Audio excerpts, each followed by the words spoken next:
Here we go! Are you ready? It's solid 10 D&D.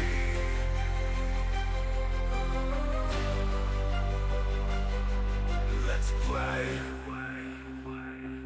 It's solid 10 D&D.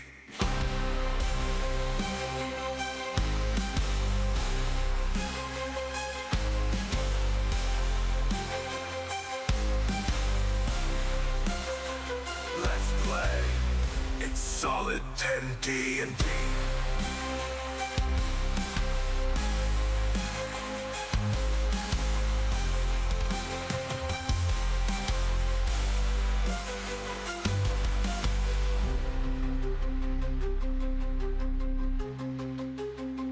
Let's play. It's solid 10 D&D.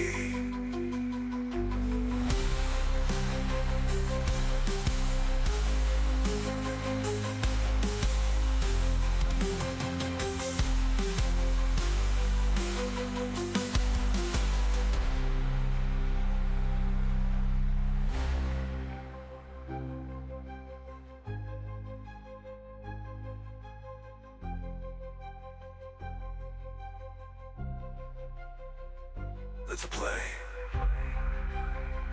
It's solid 10 D&D.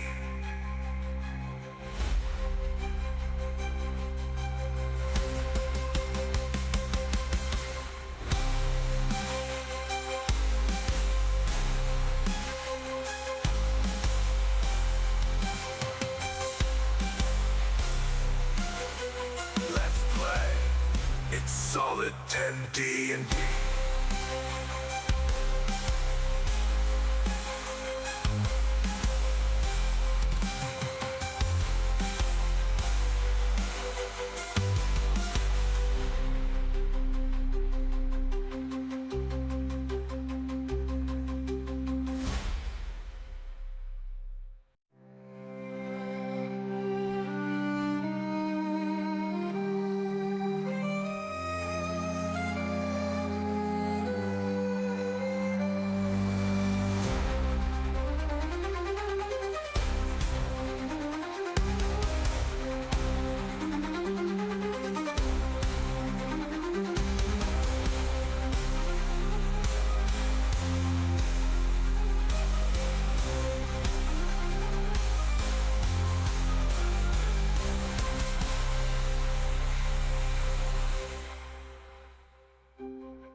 Let's play.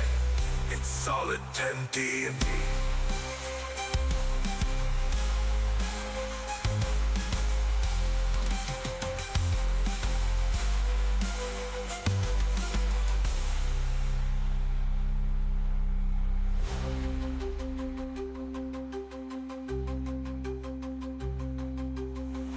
Let's play.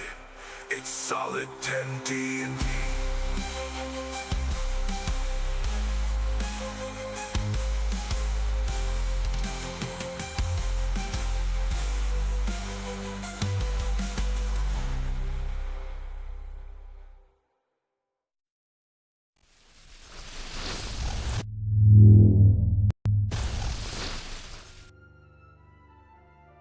Greetings and welcome to Solid 10 D&D.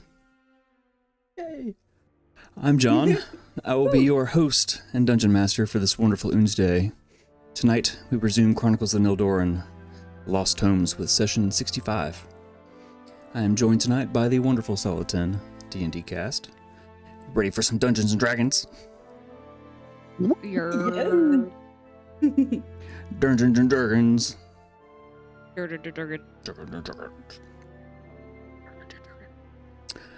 Before we get started, we had another birthday this week in the Solid 10 cast. Happy birthday, Roddy. Thank you, thank you. Yay! Thanks for all the wonderful love in Discord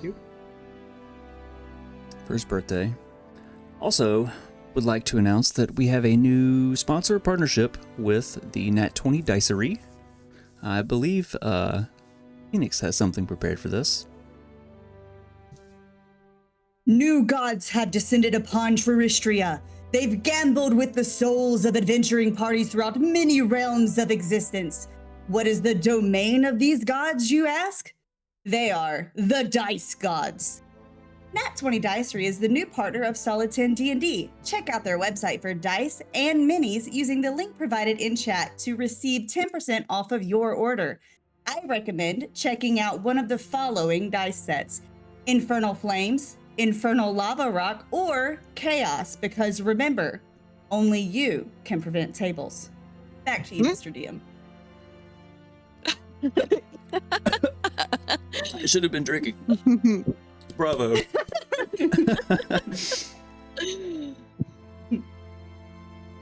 So yeah, I put the link in. Nat 20 Dicery. Yeah, I put the link in the chat. I think they always have free shipping too, so go check out their dice. They have minis and they have mystery packs and monthly loot boxes.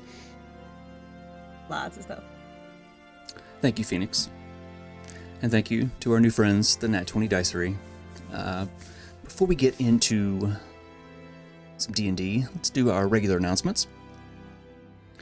A busy schedule in June, the way the Fridays fall. some one-shots. Next Saturday at 7 p.m. Eastern is the part 2 of Heartbound. Mystery Milk. Curious to see how that turns out. At the end of the month, Bug will be DMing a fresh new Stories from Truistria one-shot. If you'd like to play, please apply at solid10dnd.com. We should have a couple seats left, and I hope to play, but we'll see.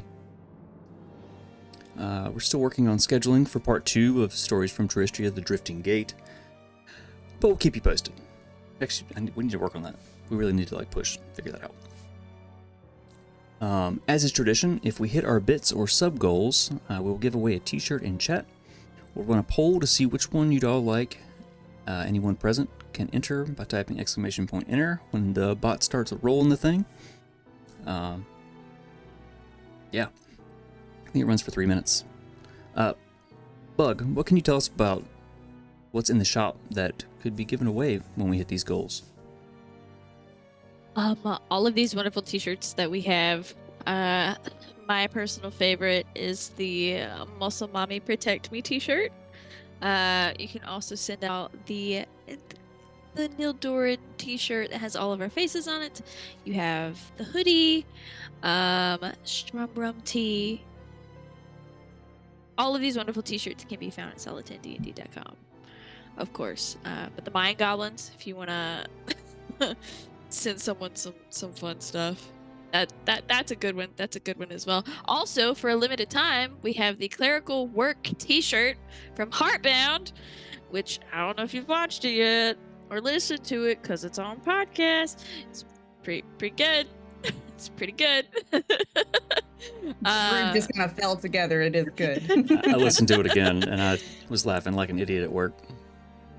I was at work standing at a table and I doubled over from laughing so hard. It was a great time. It was a great time. But you can find all of that at solid10dnd.com.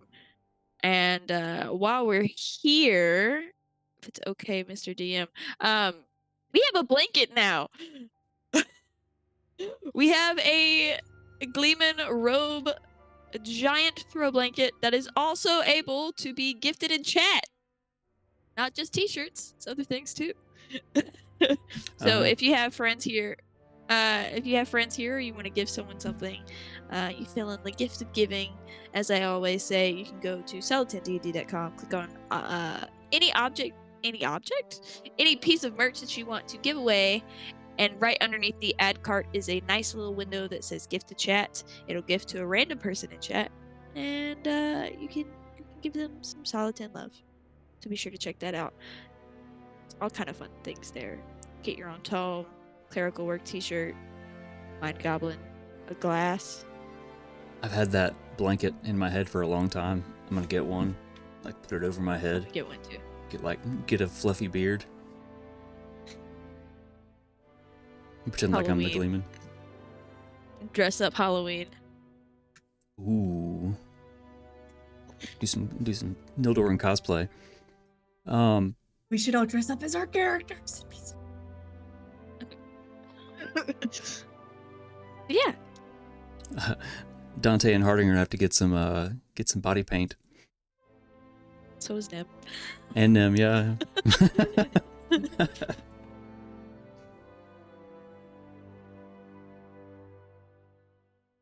Well, not just, I just take the Muscle Mommy face shirt. Yeah. Smuffocate myself for a session. No. So also on our website, we have memberships. You can get discounts on all the awesome merch. If you're a Twitch subscriber, you should have to link your Twitch and you get free shipping. Even if you're not a member, you can become a member for free. Help support us and we'll immortalize you on our videos that we show. You can find our socials. You can find lore, character stuff, character sheets. You can find all kinds of fun stuff there. I think there was a command. I forget what it is now. I'll put it in later.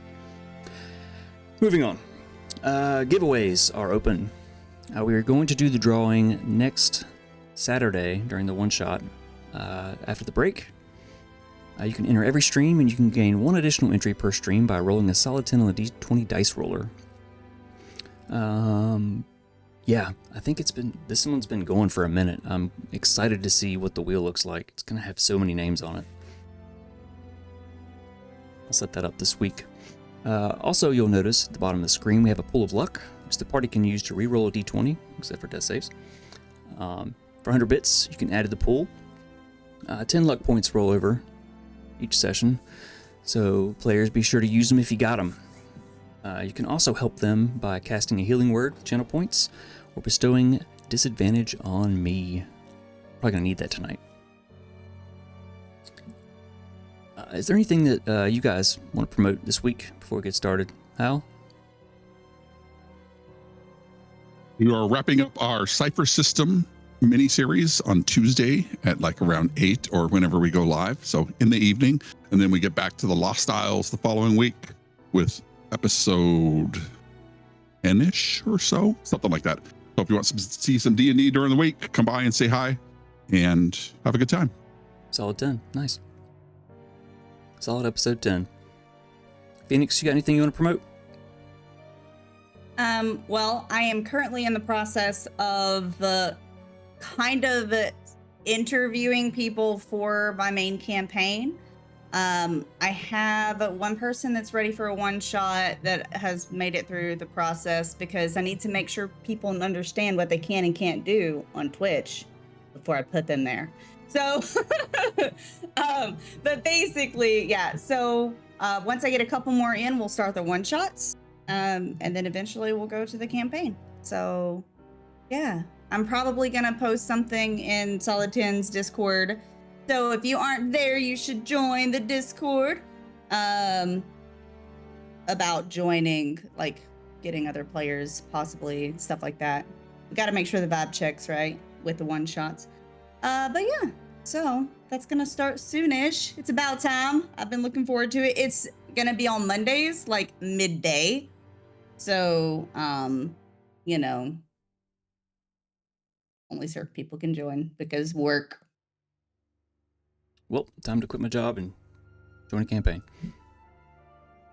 Sounds good. No, I probably wouldn't. Pass the interview.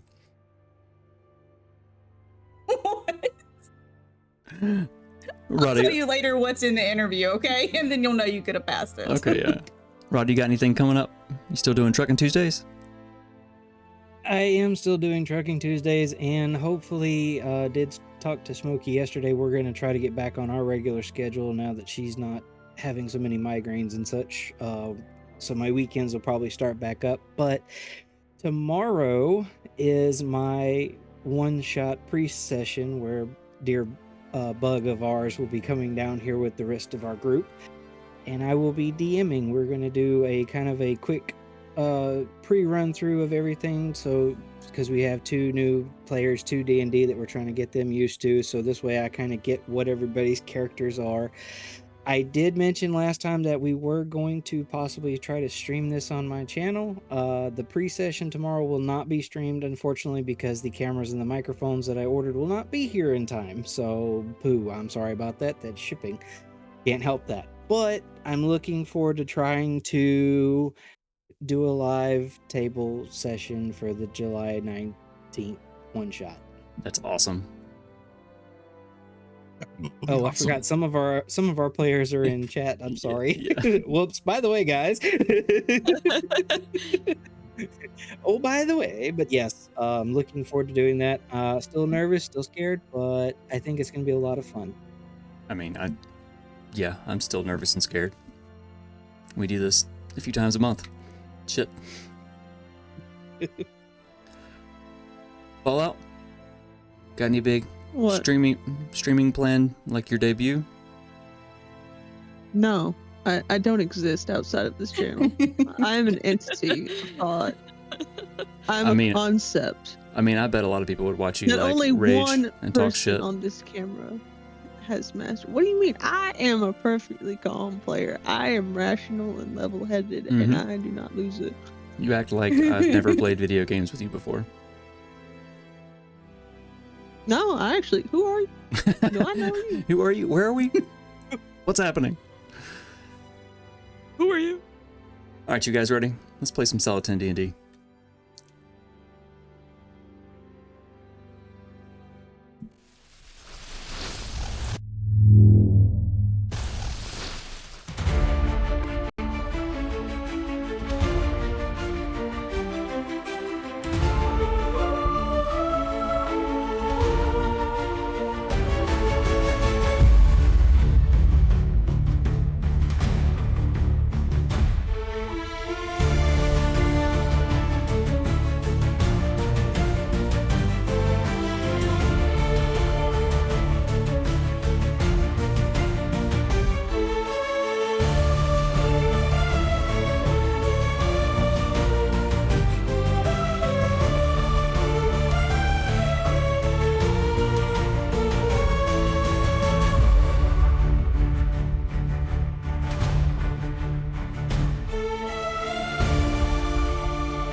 And we're back. Last we left the Nildorin. I'm talking slow so Hal can get back. Finally, there we go. Finally disembarking the Sea Princess. With no help from Captain Nog. You stepped out onto the water, or took to the air, and made your way to shore. Pushing through the snow across the icy plain towards the mountains, you travel through the day. The snow and the wind biting. The sun began to dip behind the mountains in the west. You heard a voice on the wind. Halarmony quickly cast Tiny Hut to shield from the cold many eyes that might be upon you in the open. Investigating the voice as an owl above in the darkness, Nemea returned to inform the group of a lone goblin tied to a rock. Stepping dimensionally, she snatched him from his bonds and brought him back. A discussion was had about if this goblin named Krek was trustworthy, and he was brought under your slight, I guess, protection. You guys kind of beat him up a little bit unintentionally. No, it was intentional. Oh On yeah. my part.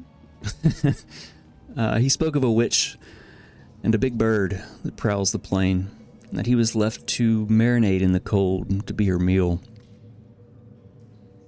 Resting through the night, taking some watches. The moment the hut dropped, Krek was off.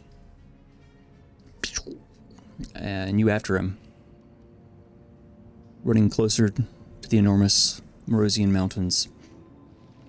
Into the trees and up to the mountain's edge, he led you to a stone entryway, a door locked behind a dwarven passphrase. As the stone doors ground open and under the mountain, you went. Traveling for several hours, you eventually emerged into a cavernous room, giant pillars, holding an unseen ceiling high above in the darkness. Moving quietly, you came across a door with a bit of light spilling out. And inside you found a tomb. Krek took the rubble, hiding, vanishing from sight while you searched around, finding a few odds and ends, with an occasional blast of poison to the face. As you turned to leave, the sound of numerous footsteps approached the door, one of them large, booming. You look around. There's no other way out. Goblins begin pouring through the door, dressed in piecemeal armor, carrying rusted swords and worn clubs. They charge you. The thunderous steps not too far behind. Something in their eyes, something about them is strange. It's time to roll initiative. Oh no.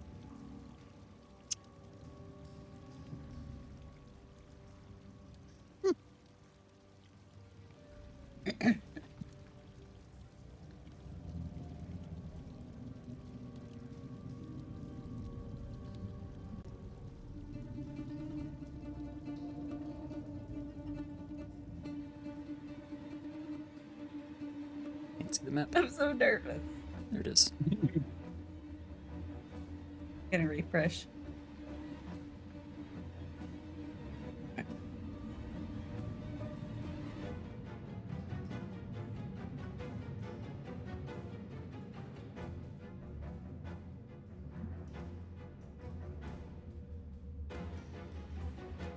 All right. Anyone get above 20? 15 to 20? 17. 16. Parting bottoms. I am so sorry. I apologize for stepping away. We are rolling initiative. Okay, I'm ready. Celine, what you got? 14. Got a 9. 9. Uh-huh. Dante? I'm right by the door. It's fine. 15. All right, Dante, go ahead and move your 10 feet.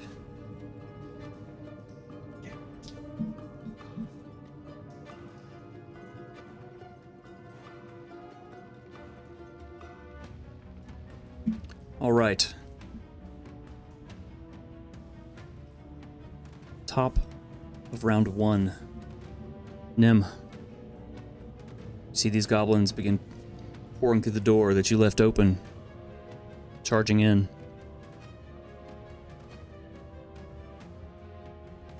What do?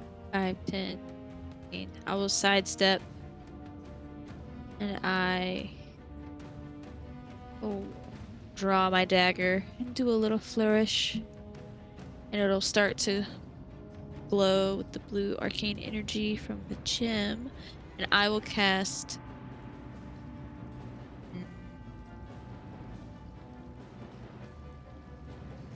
I'll wait for that because there's people nearby. But I will cast Chromatic Orb at their level.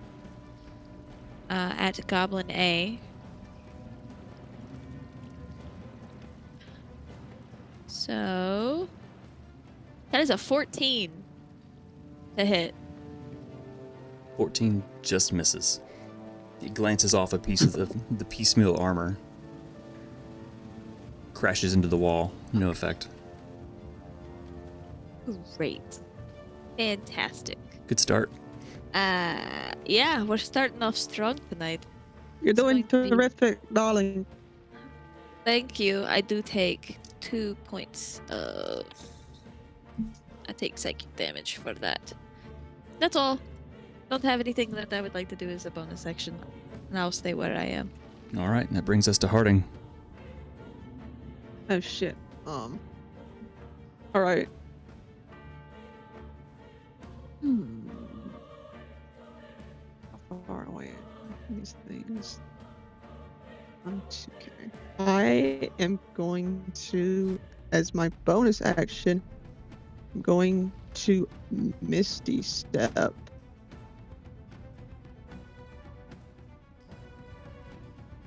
Oh, I'm gonna move up a little bit and then Misty Step. Misty Step, Goblin C, Victory, Screech, Roar. And I am going to pull out my busted great sword and I'm going to attack Goblin C twice. All right. You through the air. Draw your sword. That'll be a 17 for that first hit. 17 will hit. So 2d6 plus 6. I didn't put any special spin on it yet. That's 16 damage for the first attack. Did you say 16? Yeah.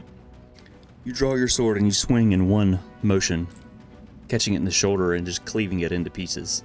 It falls to the ground. Excellent.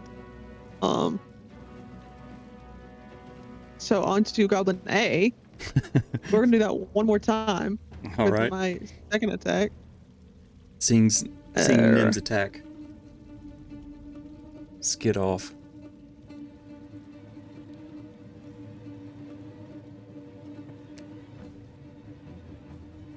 Well, you know, another 17.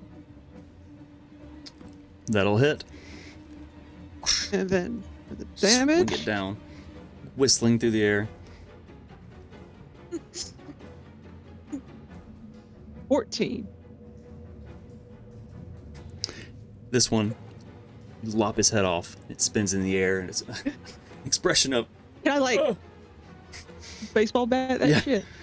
his head is just kind of spinning through the air, like tongue out, just still with the oh fuck face. And the body slumps to the ground.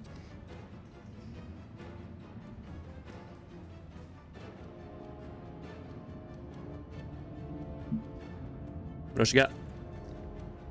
That's all I got. I did everything. All right.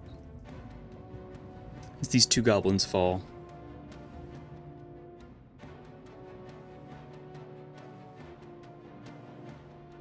two more take their place. Dante, that's to you.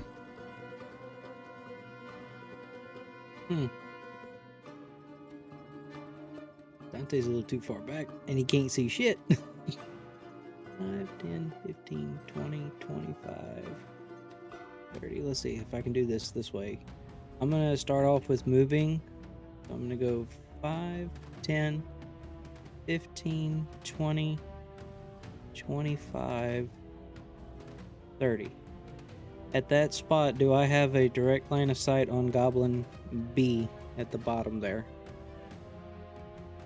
Man, that's tough.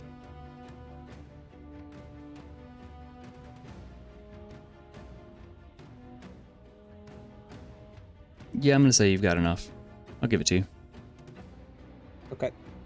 Think- After me, I think that I should be able to. Let's see, what's the? Oh, you can ignore. You can ignore 1/2 and 3/4 cover with sharpshooter as well. So yeah, that's perfect. Okay. So.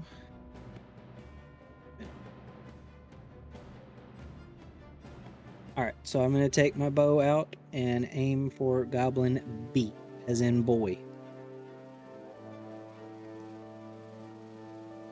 And that's a 22 to hit. 22 will hit. Sweet. Celine, you feel an arrow just right past your head. Watch the hair. Slam. I'm gonna use the digital for the damage because I didn't bring my other dice, and I don't remember where I put the bag. I want to see if it works. Just for kicks and giggles.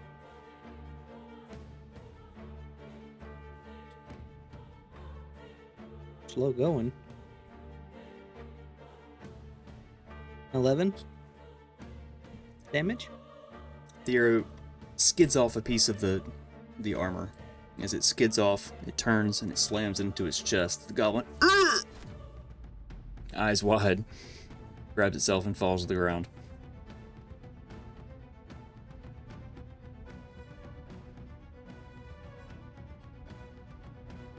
The bodies are slowly beginning to pile up.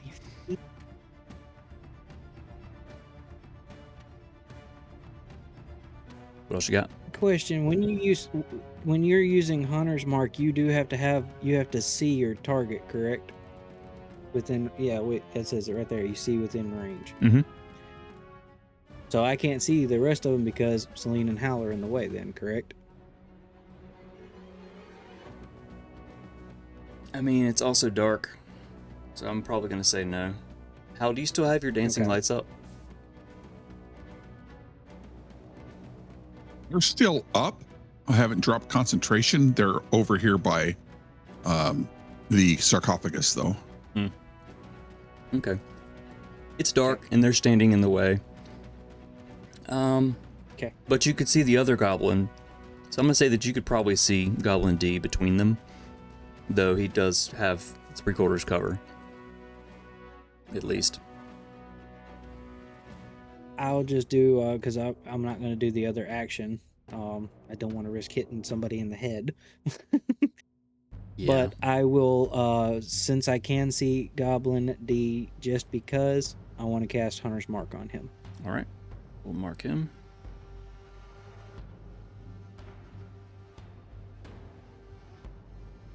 Mark them with your color. And that'll be all I can do. All right, that brings us to Hal. I will look over towards Celine and ask, Miss Celine, would you like to move back away from the sneaky monsters? Well, yes, I would. All right. So Hal will look towards Harding and say, Mommy, come back. You're the only shield I need. And I'm going to give Harding a bardic inspiration as I grasp Celine by the hand and we'll move back 30 feet because I'm going to use my action to dash. Yep, that'll work. And that is my turn. Well, thanks for the drag there. You guys got right up on that door. Next up are the Gobbos. Gobby boys. More of them push their way in.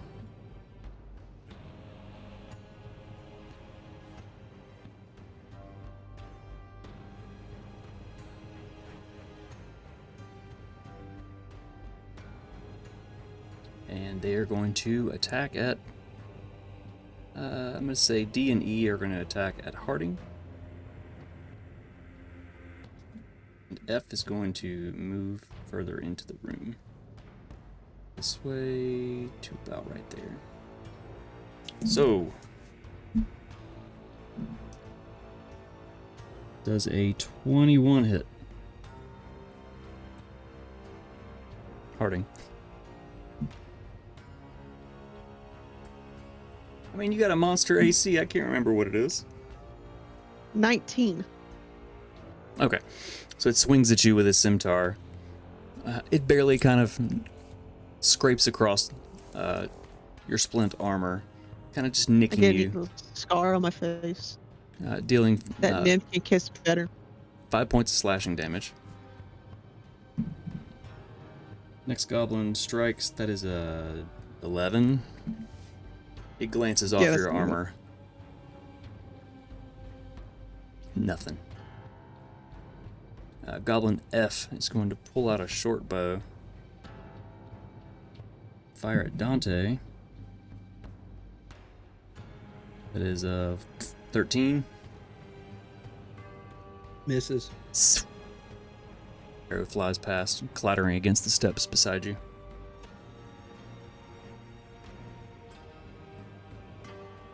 Let's see, the rest of the group moves up. Wait for everybody.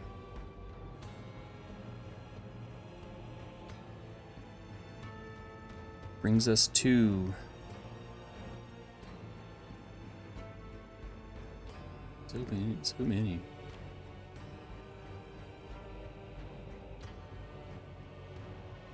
Okay, so right there. Brings us to Celine. What you got? Yes. She is going to cast Mirror Image, and 3 duplicates are going to pop up around her.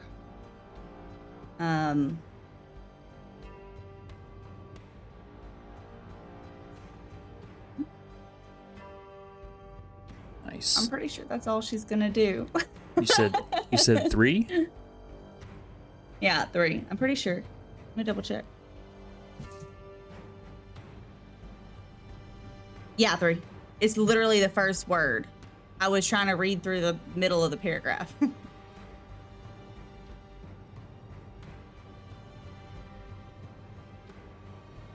do you get to do anything else after you cast that?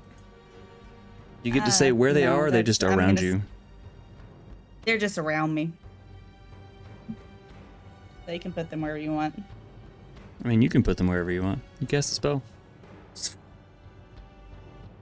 You want them in front of Okay. you, behind you? You can move them. They're you.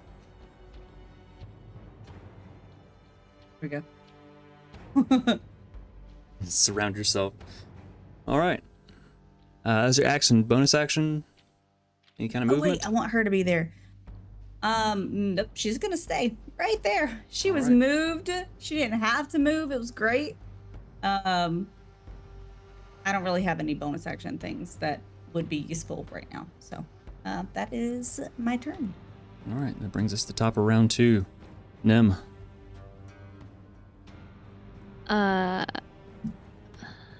Nim's going to call out, Harding, darling. Harding just turned around, like holding a very bloody. Yeah, what's up? Darling, I have a gift for our new friends, and I don't think it's for you. I need you to take a few steps back, please. This one's a special delivery. And she'll start to run her hands down the blade, and it'll start to crackle with fire. And I would like to hold my action to cast Fireball whenever Harding gets out of the way. What And level? is out of range. Ooh! See, I didn't think I'd get this far. I should know. I will cast at level 4. Oh, damn. All right. 20-foot radius. 20-foot radius. Whenever she's out of range. So you're casting it pretty much like right on the door right there? Right on the door. All right. Noted. And I've already said that that's my holding action, so that's my turn. Harding, what you got? I'll be like, oh shit, she's really hot today. And then I'm going to disengage and I'm going to fuck off my 30 feet this way. And like, Harding turns and fucks off, like kind of flinging your buster sword up, parrying an attack, and she disengages. Nim, you release your fireball. So you need to roll dex check. A dexterity check. If you want to That go ahead. DC is 17. I will start rolling damage. 17. Yes.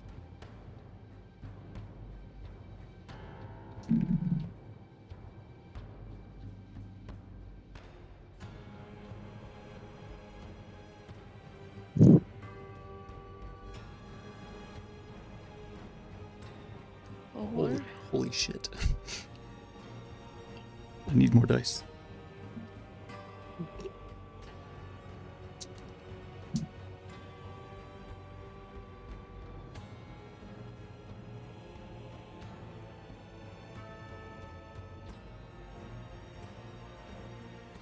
Fail. Pass. Pass. Fail. Fail.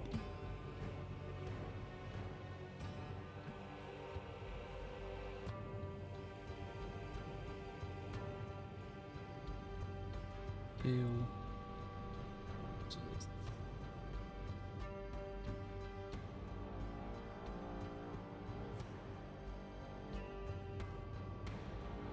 What we got? We have 26 points of fire damage.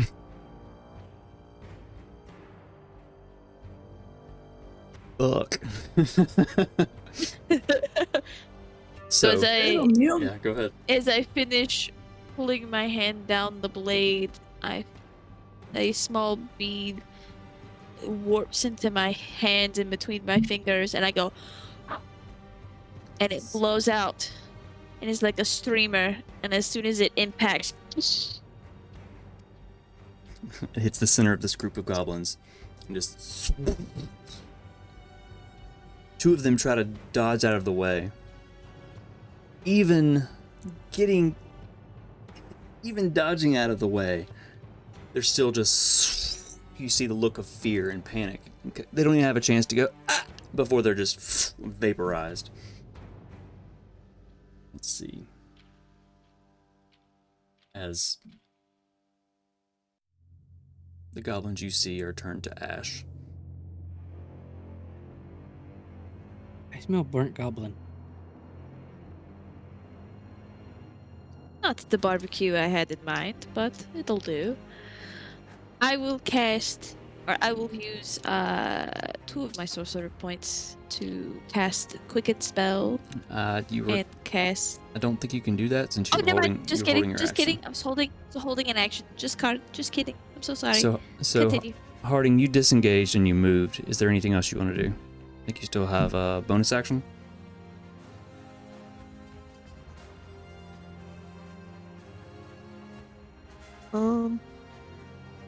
Nah. All right. So as all of this happens, Harding disengages and runs away. Nim just eviscerates the goblins you see. More goblins move in to take the place. The ones that just fell, just out of range. The doorway.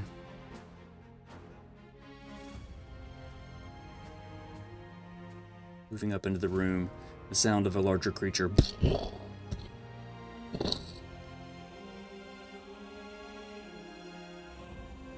Getting closer. Brings us to Dante.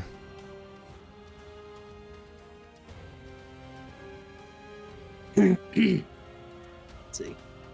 Well, now that I can see him, I will take my longbow and aim for Goblin F. Quickly draw another arrow. Pull your bow back. Release. Goblins. 27? Yeah, 27 hits. What's the minimum amount of damage you can do?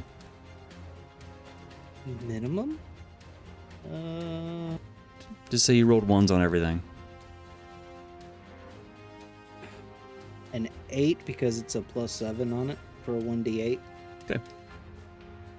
So the arrow catches him right between the Doesn't eyes. have that.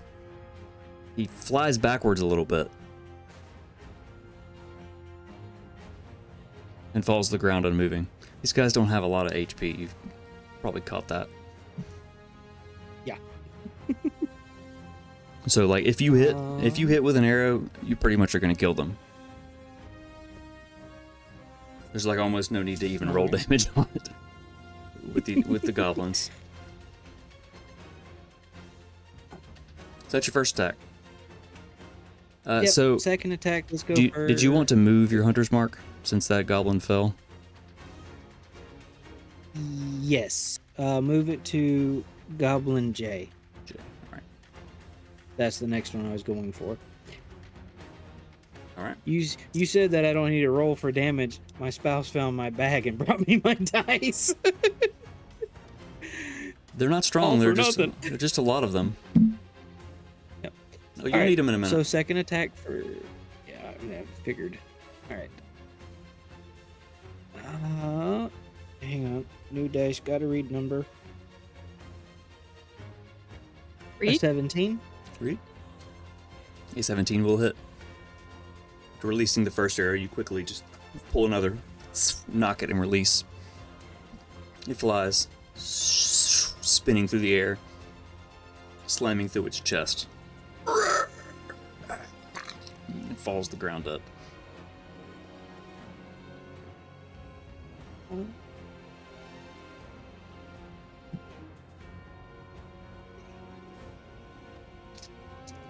Oh.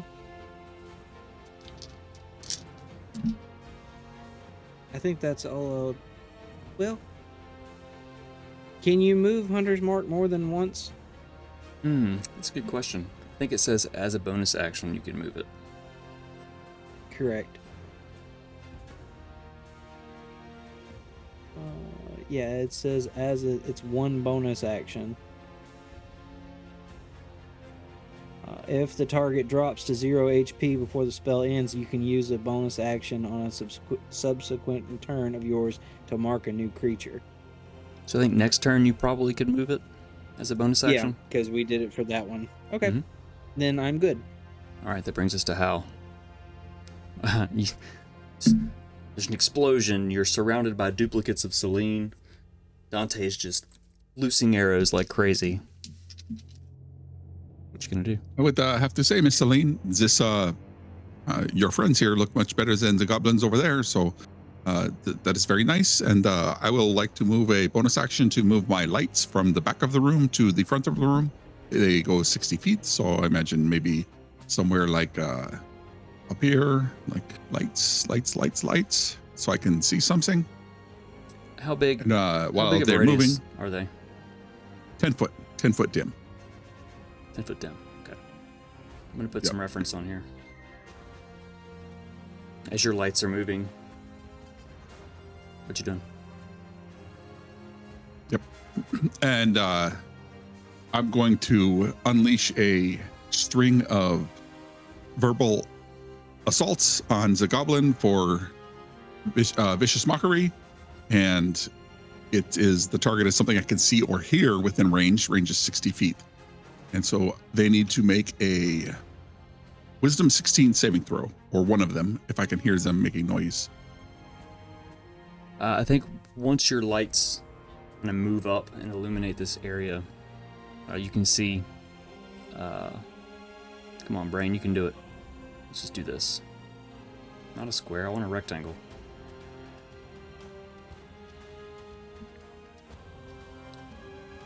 You can pretty much see. All these circles make a square. You pretty much see everything around this. Let's do it that way. Yeah. The target is anything I can see or hear. Or here, okay. So yeah. Within 60 feet. Yep.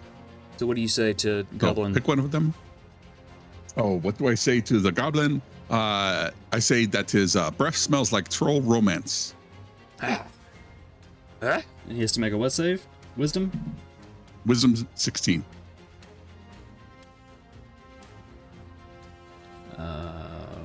It's a -1.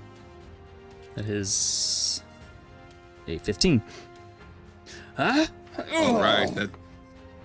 That's 11 points of damage to this creature. Psychic damage.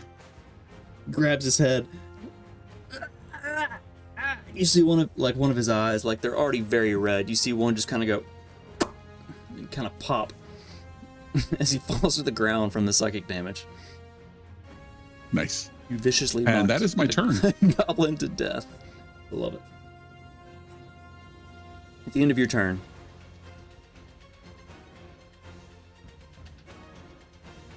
bursting through the doorway is this just enormous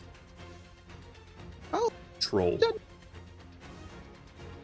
He runs up and Like I was saying, these big lumbering arms, looks around at everything, looks at the big group of people and just looks over at Harding by herself and begins to move that way.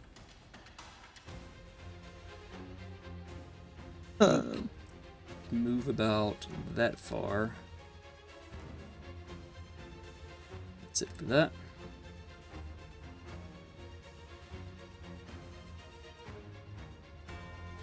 Goblins. So many goblins.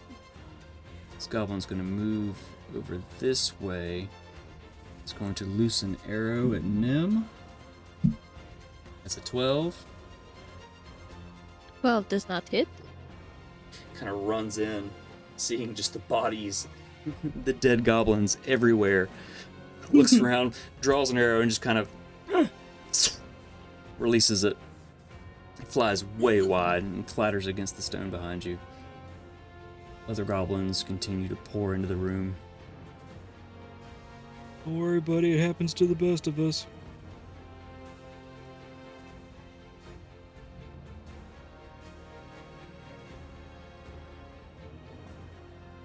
She's like, huh. So for Dante, like, oh, thanks. Let's say that, yeah, they weren't that far out there, so I'm gonna loose an arrow at Celine. How does that work with duplicates? Can they target those? Do they think those are people, or? They you roll a d20 Huh? to see if they attack me or one of my duplicates. What's the DC? I have 3 duplicates, so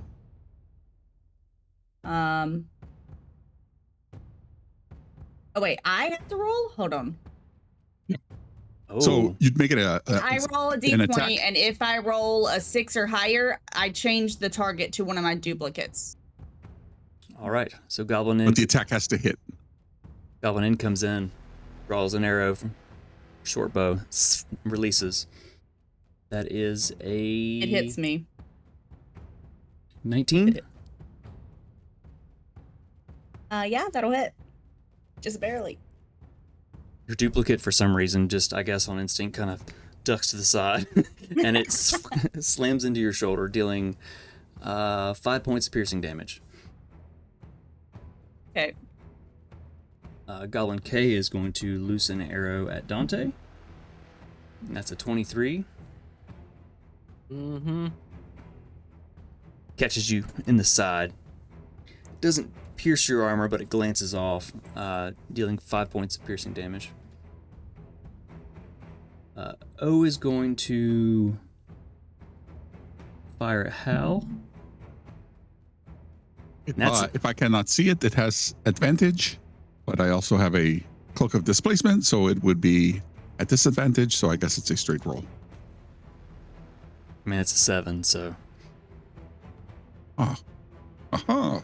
he runs in, also like looking at the carnage that's already happened in this room, and just kind of fires an arrow at random. Misses. L is going to target Harding over on the side. That is a 9. Nope.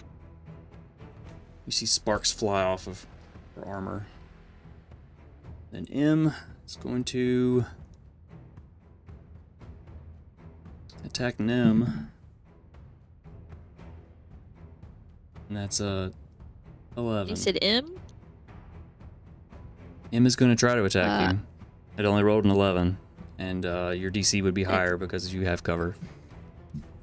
Yeah, that does not hit. As the arrow flies wide, she just... Nildorin salute. All right, it's a lot of goblins. Brings us to Celine. What you got? Okay, cool. So, she's gonna move to here.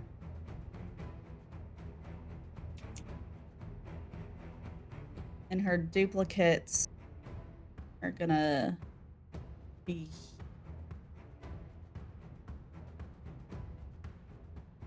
there.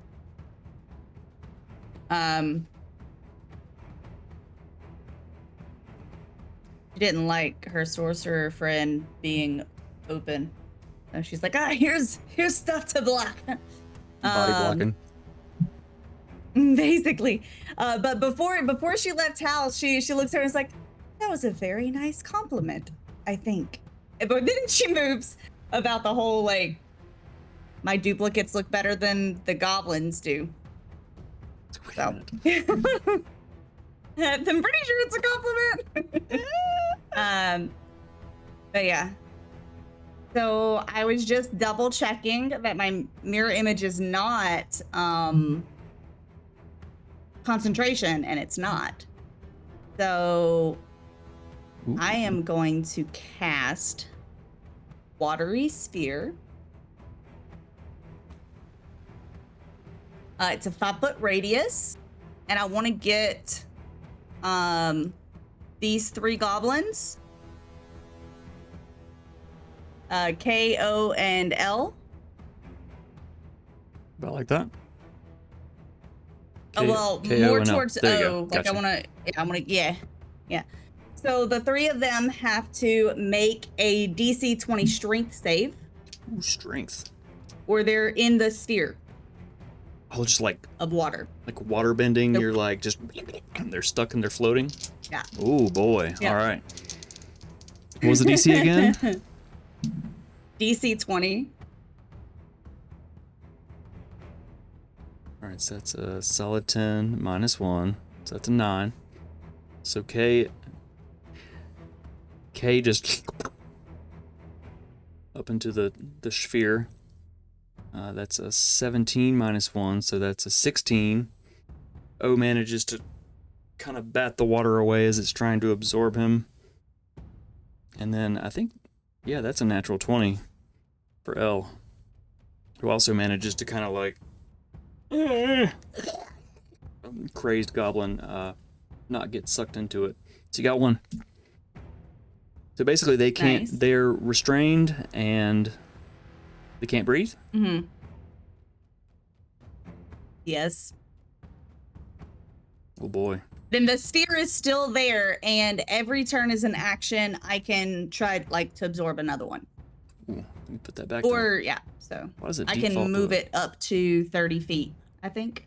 Hold on, let me double check.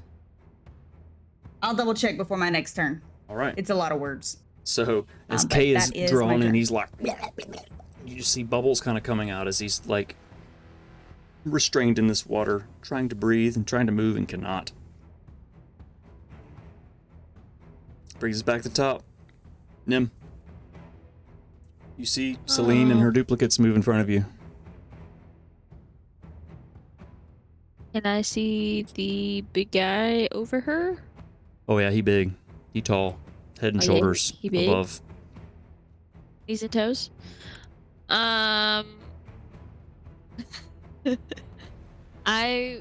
would like to please, sir, cast magic missile at level 2 All right. at his head. So you Magic missile. brandish your dagger. Was it 4 missiles?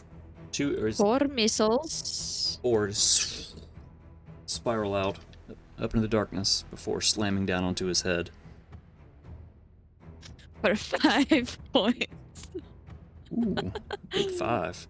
Oh, big 5. And I would like to, that being my action, use 2 sorcery points to cast Quicken Spell.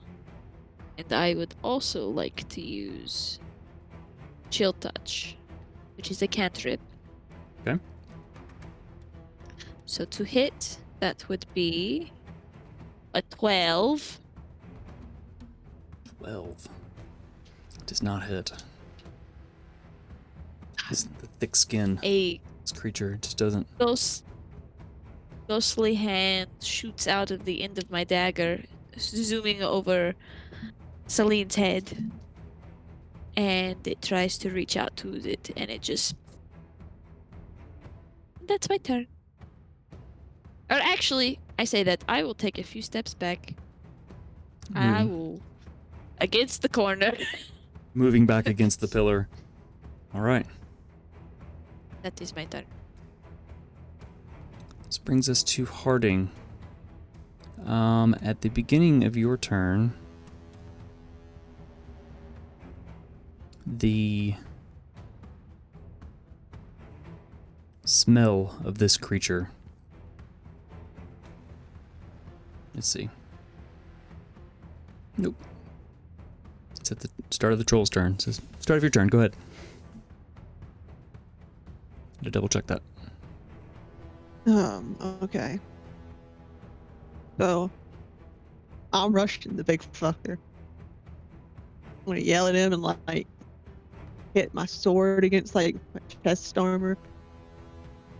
And I'm going to use my bonus action to cast Hunter's Mark at level 1 on the big guy.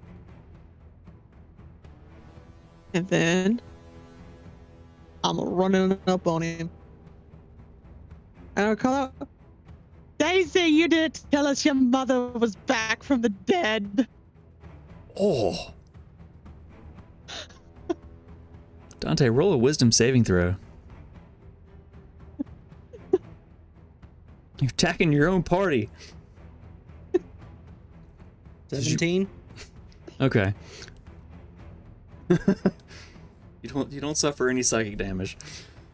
But Harding, as you run up on the troll after casting Hunter's Mark, talking shit to Dante.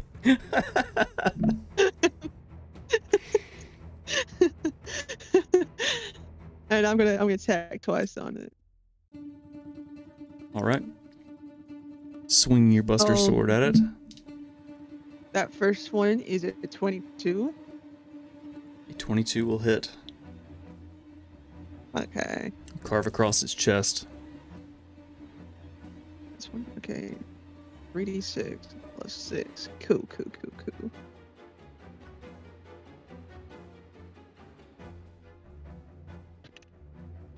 6, 12, 14. 20 points of damage for that first attack. Holy shit. It roars, the sound echoing through this tomb as you carve across its chest. X marks the spot. Second attack.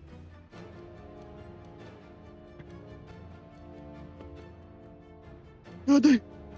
That's a 29. Yeah, no, actually, no, that doesn't hit. Yes, that hits. 29? Yeah, I have a plus 10, and I rolled a 19. Fucking hell. All right. I'm kind of awesome. More than kind The of. world is hard, As you but I'm slice harder through. because I'm harding.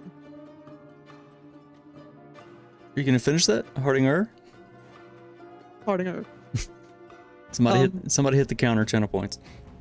As you slice across his chest. On the follow through, you come back and you slice this big X across his chest. Nasty, vile kind of blood is pouring out. Dealing... I got 20 points of damage again. Holy shit. Alright.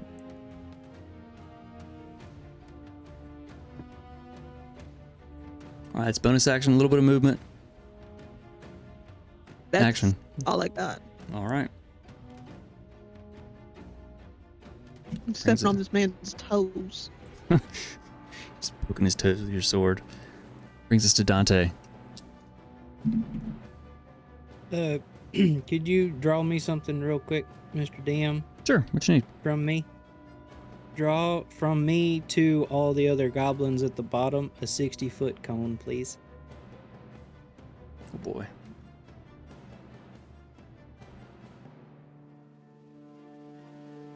I have to zoom out.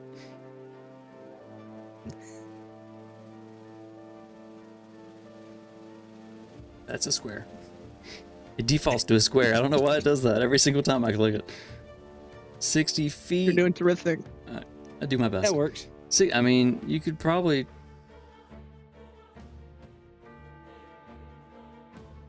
may catch a dupe. No, I'm not. I'm not trying to catch the But troll in it. does he know it's a duplicate? He doesn't, so he's gonna try to avoid it. Okay, that works. Holy shit, is that a I would is like that really to- a 60-foot cone?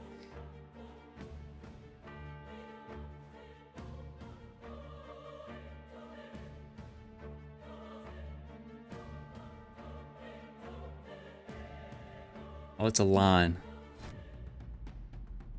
All right, what are you trying to do? I would like to cast Conjure Barrage. Oh shit. Okay. So what that is I can throw a non-magical weapon or fire a piece of non-magical ammunition into the air to create a cone of identical weapons that shoot forward and then disappear. Each creature in a 60-foot cone must succeed on a dexterity saving throw. A creature takes 3d8 damage on a failed save or half as much damage on successful ones. The damage type is the same as that of the weapon or ammunition used as a component. Surprisingly enough, bow, arrow. So as you cast the spell, release the arrow. We rolled 6, 1, 2, 3, 4, 5, 6 dex checks. What'd you say the DC was? 14. 14. Dexterity for goblin. So it's a 16 and 18. So 16, 18, 6. So N fails.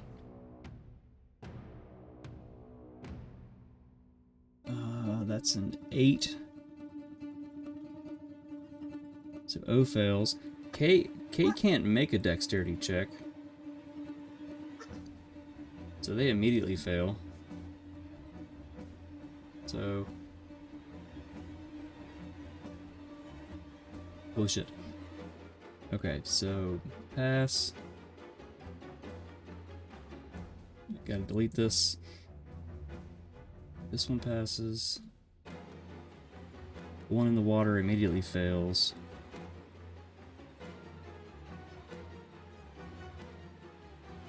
O fails. L fails. And then what was the last one?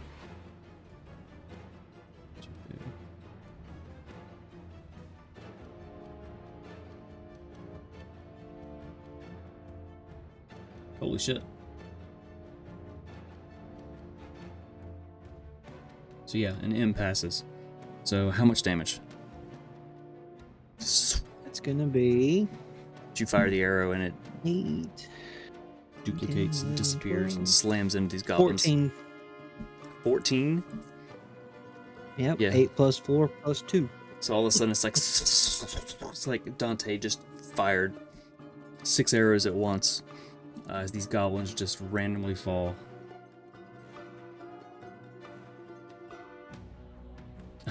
There's a lifeless goblin now floating in the water. The blood is kind of slowly leaching into it as the water orb is turning just this nasty shade of blackish red.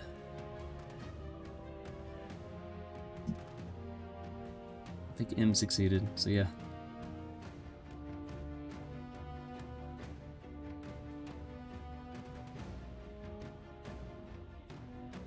I'm gonna make him red, because he's still... There are too many bodies on the floor. I've got to move them out of the way so I can see on my end. Alright, so that was an keep action. saying M, and I keep thinking you say them. M. Yep, that was an action for that. What else you got? As a bonus action, I will also cast Hunter's Mark on the big troll. The big monster, big boy.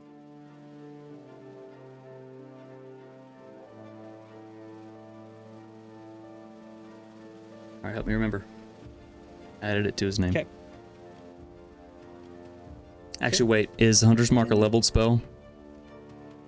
You can only cast one leveled spell. Oh, okay. So Well, then never mind. Did you mean to move it or to cast it again? oh It yeah, wasn't attached to anything else. that's right. You can move it then. 'Cause I don't think it's casting a spell if you just move it as part of your action, or part of as your bonus action. Gotcha. Yep. That works. You want to move anywhere? Yeah, let's go. And let's go 5, 10, 15. Right there. All right. Getting up into the fray.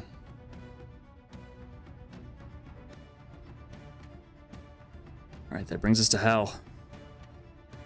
All right, Thal will draw his cutlass and he'll begin to dance a little bit with it, and then it'll start moving its way between the duplicates, maybe like bowing to them and dancing a little bit. And as it spins between all of the duplicates, and it will go next to the creature and make an attack against it. So as a bonus action, I'll activate my dancing sword and make an attack against the troll. That is going to be a natural 1. It just he glances off. Try to catch it in the back. It glances off its thick hide. Well, hell.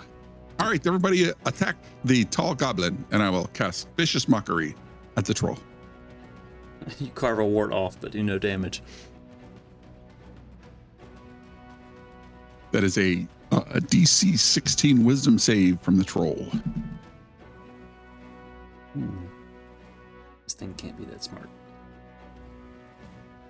That is a 13. That is a 13. It takes 8 psychic damage, and it has disadvantage on its next attack. Oh, dang. All right. I forgot to read that part. And Hal will kind of move over and bow to them and end this turn. Just kind of grabs his head and shakes. Ooh. After the sword tickled its back. All right, that brings us to goblins. How many are even left alive? I gotta hide this guy because he did.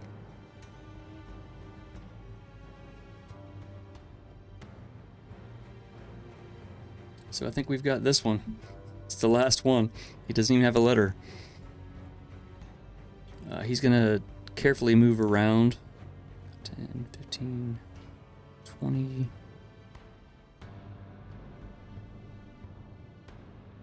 25, 30. He's going to loose an arrow at Dante. That's an 18. Yep. Kind of scrabbles around the water, careful not to touch it, and grabs an arrow and dealing, is it 5 points of piercing damage? Yes, 5 points of piercing damage. That's all he's got. Brings us to the troll. The start of his turn, everyone within 10 feet of him, so Harding and Celine, both of you, just as you've been standing there, you've realized just this smell emanating off of this troll, and it's horrible. It's so bad that there's not even a save. You suffer 10 points of poison damage.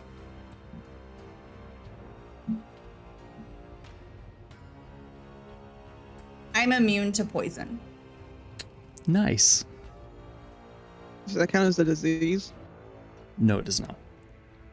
If our characters are just extensions of ourselves, I actually can't smell this. I have no idea what's going on. This was real life. I wouldn't be able to smell it. All right, so he has disadvantage on one attack. Is that right, Hal? That is correct. On the next attack it makes. Next attack it makes. All right, so it's going to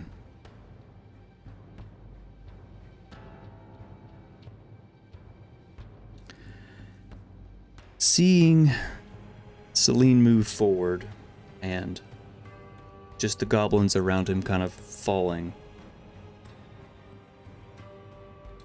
He's going to roar. He's going to slam the ground with both of his fists.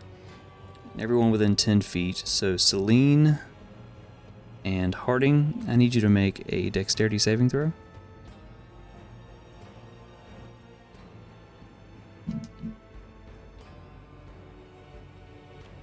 16. 11. So both of those fail. You have a bardic inspiration, Harding, that you can use. And Oh, if you don't make it, you keep it. cool. It's a D10. D10. D10. Okay, that's a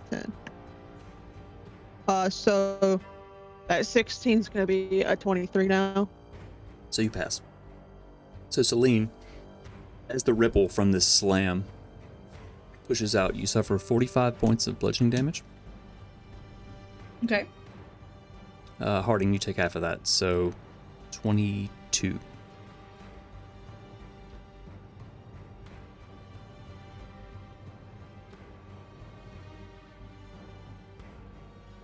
need to remember he still has disadvantage because he didn't attack. But that is the troll's turn. It wears off at the end of his turn. Oh. It brings us to Celine. Ow! It was all of the ground came up and from looking at this thing, I'm pretty sure that he can hit me from here, right? Does he have a weapon that looks big? Or is it just his hands? He's not carrying a weapon. Just big, Okay, then she will stay clawed here. hands. But he is big, so he may have reach. You're not really sure. Yeah. She's going to move the watery spear to go to the goblin. All right. It has to make a DC 20 strength save. That's a natural 1. Just it Eight. moves up. It's like He is trained. bubbles. All right, so she is going to she's going to twirl as well as her duplicates, and they're gonna do a little floosh floosh floosh, like you do with the cans, like the Shell game. cups. Yeah, and so all of them are gonna move, and this is their ending locations. So you do a quick shell game, switching up. Hide yourself. Yep. And to hopefully get a little bit further away from... She didn't get poisoned, but it's still probably, it's probably still gross. Yeah. And then the fist thing, she just wants to, she's going to go back one more. This is where we go. That's fine. She doesn't like all that mess, so... It's like, nope. And that will... Yeah, I'm good. That'll be her turn. All right, that brings us to the top of round 4. Nim. Using her dagger once more, Nim's going to do a little flourish. I haven't quite thought this one out, so forgive me. And I'm gonna cast Chill Touch again. Mm-hmm. At this dude. It's gonna be a 21 to hit. That'll hit. It's a ghostly hand. His ghostly hand reaches out, skeletal, with probably like a ribbon or something dangling from it.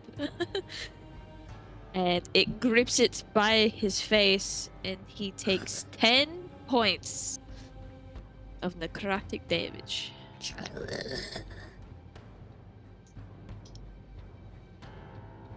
And I will look at Hal and do a little... and I will scoot my way around up the stairs and still against the wall. You're kind of shimmying like Kronk. And that would be my turn. All right, that brings us to Harding. This guy's up in your face, and he just slammed the ground and fucked you up a little bit. What you got? I'm just gonna be staring up at him, and I'm just like, "You're gonna die now." You can tell he doesn't understand you. First attack. Wait, do you know Giant? Yes, giant sword. You speak one language and it's giant sword. Nice.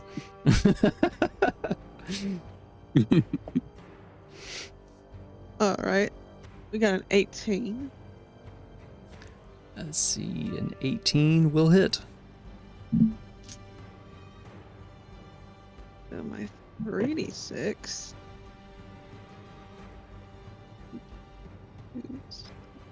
16 points of damage. You slice him again, like slicing and dicing his chest into little pieces.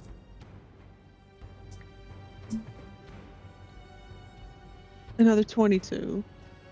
Yep, that'll hit. And then 9, 11, 17. 17 points of damage. Starting to not look so hot. I mean, he's still on his feet. He's hurting. He's just got kind of ribbons of flesh hanging off of his chest, and he's just roars, echoing in this tomb as the blood begins just dripping into the dust and dirt at his feet. It's your attack action. What else you got?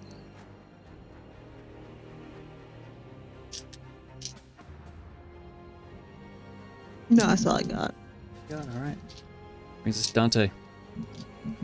You'd see a goblin floating in an orb of water. This large troll, this Harding, is just assaulting his chest after Nim casts a spell on his face. What you gonna do? You throw some pepper on there too.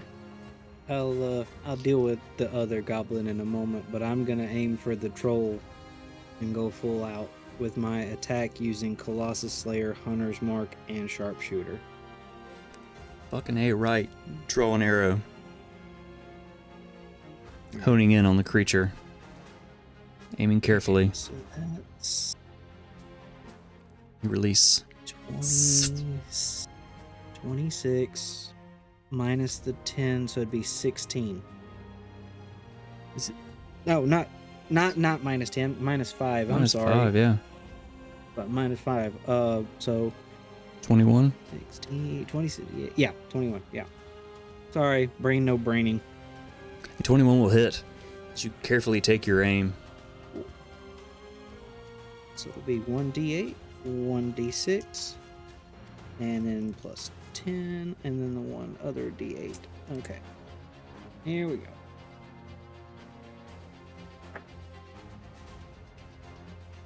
go. Calculator. The arrow spirals through the air, catches it right under its ear, stabbing into the base of its neck. As it roars. So that'd be 33 points total with everything. 33. It's a good hit. Go. The 1d8 plus 7, I rolled an 8 on, and then added the 2 for the 1d6, and then the 6 for the Colossus Slayer, and then plus 10 with the Sharpshooter. Nice.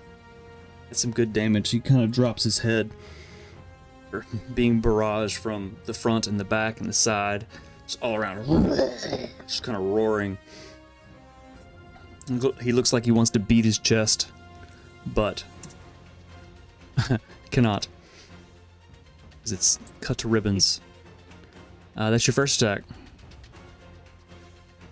On the second attack, I'll kind of like side-eye the other goblin in the water and just kind of like shoot one off over there. So you quickly, it's like, carefully aim the first one, and you turn, you draw another arrow, taking aim. The goblin that's just kind of floating.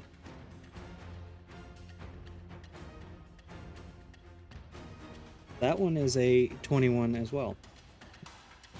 That will hit.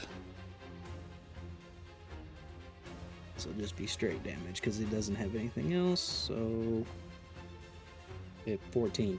Yeah, I mean, even if you rolled a 1, I think it would be enough damage.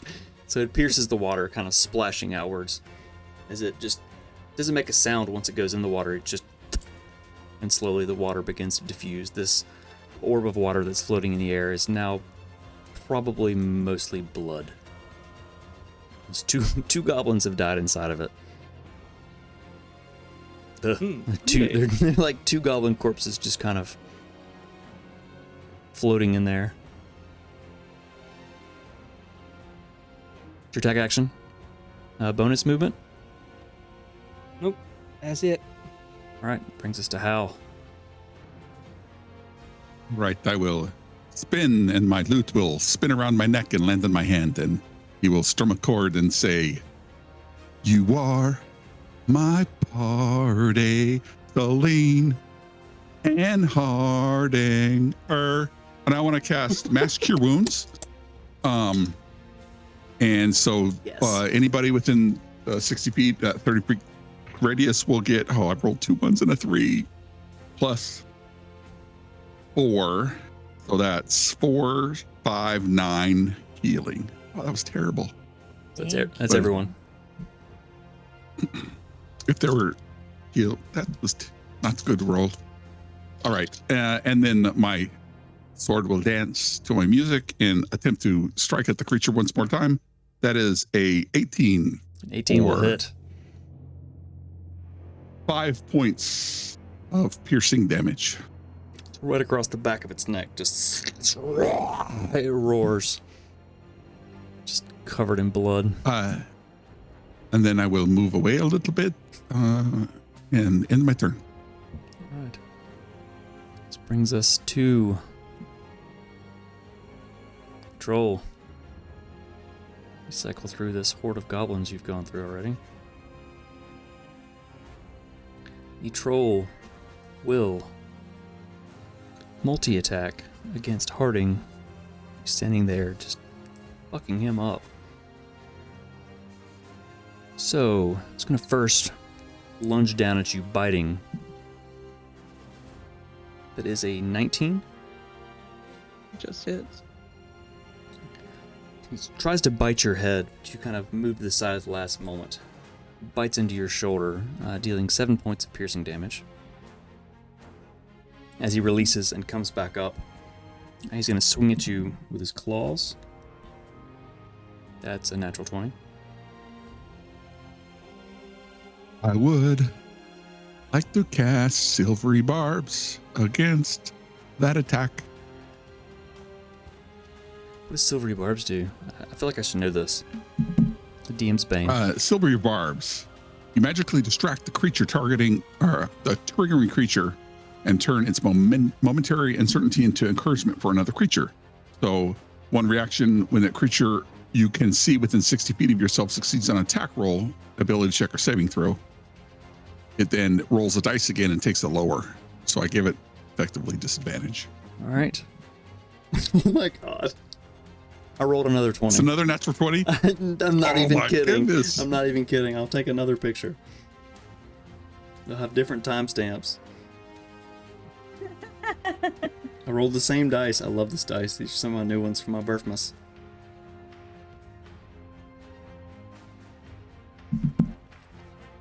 So it still rolled a natural 20 with his claw strike. So that's a 27 to hit. Just give me the damage. So as it rakes across your armor, it pierces through, dealing 22 points of slashing damage. That's it. It's gonna swing one more time, and that's a 10. Solid. Good 10. I would like to give advantage to Harding with Silvery Barbs, even though the creature succeeded again. Okay. Oh, I need to roll. You got that, Harding? What? It was like 30, 22, then 10, 32 damage. And I have an advantage. Yep, it was 22. It was 7, 22, and then 10. Oh, 7. No, Okay. 7 and 22 was the total damage. The last attack missed. I think that's all it's got. Yep. That brings us to Celine. Okay. She is going to cast Produce Flame on it. Natural 20. Nice. All right, so what's the maximum possible damage? Okay. And then, with a plus.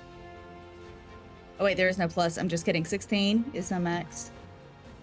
So then roll damage and add that to it. Plus. So 4, so 20. So your hand just is enveloped in flames. Fling it. Crashes into the creature. And as I fling it while I'm still at range is whenever it goes off, but I'm actually going to move up.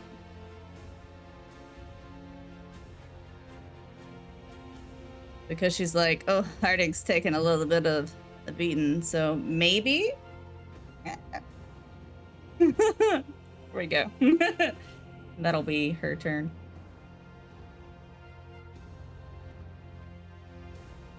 All right, so you notice that the fire, when it hits it, does something a little different. I was 10 feet away whenever that hit, just so you know. Just in case that matters. All right. That's all you've got. Back to the top. Yeah. Nim, that's to you. Wait, what happened that was different? It was fire. Okay.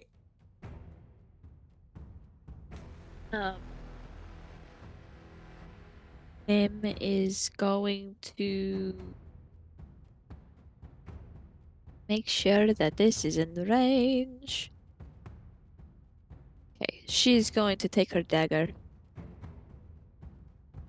And she is going to do a little flip and push her dagger forward as though she was stabbing something. And a chromatic orb at level 1 of thunder damage. Lightning damage. Lightning damage. Ooh, Shoot. lightning. Lightning! I will shoot it out. This crackling orb And of that lightning is- bursts from the tip of your dagger, flying towards the troll. And it is a 25 to hit. That'll hit. It slams into it, crackling across its body. It throws its head back.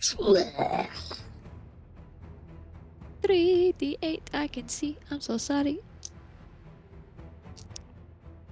7, 8, 9, 10, 11, 12, 13 points of lightning damage.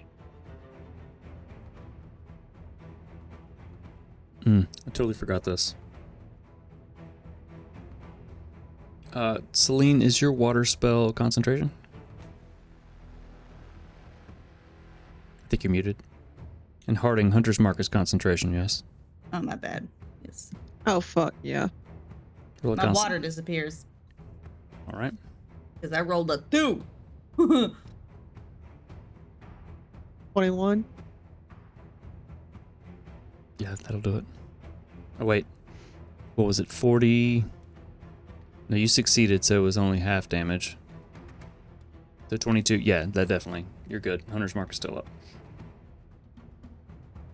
Cool, sorry about that. DM brain fart. All right, so Nim, your chromatic orb hit. Lightning damage. What was your Yes. action? Yes? Forward. Yes. You got the damage, right? It was like 13. 13? Yeah, I typed that in. I remember Okay. typing those numbers. That's what made me think about it. Got anything else? Alright. I did not. And I will continue backing my way up the stairs All right. to the top. Harding, the beginning of your turn, smell of this smelly troll. You suffer. What was it? 10 points of poison damage. 10. Yeah. Make a constitution saving throw for your concentration. Oh, I thought it was at the beginning of the monster's turn. It's when you take damage. Yeah, you. Oh, it is, yeah, that's right. Oh. My bad. Beginning of the monster's turn. I wrote that so wrong. It's a homebrew troll. My bad. It makes more sense to be at the beginning of the player's turn and starting in the field. So yeah, that's my bad. Go ahead.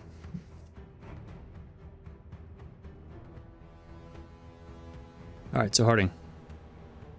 Yeah. Standing in front of this troll. It's looking beat up. Being stabbed and shocked and shot and stuff. What do you do? I'm going to attack it. Go and attack it. Can I use a luck point? I think you still have Wait, advantage. no, you I have lied. advantage from Hal, yeah. No. Oh, I have advantage. So I'll say if I roll a 1, I can re-roll that shit. Because of relentless something, Bucky. That's a 27. You're not a halfling. No, it's part of my greatsword thing. So I technically have halfling luck. Like a 1 or a 2, I re-roll. Why do I not have But I your rolled a sheet up? 27 with advantage. 27 with advantage. Okay, yeah. A 27 will hit. You swing up, carving through the ribbons on his chest that seem to have kind of knitted together a little bit over time, strangely. You're just noticing this now as you swing at it. 19.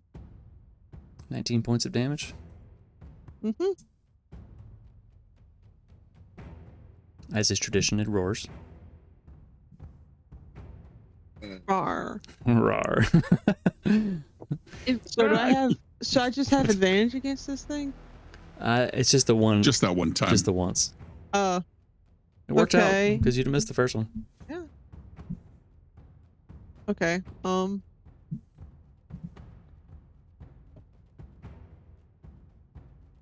No shit. I got that 20. That's a fucking 30.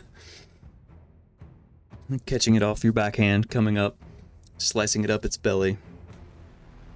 So maximum possible damage without a modifier. 19. 19. Or wait. Like I have 3d6s right now, plus a 6. So 24. No, that's 20. 20. Yeah. 24. All right, now roll the dice. Add it to it. Ooh, 11, 12, 18. 18 plus 24. Like 42 or something. 42 Quick points of maths. damage. Oop, I hit the wrong button. 42 points of damage. This guy's looking rough. Like as you catch him and almost, like his guts are almost spilling out. You've sliced his chest so many times. He just bellows again. So loud. The pain. Still standing.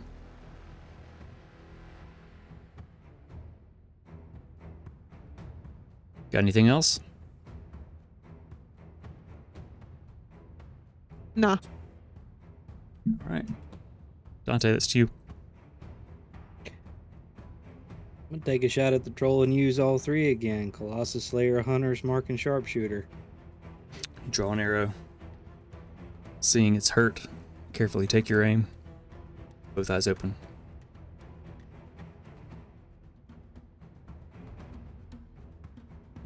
Total with the roll minus the 5, 22.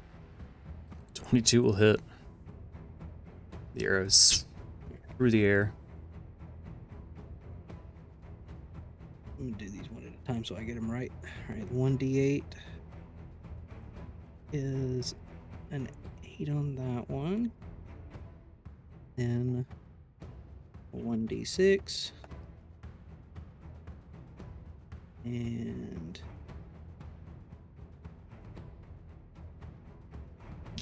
another 1d8. Hal, you're on deck. It's an 8.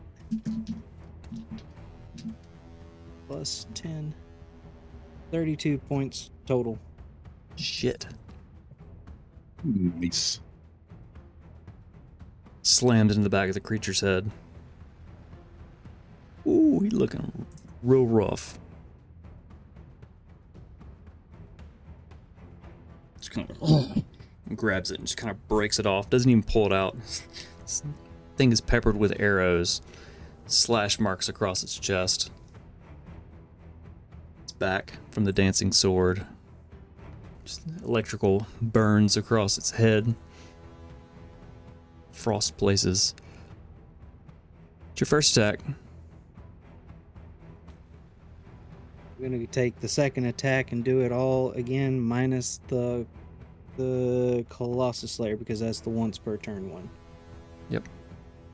So it'll just be Hunter's Mark, Sharpshooter, and regular attack.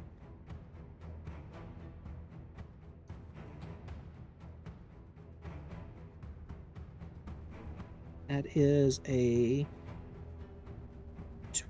20 minus the 5. And it's a 15. 15 just hits. This thing's big. It's hard to miss. Alright, so the first one is the D8. That's an 8 plus the 7. And then the 1d6, which is a 6.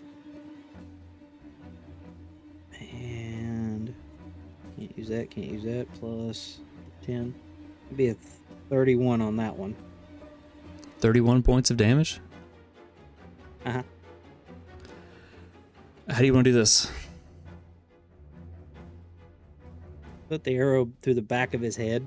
Just Yep. so you take your time after firing the first one. You release, the arrow spirals through the air, and it lands exactly where the other arrow hit before, kind of pushing it through and out the front of his face.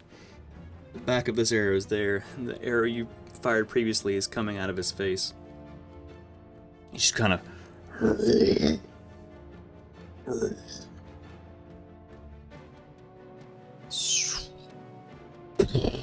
when he falls to the ground, the sound reverberating through this room very loudly.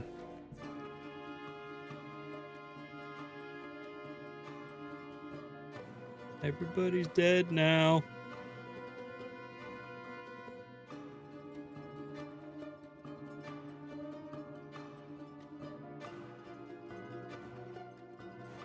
Troll falls. What do you guys do? Lean would like to cast Mass Cure Wounds on everybody.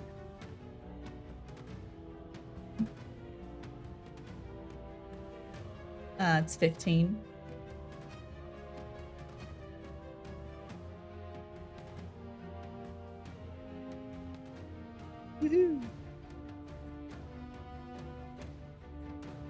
Harding, are you all right?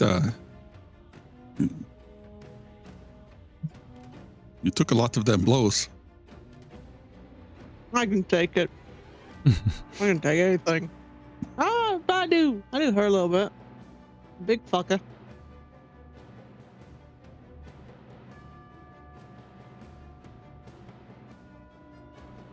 You are insane. And now I would like to cast Mass Healing Word on anybody who is hurt. Or 2d4 plus 4, that is another one, 5, 9 more. All right, so everybody heals up a little bit as you're kind of gathered around this troll body. Your dancing lights illuminating the area. And you see a couple more goblins kind of poke their head in just for a second. And seeing the carnage of... Shit, how many goblins was it? 3, 6, 9, 11, 12, I mean, you got 13, to M. 15. Just, they're like mounds of goblins just in places. Because they tended to kind of go the same direction, and a lot of them were hit right as they came inside the door. So as they were coming in, they were kind of scrabbling over their fallen compatriots. These two goblins kind of poke their heads in and see what's going on. And as they're watching,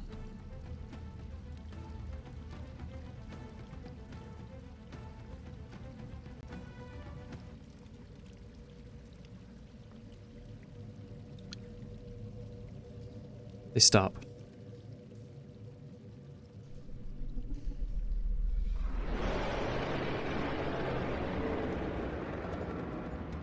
Their eyes grow wide. No.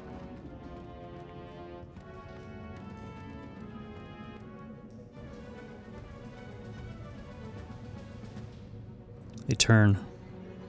They flee into the darkness.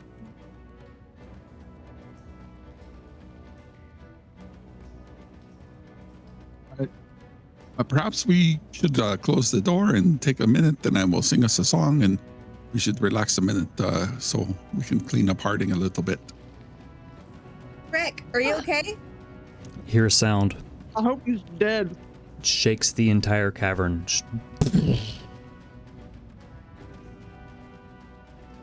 Then another. Just getting closer.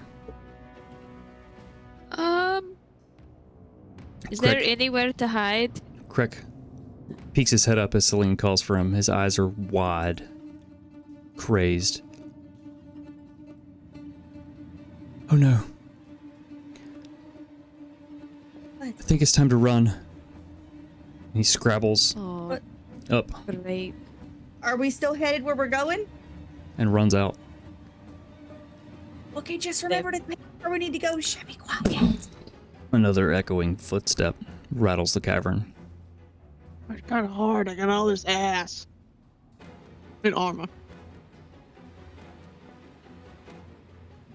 I'm licensed to drag this wagon.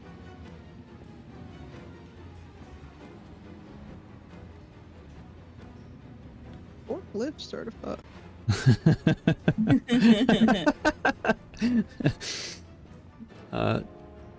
You run back out. Oh, I grab Dante and Hal's hands. Dante was already out the door when he saw everybody running. Oh yeah, but it's dark. And you My can't brother see in me, so she Christ, grabs you your need to hand. hold a woman's She grabs hand. herself. Let it happen. Fine, fine. I won't screw up twice. I will grab Celine's hand as well and run with her. Good boy. Woof. I got my boys. That's my hard thing. You run out, I'm harding. That's me. dashing I'm going across the open chamber. The pillars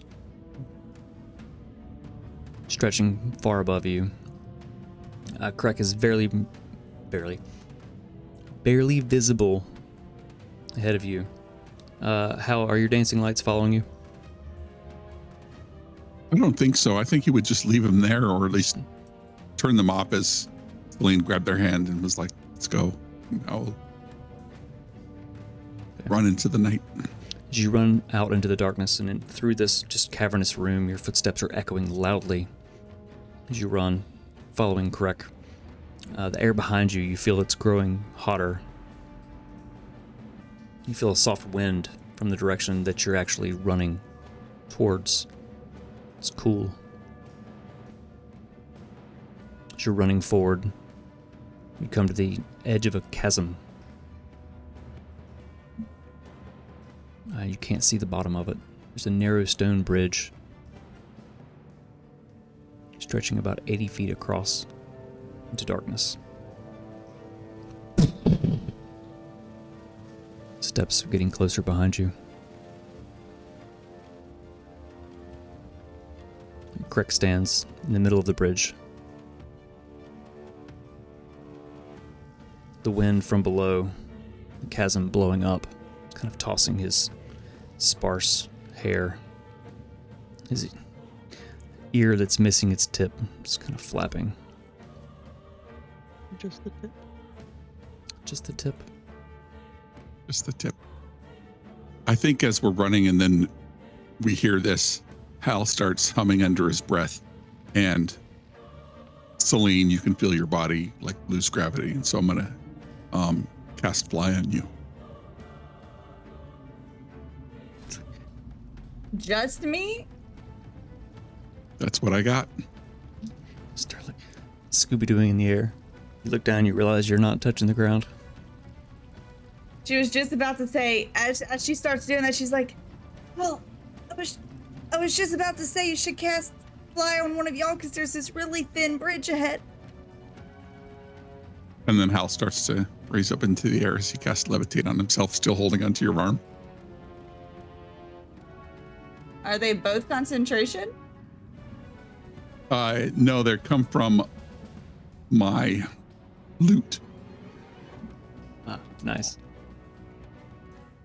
Cool. So as Hal and Celine begin to lift into the air. And Oh no, they are concentration. Ooh. So Celine flies and Hal goes run. Oh. I hate the cold. I hate running. I can turn in. Maybe I can turn into like a giant bird and like Dante can like. As you're running, you're Ride panting for breath, trying on to talk top. to each other. Hell yeah. And then you can do your levitate spell. And you could like grab onto like my foot.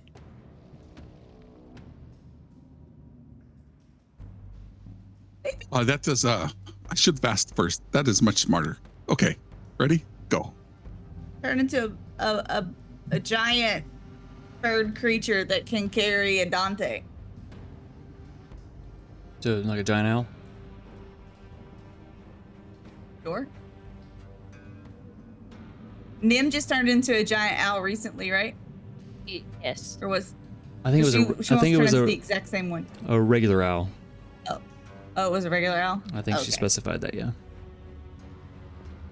Okay, cool. It doesn't look exactly like. Well, maybe it could. It can still look exactly like her little version. Just bigger. Big snow owl. Okay. Yeah. So as you're running, your body begins to morph and shift into that of a giant snow owl. I do say before I finish shifting, Dante, hop on. Okay. Dante will hop on. She turns and looks at him, which she can't see, and then turns and looks back. and then she'll fly low so until she feels Hal grab on to her. Harding would be so proud.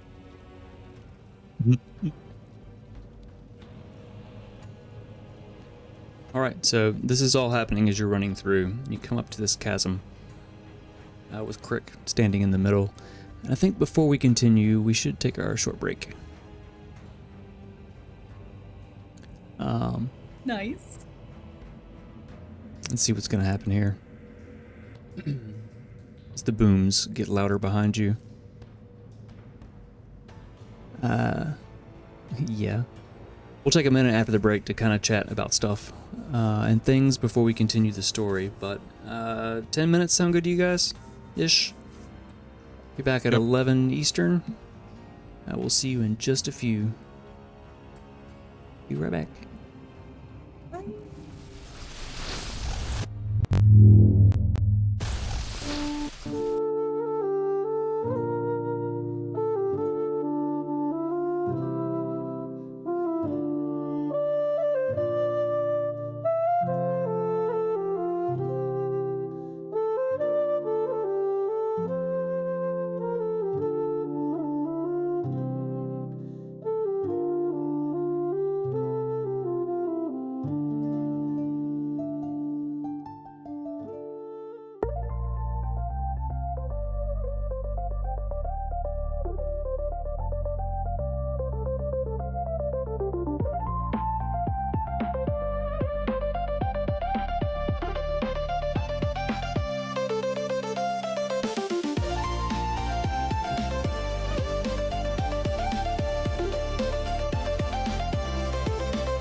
It's on stage, all day.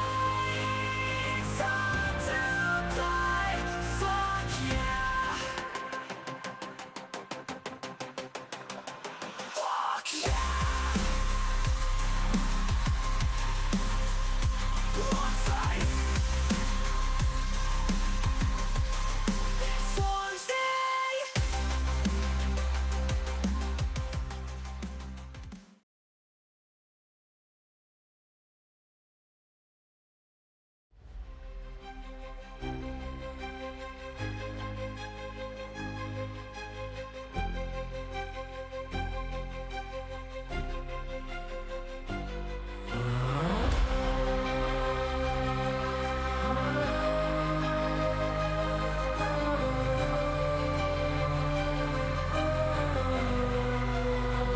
Here we go.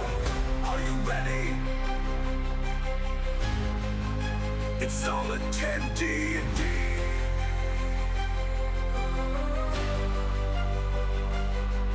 Let's play. It's solid 10 D&D.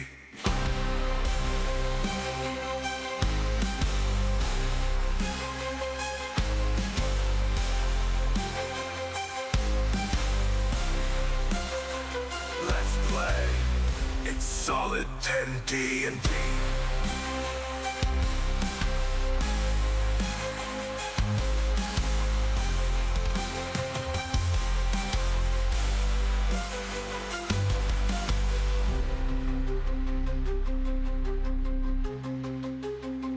Let's play.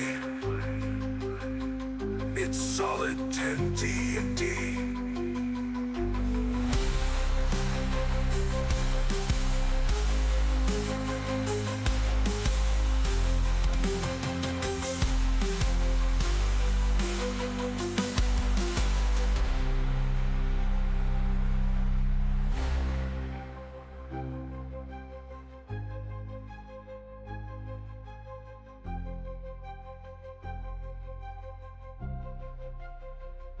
Let's play. It's solid 10 D&D.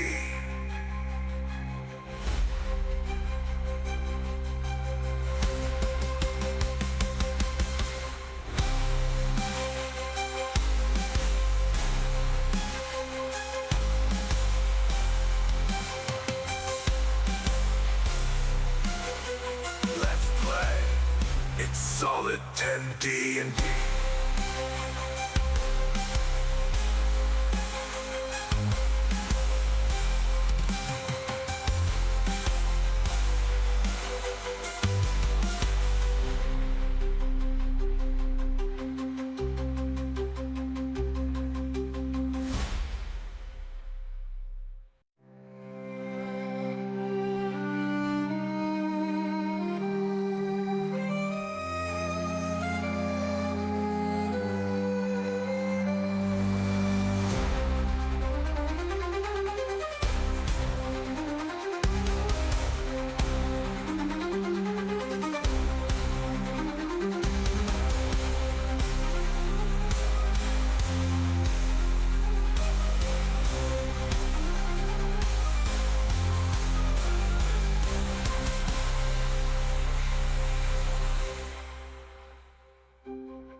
solid 10 D&D.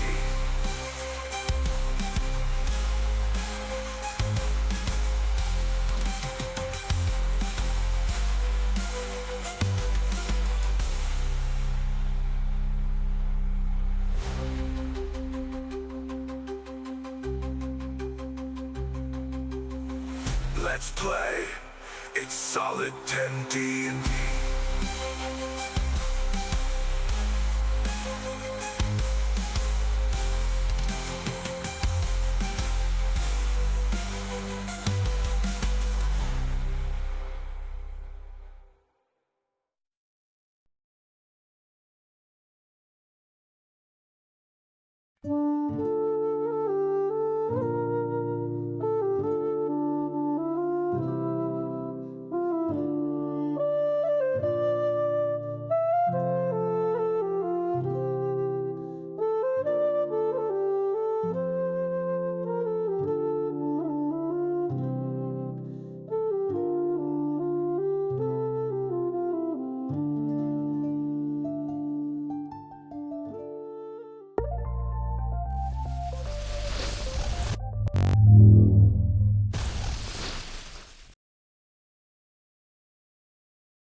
And we're back.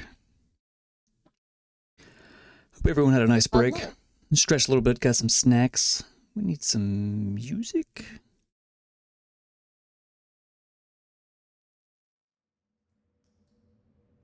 Got some CDs. Got some cassette tapes. Some 8 tracks. Let me change the batteries in my CD player. Hold on. CDs, no. I'm literally typing that right now. And there it is. And there it is, CDs. If you're new to Solid 10, we are, it's marked for adults only for a reason. We talk a lot of smack. Yeah, 8 tracks. Truly the lost tomes. Adults, where's the adults? Yeah. It's adults only because we are not adults. Not even close. I'm a worm. We are worms. So what'd you think about the troll? It was I don't good. like it. Interesting. Glad that I'm immune to poison. Yeah. He was really smelly. So there was an area effect if you got I should have made it. I realized reading back through it, like, it should have been at the start of the player's turn if you start within the radius. But I wrote it wrong and I had already rolled, so I didn't change it. So I will update that on that homebrew troll. But there's also one effect that I Yeah, never. because that whole village of trolls is gonna be mad that like their like little brother was killed or something, you know. May come back into play. Jeffrey, you killed Jeffrey the troll, and his brothers. I don't know. They're not very smart. May put together, you know. I absolutely love homebrewed monsters. Like, I absolutely love it. Like, limits your imagination is the limit, and that's it, right? Yep. I mean, it's one thing about, hey, a troll, it's immune to fire. Oh, it's not immune to fire. It's immune to lightning this time. That kind of stuff is really cool because it's like, oh, I can just, do all kinds of crazy stuff monsters can do. And then you could like release it on Solid 10. A monster menagerie of Solid 10. Mm-hmm. Monster. Mr. DM. I have quite a few. Huh? Did my fire like heal it or something? No, it actually stopped it from healing. That's the thing. That's kind of a general thing with trolls. They heal a little bit if they don't take fire damage, and I kept that pretty standard for a troll. That was the first time I attacked it the whole time. Everything else was the water sphere or like the duplicates. I pretty much only attacked once. I pretty much have to homebrew everything because you guys are just generally overpowered. I like the players to feel powerful, and you guys just shred through stuff. There was one feature that I really wanted to use, but no one provoked an opportunity attack. It would have grappled one of you, and I think the save for that was really hard.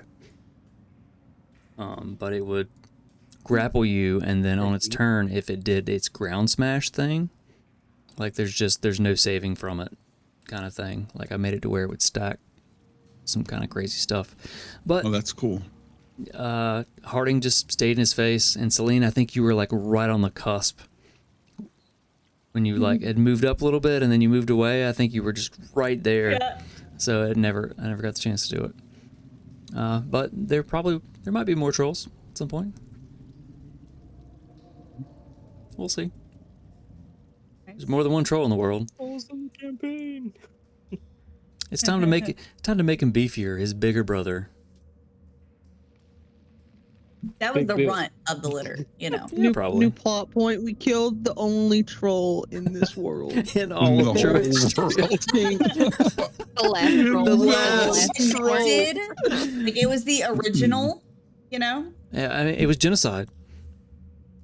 You Who the wiped fuck out is an Jenna? Billy Troll's gruff. you wiped out an entire species. Xenocide. Like, Oops. Now we really are murder hobos. oops, no trolls. There's only one species we're working towards eliminating. One. What species? Why? What species are you trying to eliminate? A Durgan. The dragons. The dragons? Because that's our whole thing. I guess so. Is it? then According we would only be to playing the whole spill dungeons. of the Gleeman whenever we joined. Yeah. Join us as we play dungeons and Dargans. oops, all the No Dargans, Dargans. all the Dargans are Don't get rid dead. of all- Dungeons and Durgans. We've killed all the Don't get rid dragons and of saved all the dungeons. dragons, though. I I meant didn't say dragonborn. You said all dragons. That meant any dragon. You're trying to get rid of Dragon Dante. dragon. Yes? Not even dragon? Derivative. Yeah. Aren't dragons? You're not even like a real dragon, bro. Yeah, you're like You're a the poser. nuts of a dragon. You are a concept of a dragon. Concept you will. of a dragon. wow. Rude. Wow. I'm telling you, Harding is learning vicious mockery from her new best friend.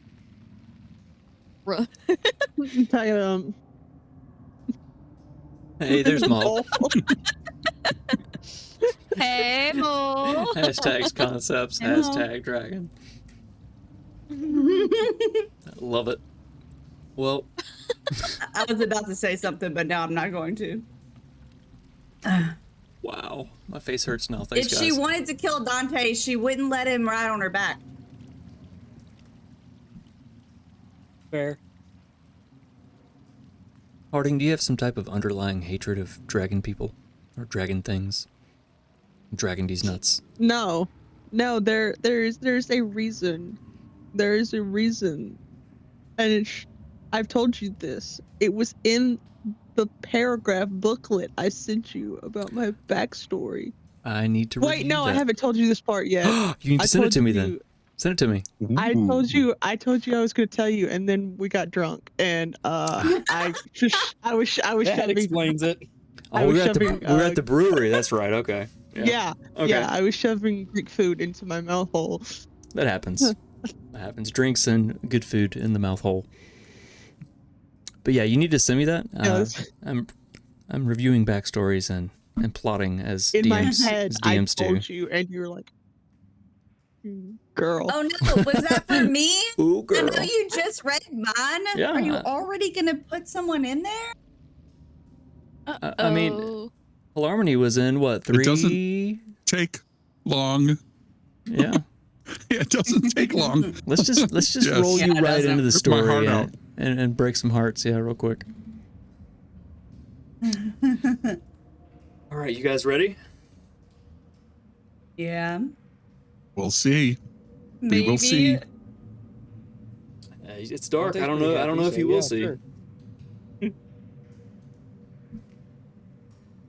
I was All right. about to say something, but I can't because I'm an owl. Ooh. Oh wow. Oh boy. It's, There is one thing I can say. who? What? What? When? Why? We're a little early. Usually it's after midnight Eastern time when things really get wacky. We got 50 minutes to see if we can beat our record. Let's actually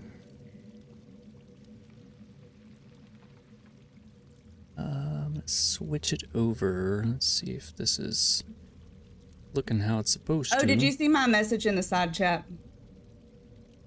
Yeah, it's okay. If I forget, then that's on me. You can put your... Does that mean you don't want me to mark off the extra spell slot? Nah, you can put it back. It's fine. Okay. That means we're gonna need it. Maybe. Depends on what It you was do. a 4th level, so. Yeah, you can keep it. Let's see. We If he's need a merciful DM, then we're in for it. some sounds here.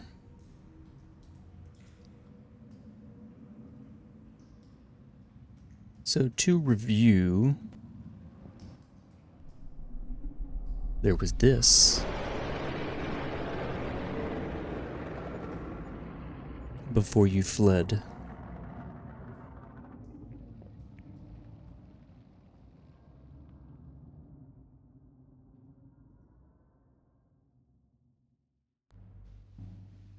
Across the darkness, through the caverns. Past the posts. Celine turned into an owl.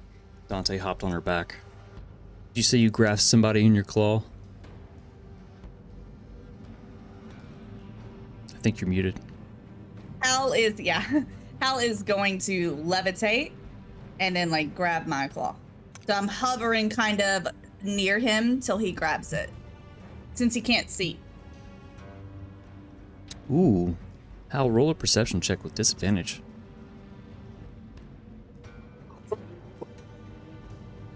I've got the map up, but you guys are still moving through this large room. And you can hear... It you can't takes really too see. long. I'll like grab him and then he can grab me. Hal's got a +5 on his perception with a disadvantage. That is a 2 on the dice, so that's a 7.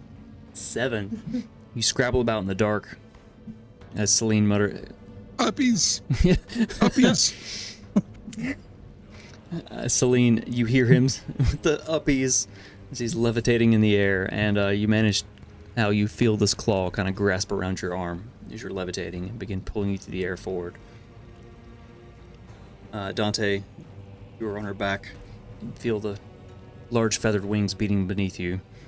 Harding and Nem, you are on foot, running. I can carry her. What the fuck am I talking about? I'm activate them flying boots. I'm scoop up Nem.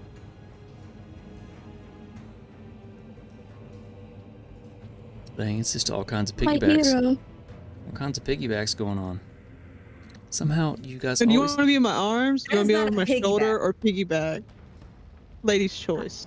always surprise me. How would Harding pick her up? For the second time. Any way she wants it? That's the way you need it? Pretty much. I don't think anyone got that joke. How do you want to ride this ride? Wow. I would like to think that as we left, Harding then was grasping Harding's hand and running ahead. Right. So I imagine that there was like a fireman's like carry. Bridal style. Gotcha. Okay. Bridal style, not 100%. fireman's carry. Yeah. Not again. This is but bridal style.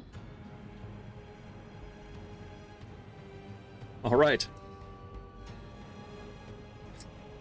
You guys are ridiculous.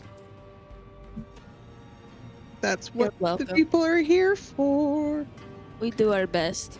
That's what D&D do. That's all we can do. That's okay. So we need to make that. We need to make that a T-shirt. I'm surprised you haven't at this point. A sticker as well. An My brain- inspirational journal. My brain is just mashed potatoes. You guys know this. With the shenanigans you pull, mashed potatoes. So, with the group of you being carried, flying, floating, or otherwise, Harding, I think you're the only one that's on the ground. You come up to this chasm. I said I activated my flying boots. Oh, you're flying too, so everyone's in the air. Yeah. Thank you for reminding me. Except Crick. You Krek. can die. It's fine. Krek stands ahead of you on the bridge, across the chasm, looking back, the wind whipping up from below.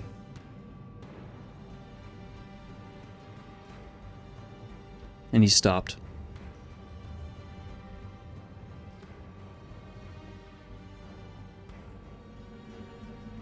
Where's the button? There it is. He turns and he says,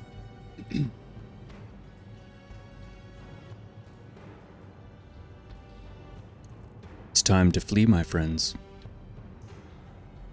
This is one fight we cannot win." His voice sounds different. He begins to grumble, just mumbling words. And as he's grumbling and mumbling, And I start kicking him off that chasm right quick. you're currently floating in the air and carrying Nim, so probably not, and you're not close enough.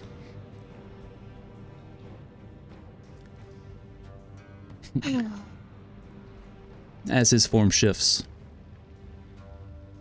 the wind blowing from beneath, sweeping long white hair and beard, and standing before you is Tom, the Gleeman.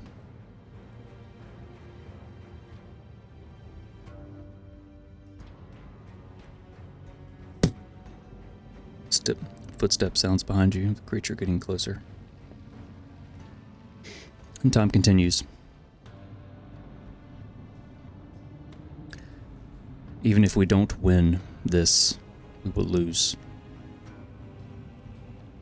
The dwarves of old dug too deep in this world and found their way to the hells. And the hells found their way here.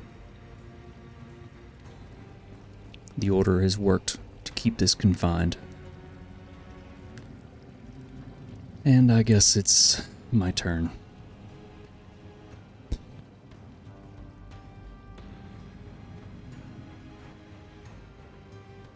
What do you do?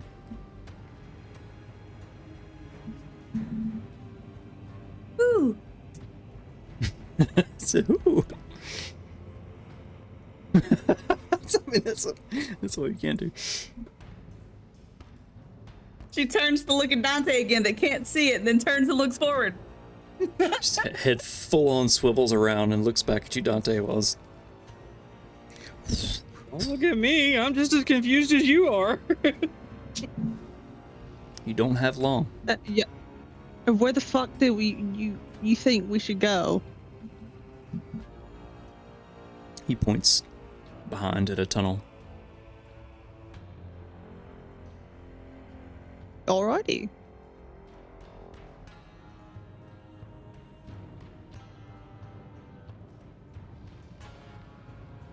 Yo. I am a passenger. Dante kind of gives like a swift, like heels into the owl. That way, go.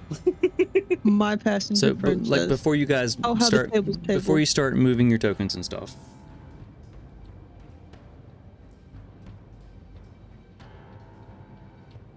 I'm glitching my computer out.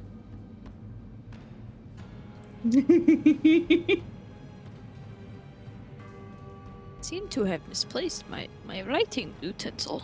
81 drop frames. I didn't. The map really does like glitch it out for some reason. You're standing here like that's all you're gonna say to him. That's all you're gonna say to not Crick? How are you We don't here? have time to talk. We don't have. Yeah, there's a big ass fucking thing trying to kill us. There's not time to conversate. By the way, Owl Celine stays over the bridge as she's crossing in case either one of them fall. Throwing that out there. So you're holding Hal, and Dante, you're riding her on her back. Yeah, but Hal's like weightless, so Yeah, even if you let go, he would just keep floating there. Whereas Dante, we'll see.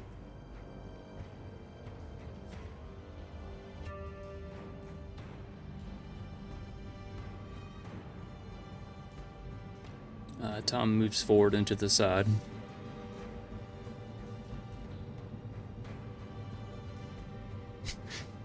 Tim's going to stage whisper as we fly closer to him. Mm-hmm.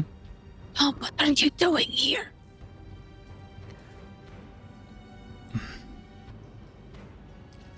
I figured you had new friends and you'd lose your way. It'd probably help.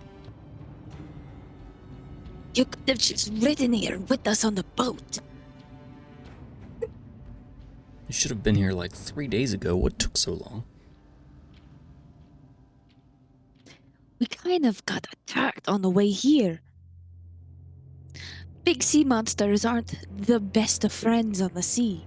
You like calamari, Uncle? We had calamari. Yes, it sounds delicious. And the calamari had me. I And- thought you and had Celine. things. Sorry, go ahead. No, I was just talking shit. You I do you, thought you boy. had things to take care of in Lastland. I took care of them. And carvings? What about him? No, didn't you have to take him somewhere too? And make sure he was okay? I took him there before I came to Lastland. Oh.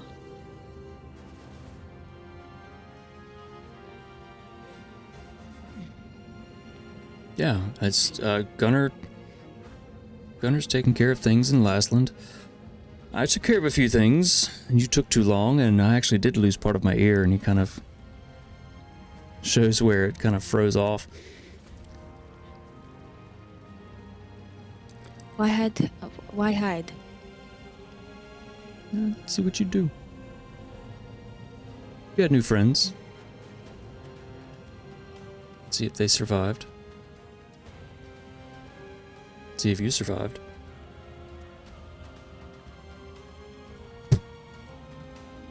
Step closer. So you should go now. I will hold the ball of rock at bay and try to seal him away once more.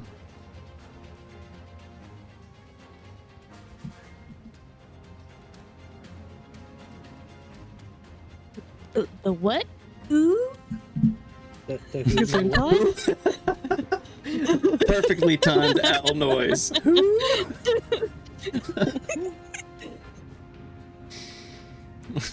The gleam kind of looks up. Just this like glowing sheen of your eyes. The darkness. The ball of rock.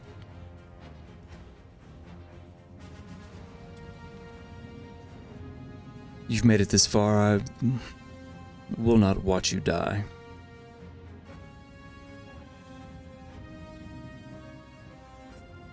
Follow the tunnel ahead. See you on the other side?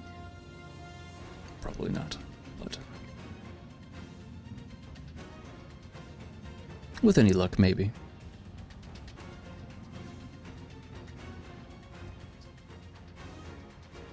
Follow the tunnel. In about 3 hours, you'll find yourself at Nogrod. It's not too far from Coldrod. And I have to tell you, not all goblins are like the ones you saw today. Many are like Krek, but not me, if you get what I mean.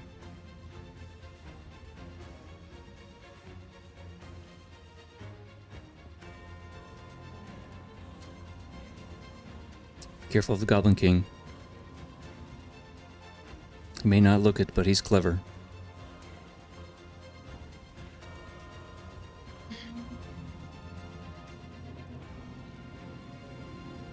Kind of pushes you along.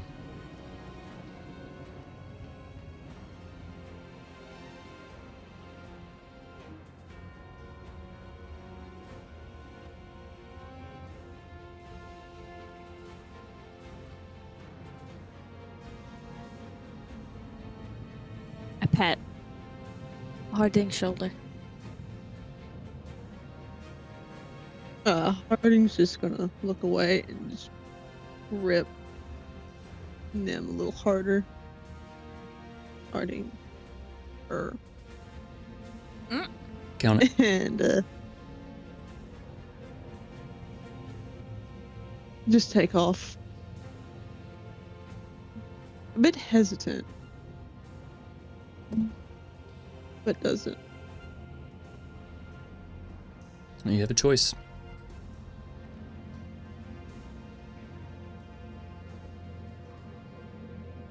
It's up to all of you.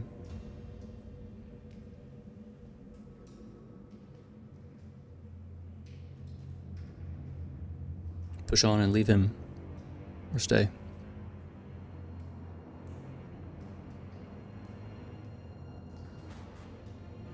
Celine's gonna turn her head upside down and hoot, and then turn it back upright.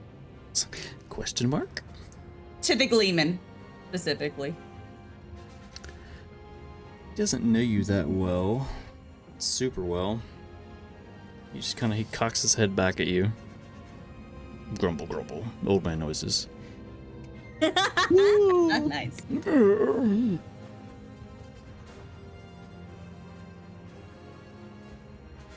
For this, I'm going to say time has kind of slowed down a little bit as all of you are just thinking.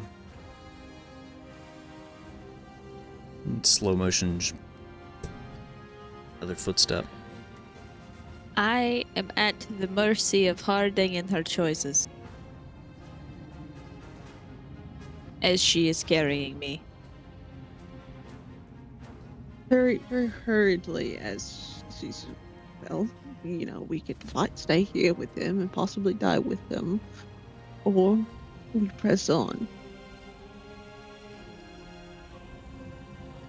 Al will start singing, I want to fly away, yay, and give the Gleeman an inspiration as we fly by.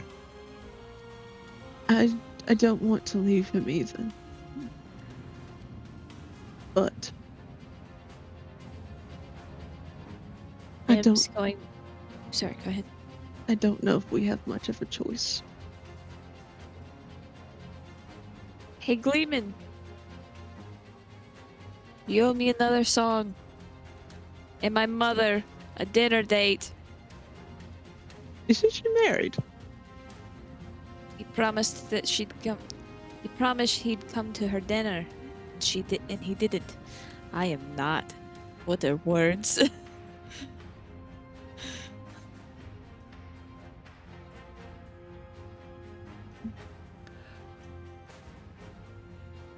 We'll see.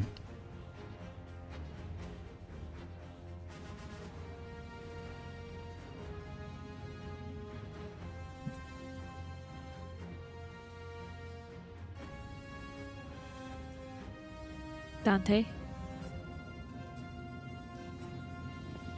He's kind of the mercy of Celine. Necessarily, I could jump off if I need to. Oh my god, I can't believe now you're leaving it all up to me. How dare you? This is a point. It is your choice of what you want to do.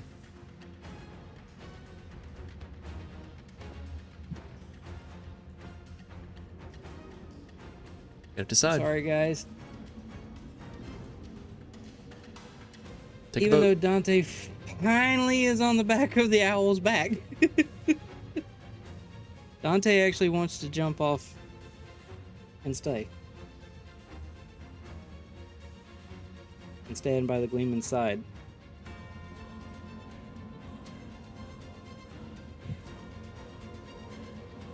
He looks But at you. as Dante, what are you doing?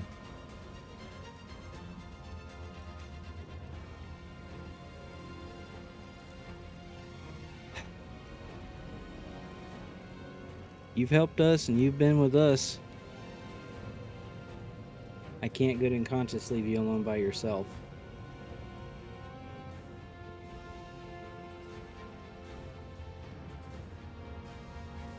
Fool.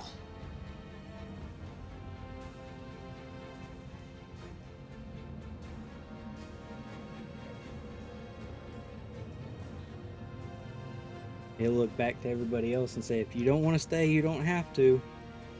It's up to you. He'll grab his necklace and switch and stand beside the Gleeman.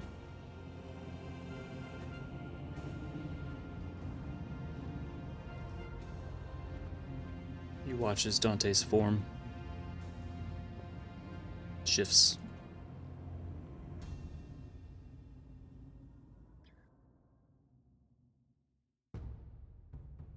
Harding.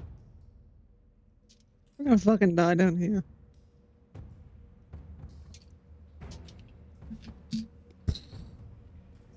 Much closer.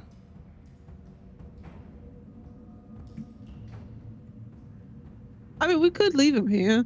It's very, very sad. I would mourn for a very long time. I'd name my firstborn Dante. Like, in memory, in memoriam, in memorandum, in Miranda. It's Miranda. I don't know.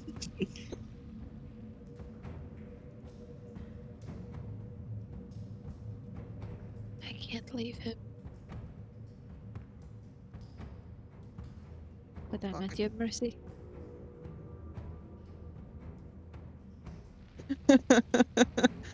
um, I'll look to Hal and Celine.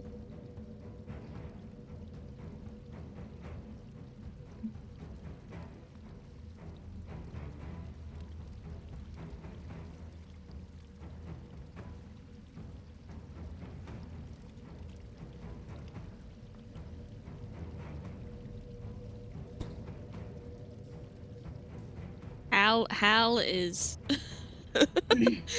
T-posing, I'm assuming. Floating in the air. You can't see much, Hal, but you can hear what's going on. Crickets. I didn't know Hal was a druid too. He turned into crickets. Chirp, chirp, chirp.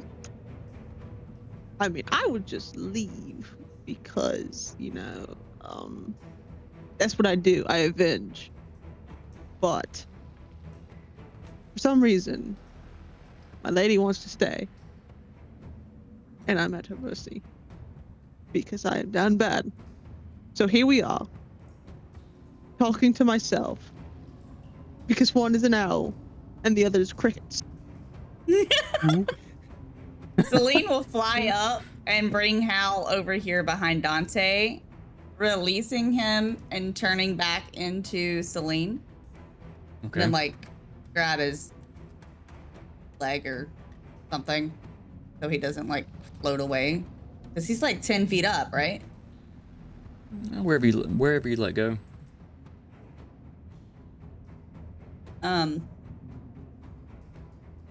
How long has it been since we got here before it got loud? It got closer.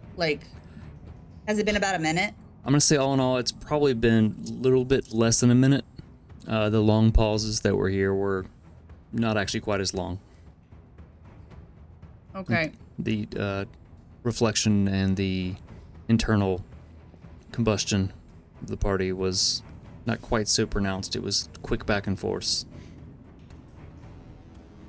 So you're getting close She'll look to the a Gleeman minute. and say, will it be helpful to summon an elemental?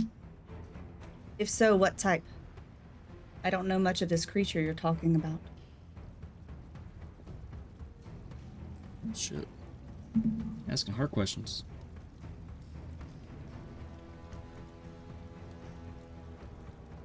It's a creature of the hells, so water couldn't hurt.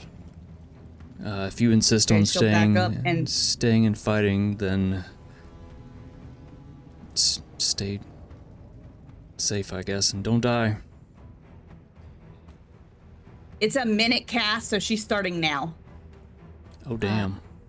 Okay. Nim is also going to take her dagger and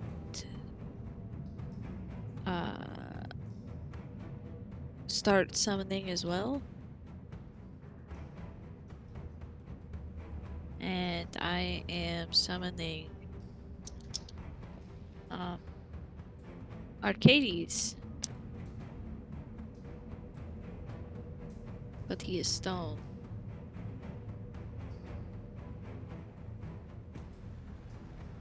And I take 8 points of psychic damage. 8. Right. How much HP does he have? He has... I have him, hold on. Arcades has 55 hit points. Damn, alright.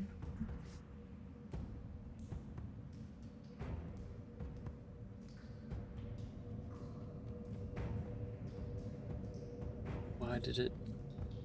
Here we go. So, you guys start casting. I'm gonna land. I'm gonna kiss Nim's cheek. I'm like, you really take me to the nicest places, darling. How about a beach next time? The mountains that are not dangerous. Nice log cabin. Quite Nim's cozy. going to grab Harding's face and pull it to hers and give her a schmacker and say, Harding.exe has stopped functioning. and she's going to place her forehead against hers and say, we'll make it through this and you've got it.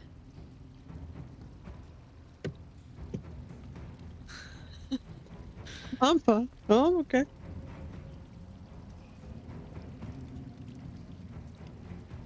You're casting I spell. draw my sword.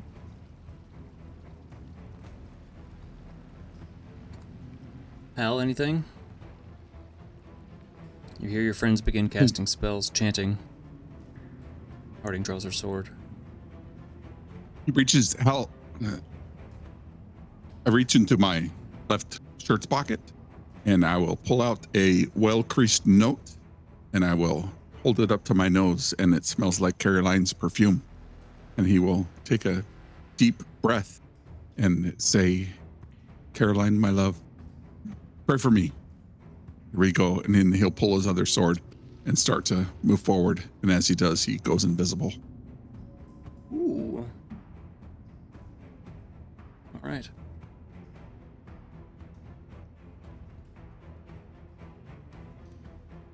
So you watch as Hal just disappears. Two of you are casting your spells. You stand there waiting.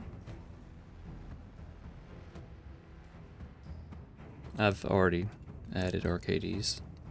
It takes time for the my bad. spell. It takes time for the spell. And I don't know if you're going to have enough time. An action. It takes an action to bring Arcades? Yes, it takes an action to summon a construct. Alright. So Arcades appears. This is the only image I have for him. This stone. Selena's in the back, chanting. Make it... Almost make it. Orb. This glow appears before you, coming from where you were, growing brighter and brighter. I'm gonna say, Celine, you probably won't complete your spell until after one round. It's a creature Okay. appears.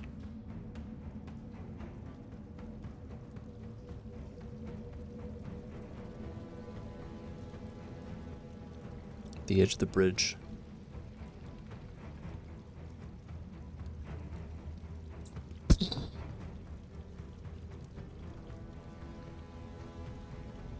Let's go ahead and roll some initiative.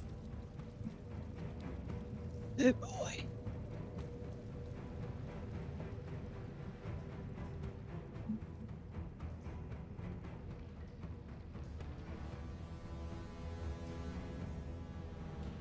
Before you stands this towering creature, wreathed in flame, horns in one hand, enormous fiery sword in the other, a whip, great wings stretched from his back. Not bothered to use them, just to taunt you. His heavy footsteps coming closer.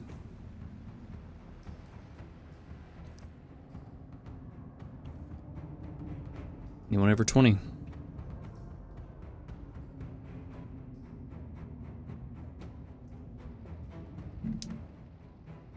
That's not good. 15 to 20. 16. 18. 15.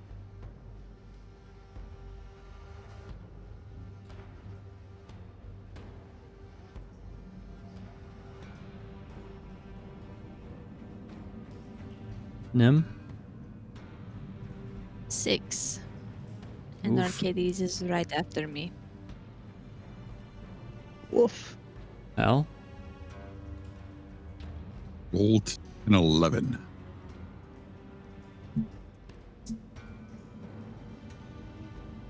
Let's see, and Tom rolled a 17. Tom can use his inspiration if he wants. So he rolled a 10. Okay. So he did use his inspiration.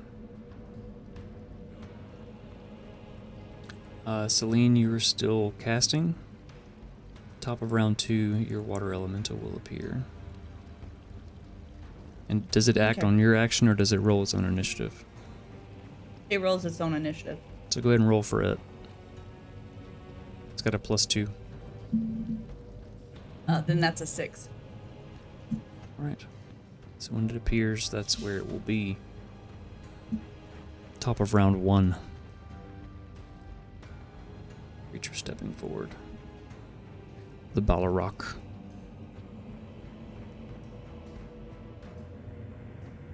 Oh boy.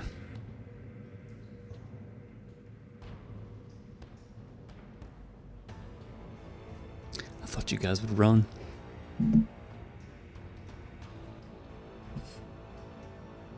Let's see. I mean, Celine is bound to the Nildorin, and one of them was going to stay behind.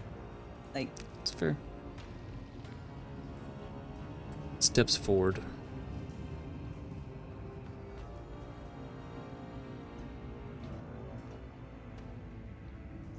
Drawing back the arm with the whip, it's going to lash it forward at Nim. Who's in the front? It is a 19. 19 hits. It's the whip. Cracks against you. Deals 18 points. Halved. Of force damage. Oh, a force damage. Plus 17 points of fire damage. That's halved is 8.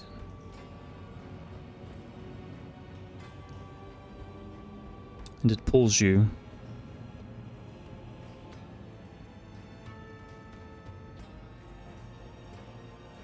As it pulls the whip back quickly, it yanks you towards him, onto the ground in front of him, and you are prone.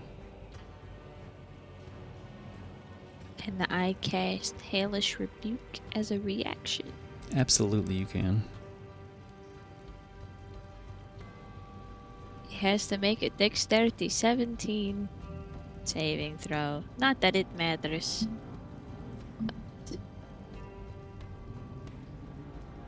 It's a 16. So he fails. You lash out, rebuking. It's fire damage, right? Mm-hmm. The fire smashes across him. 25. It doesn't seem to do anything.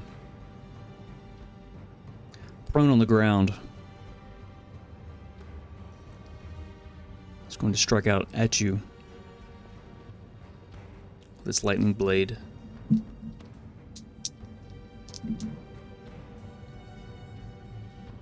Which is a 32?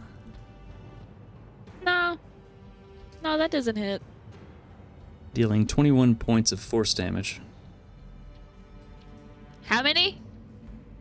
21 of force, Uh-huh. plus And? 22 points of lightning damage. And you cannot make reactions until the creature's next turn.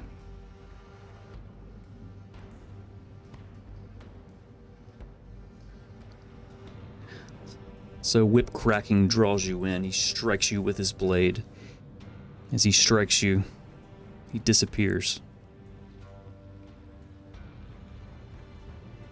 And reappears, flying in the air.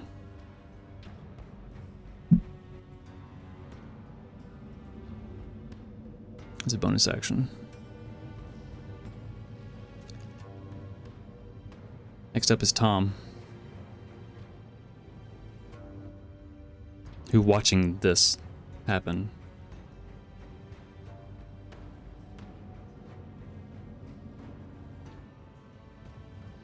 where's his stat block?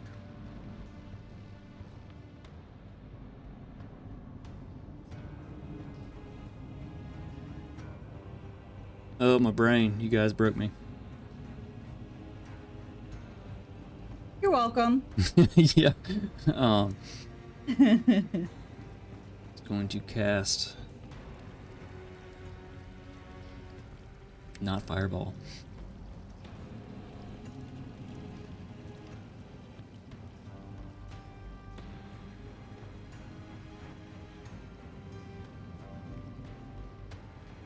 It's going to cast Wall of Force.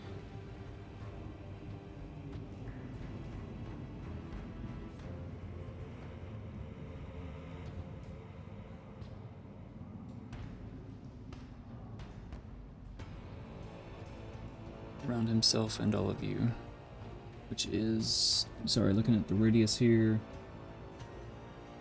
up to 10 feet.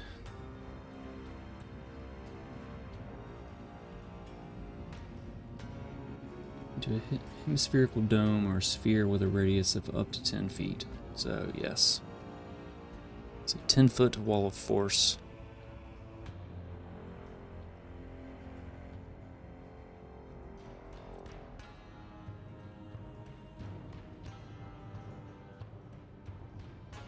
Actually, seeing Nim get the shit beat out of her, he's probably going to point and cast it over there, just around her. Nothing can physically pass through the wall. It's immune to all damage and can't be dispelled by dispel magic.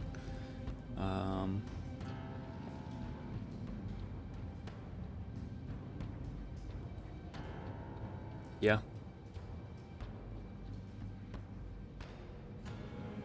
Lasts for 10 minutes.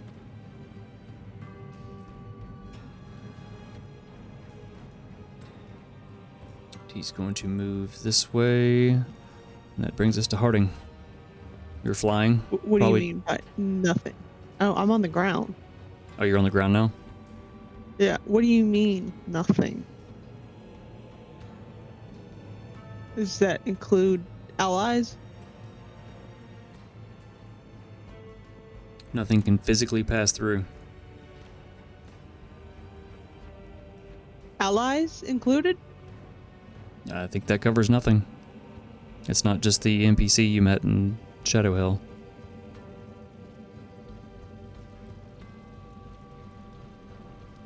I don't have a turn then. I mean, it doesn't say you can't cast spells through it. I guess nothing would include spells, so yeah. I think it would depend on the spell itself, probably. It says nothing. It's pretty Wall clear. of Force Nothing. Yeah, specifically. nothing physical. I think Nothing Wall of can Force physically does pass also through, yeah, I guess, block yeah. line of sight. I think the spell says you can't do anything via light. It's Invisible behind wall total of cover. force. It says It's an an invisible. invisible wall of force. Yeah. Comes into existence where you, at a point you choose within range. Yeah, if it's invisible, then you can see through it. Nothing- It just says nothing can Nothing- physically pass through it, so spells could work. Yeah, is but not like invisible. fireball because it leaves her. It's immune to all to damage, the thing. and it can't be dispelled by dispel magic.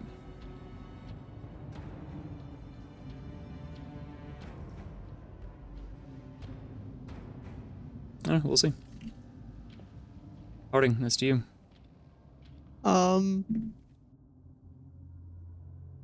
So I can't attempt to get in there. You don't know. You can't see it. It's invisible. I well, obviously I'm going to rush into to try and get to her. So as you hit the barrier of it, you cannot pass through it. So you make it, as you move your token, you get up to the edge, you run into it. You can't see it, but you can feel it.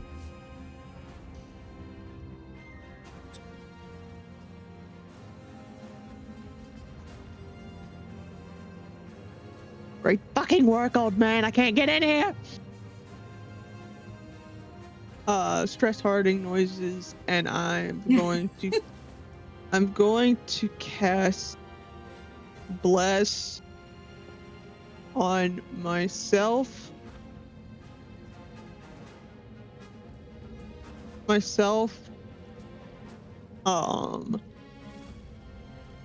Celine and Hal. What's the range on Bless? You guys get.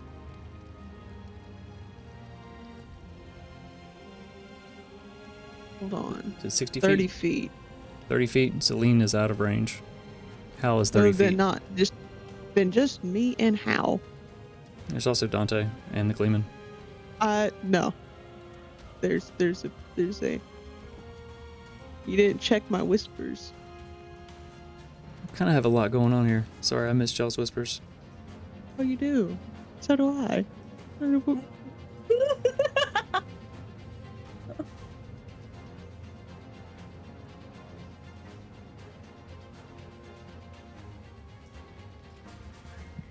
All right, so you cast Bless on.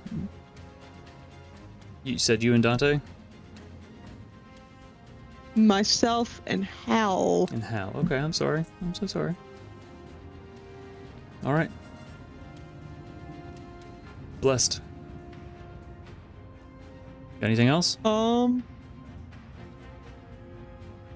It's an action, right?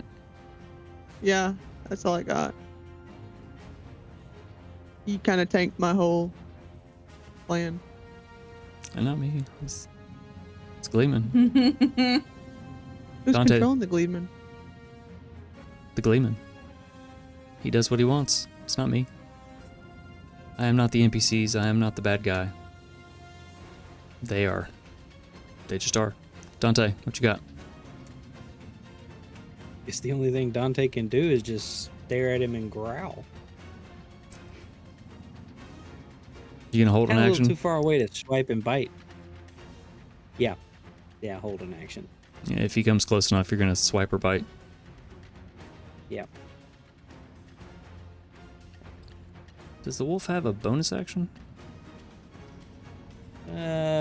Yeah, it's I can move an additional 10 feet, and opportunity attacks made against me during the movement or have disadvantage. Okay. That's unfortunate. Celine, you're still casting your spell. Yep. Next turn, you'll have a water elemental. Hal, that's to you. Ease. I will. He has both of his swords out and he throws his cutlass at the creature and it flies towards them and it can fly 30 feet and make an attack. It's a dancing sword that is a 14. 14 will not hit. It glazes off. No effect. All right. And so as an action, he will... As an action, he will use the spell Shatter at 4th level. I need a DC 16 con save. On the creature.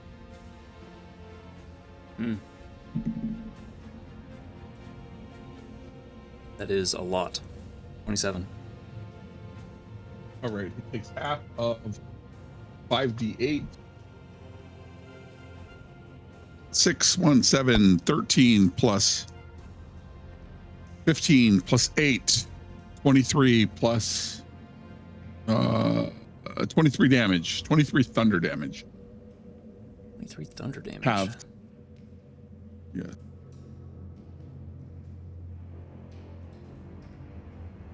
And Hal move away, invisibly standing in front of Darlene, concentrating on his greater invisibility. Can you attack and not drop that? Yeah, it's greater, so it's a level 4 spell, but it's concentration, so I can attack and cast spells and do all that stuff for 1 minute. Gotcha. Whereas regular invisibility is an hour. Gotcha. Okay. I thought that invisibility would That's drop. my turn. You attacked. It's greater.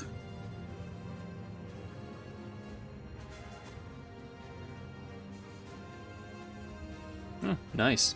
I didn't know that about greater. Cool. All right. Next up, we have Nim.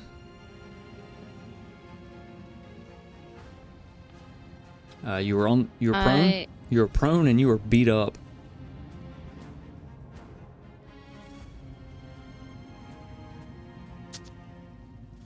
I'm going to. Where is my? Kind of look over your shoulder as there's just this shattering explosion happens, kind of rocking the creature in the air. Its wings, keeping it aloft. Going to cast the healing word on myself. As I'm laying there on the ground. All right. 2d4, not that it matters. Good boy. A whole 9 points. Did you mumble some words? You healed for 9 points. I will use half of my movement to stand up All right. and walk towards Harding and realize that I hit the wall. It's prison glass. Harding? Hands on wall. Nim? It's gonna be alright. Just get the- What did I tell you? Somewhere I can't follow. Oh. Oh. Oh, that hurts. Oh, that hurts. I'm right here. It's fine. Tom, I swear to God, if you can't do this. And I will also cast nothing because that was a leveled spell. So I'm just gonna chill. Hammering on the wall. It's your turn. What's Arcades got? Arcades.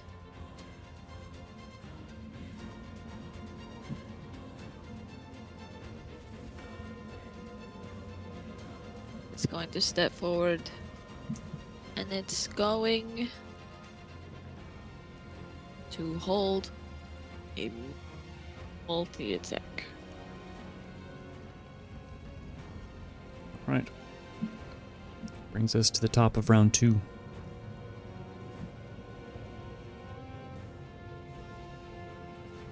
So yes, I'm going to say at this point the water elemental swirls up into I would have put it existence. beside Dante. Okay. Yeah. And it obeys my command, but it doesn't take an action to give it. So could I just say, that's your enemy, attack it? This kind of faceless shape, amorphous water blob,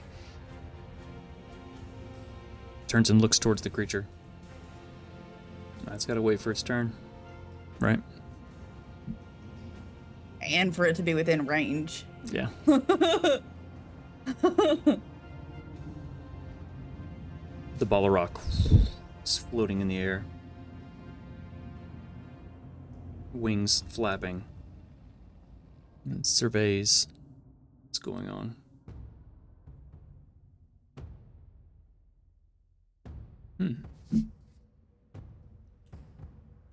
I need a dice to make this decision.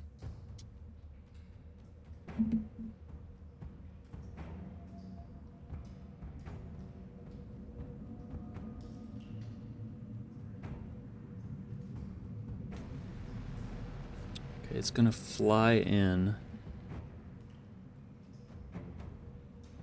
to this new threat.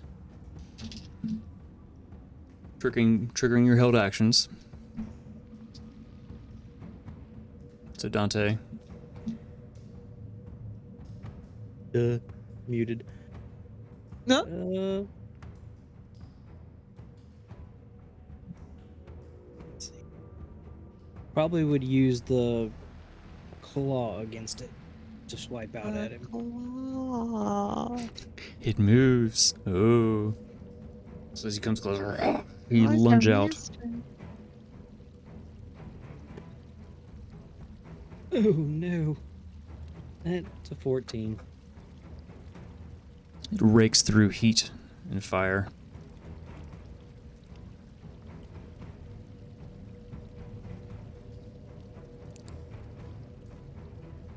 Oh, I forgot about that last turn. We'll activate that this turn. Gaining no purchase, doing no damage. You have the one attack, you don't have two?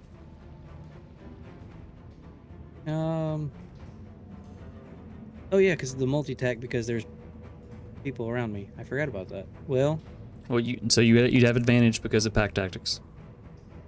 yeah. But do you have multi-attack as well, where you can bite and use your claw? Yes. Yes. In wolf form, I can make one bite and one claw attack against one target. All right. It's not as a reaction. You can only take one attack as a reaction. You can't use yes, multi-attack. with a held action. Multi-attack can only be unused your turn. Yeah. Okay, but you still do have To be pack that tactics. No, I forgot about that, the held action thing. But you do have advantage because of pack tactics, so go ahead and roll again and see if you get better So than I the can last roll time. again.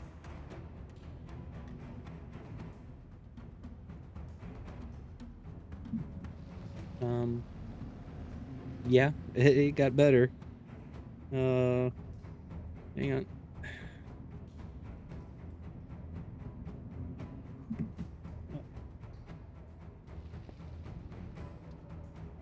27. 27 to hit. What'd you roll? That's a little better. I Let's rolled go. a 19 and it has +8 because I'm using pack tactics. Fuck yeah, okay. So that'll hit. As you swipe out, you hesitate for a second and reevaluate, and you swipe and you actually strike the creature, raking across through its flames, body.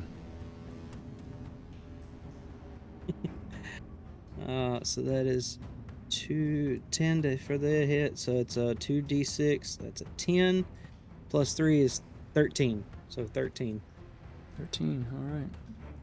slashing damage. He slashed. All right, so the water elemental, it wasn't holding an action or anything. Arcades was, but it's not close enough, right? Not in range. Nope. All right. As it moves forward, it's going to lash out at Dante with its blade. And that's a 20 math. Does a 20 math hit? Mm-hmm. You just had to say the 20. You were fine. yeah, 20 math, something over 20. I think that hits, right? He's not a very strong wolf just yet. I mean, he didn't even have to get that close. He gets close and he's trying to fucking hammer you into the ground. Swinging down at you. Does 21 points of force damage. Plus 22 points of lightning damage.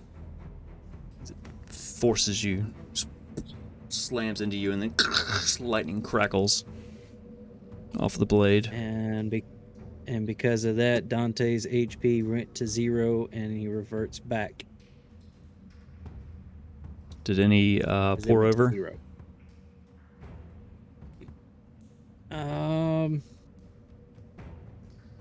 Give me that total again. I'm sorry. I didn't catch that part. Total was 33. And how did I get to 0 from 42?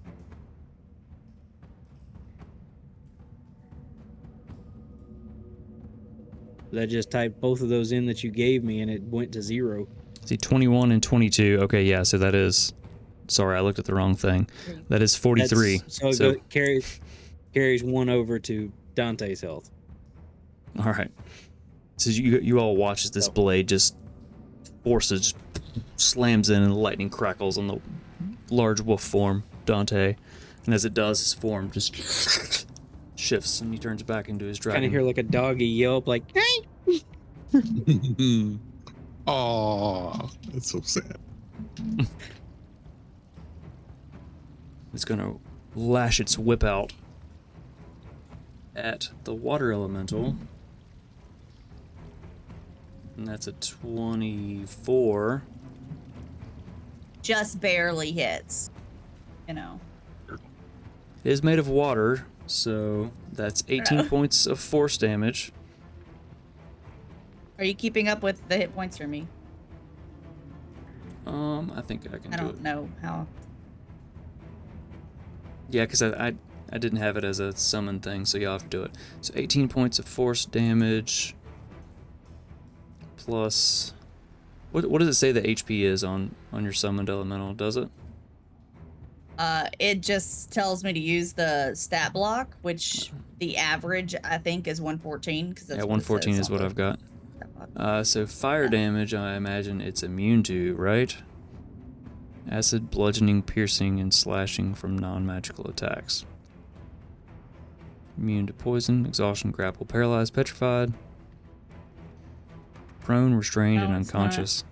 Wow, not immune to fire. That seems ridiculous. All right, Well, so it can be steam, you know. yeah. So. So that's... Wow, that's a lot of numbers.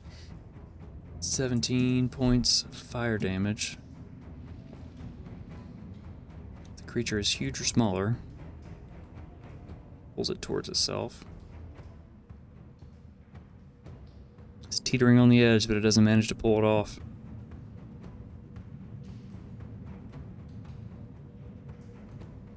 It's going to disappear and reappear here.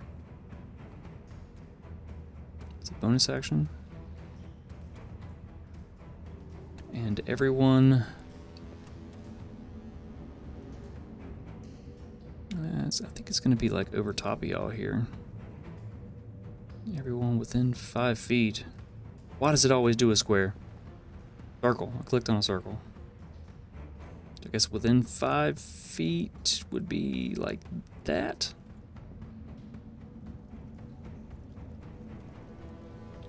Suffers. Come on, Brain, you can do it. 13 points of fire damage. So, Dante is 13, Arcades, and Tom and Harding.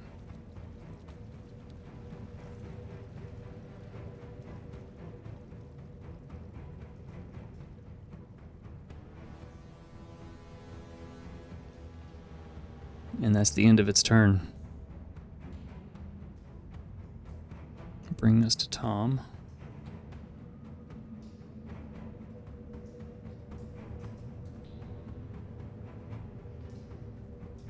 Son of a bitch. Son of a bitch. Sammy.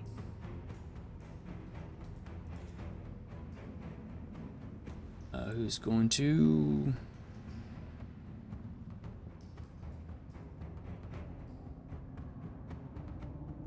Damn, I should have written this down and I did not. Sorry, y'all. I'm taking forever on my turns. You're fine. We're just pondering our deaths. Yeah, go ahead and ponder your Just deaths taking it all in, real quick. accepting it. Gonna send a message. He's going to summon... Let's see if I can find it.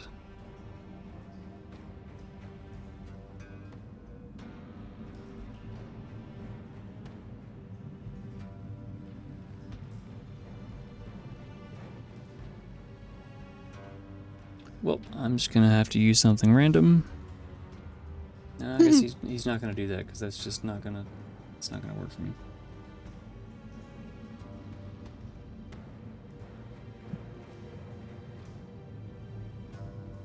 He's gonna drop concentration.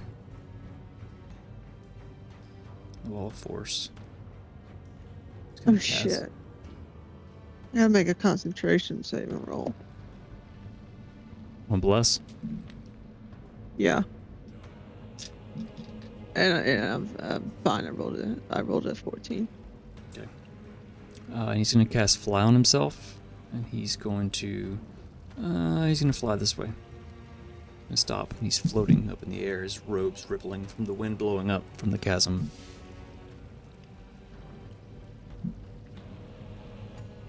It's his action, bonus action. Doesn't have much, so that's gonna be his turn. I guess as a bonus action, he's gonna say, "Fools, run."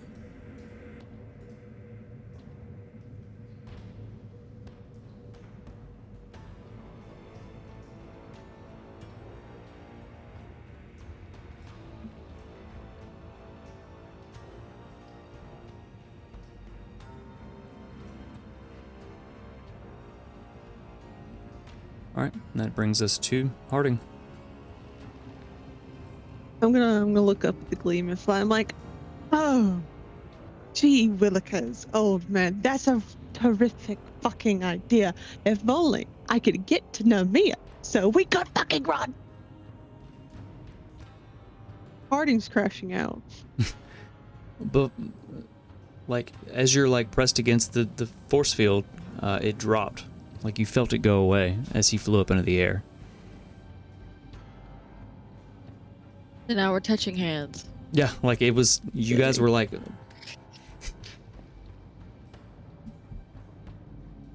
prison glassing each other's hands, and then the glass went away. Like, you touched each other. Oh, it's a little public space right now. Read the room. Hey, everyone, to vacate this room, we're having a moment. Read the chasm with the fiery demon.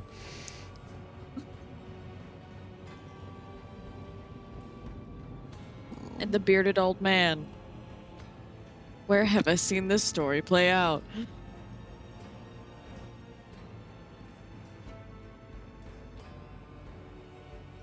Harding, what you doing? That's a great question. I have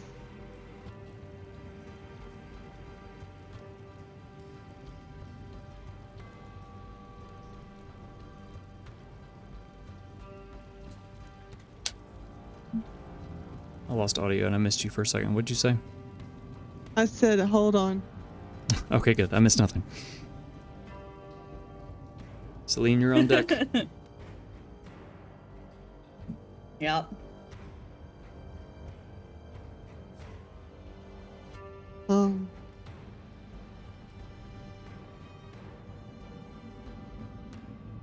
I'm grabbing Nim.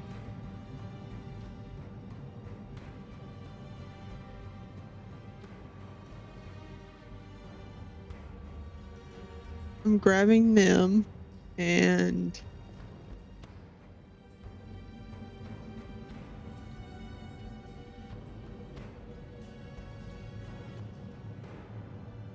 sorry, I don't mean to take a moment.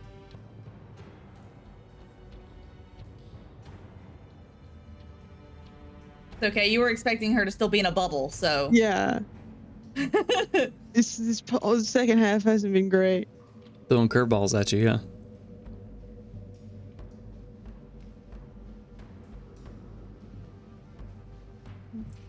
If you're considering grabbing Nemia, your speed would be halved, so that is something to be considered.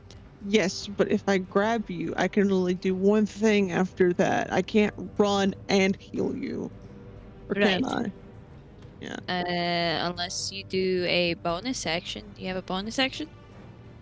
I say that as if I'm not. You're as like Mr.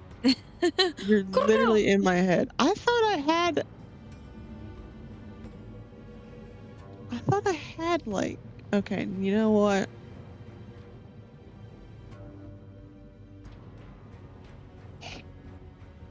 You know what? I gotta do that part. I'm dumping 50 from lay on hands into Nemia.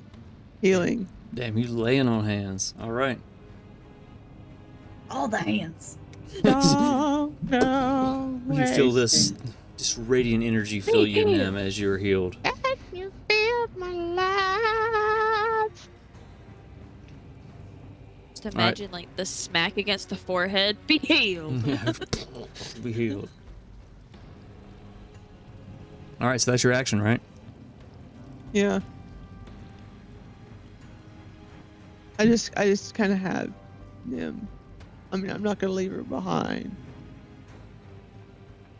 And I'm kind of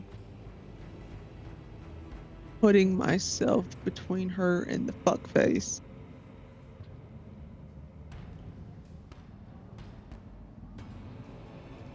All right.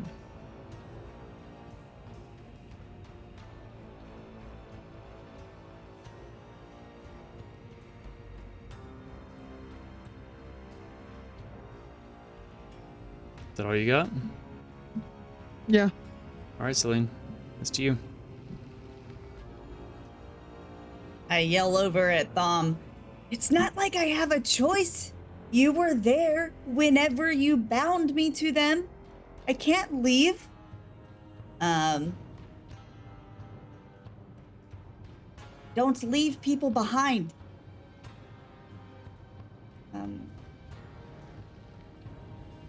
All of her good damaging spells are concentration, and she's concentrating on an elemental right now.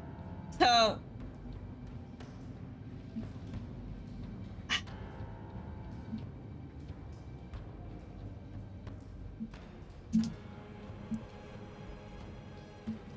oh, this is awful. I've been trying to figure out what I was going to do this whole time because I can't use produce flame on it. I'm so sorry I put you guys in a situation that's difficult. I know, it's awful. Not. Don't even say it. Definitely not sorry. You're all flummoxed, and I'm just like,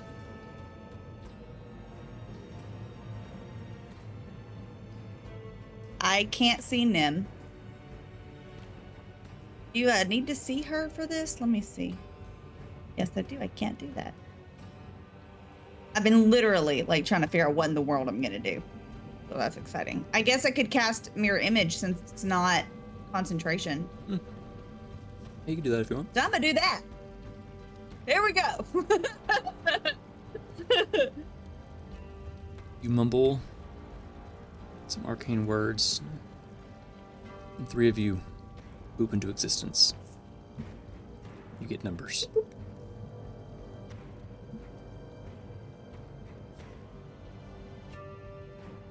Okay, I'll move them where I want them. Okay, cool. You got anything else? Do you, excuse me, do you want to move? Nope. Stand there surrounded by your... She can't move yet. So...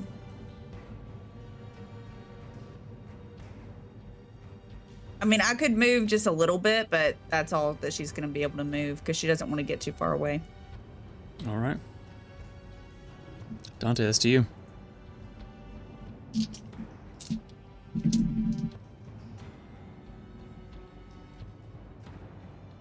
Let me see. What can I do to help since I'm the one that fucked it up? It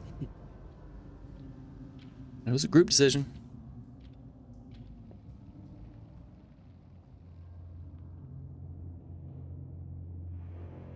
Ooh, DM disadvantage. Nice.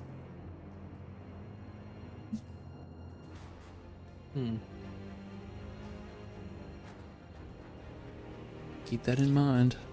Sticky in the middle of the screen.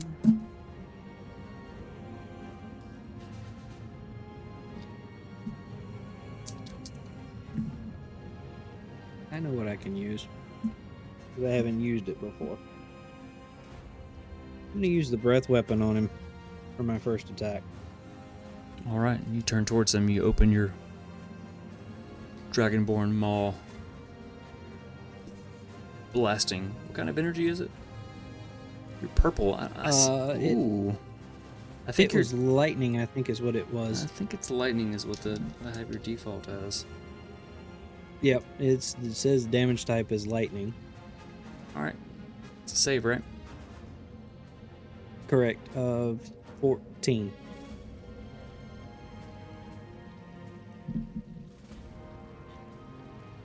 Dex save. Correct.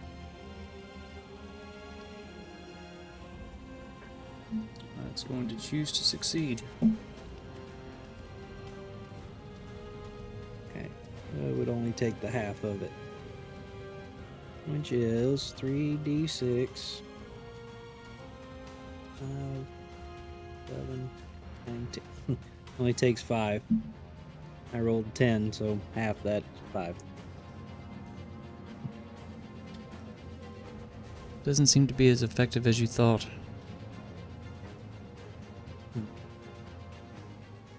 Even still. It's your action. What else you got?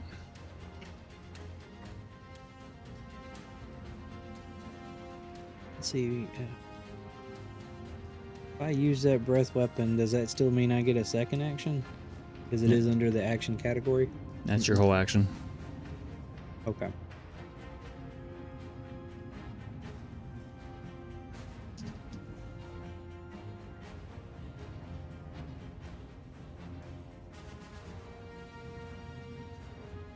Bonus action, movement. Yeah.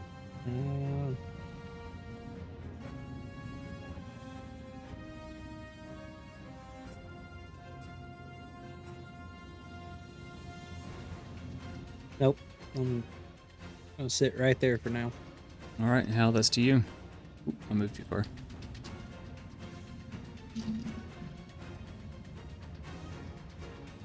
You see Hal's sword fly to him, and then it disappears as he sheaths it, and he's going to lean in towards Celine, and she'll feel a light grasp on her elbow, and he's going to say, lean in and say,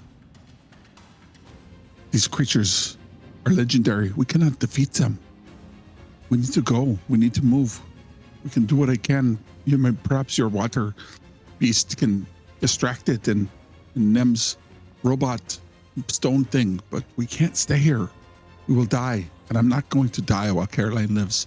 I have something greater than whatever this bond might be, but we have to go. We can't stay here.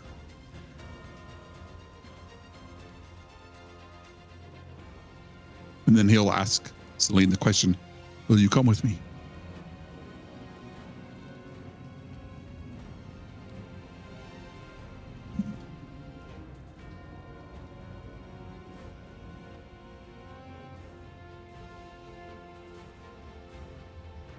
I was led to believe this bond is what is to bring me to my future. So, I can't. And I think she'll feel a warm breath close to her cheek, and then Hal will whisper in her ears, good luck, and he will move further into the cavern.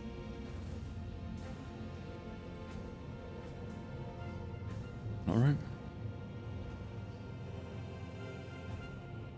Let's take a real quick break.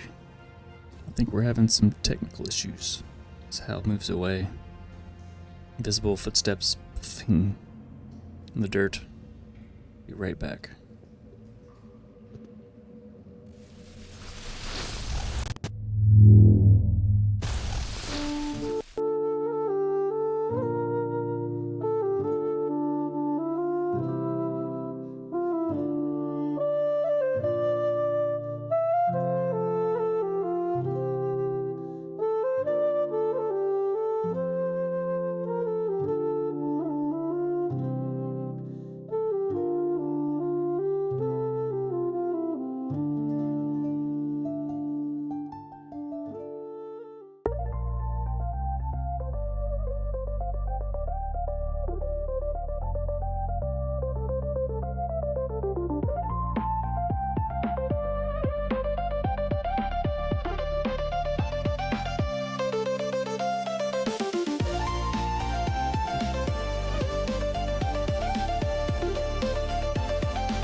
Here we go!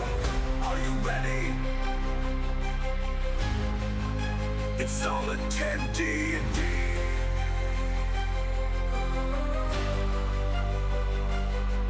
Let's play. It's Solid 10 D&D.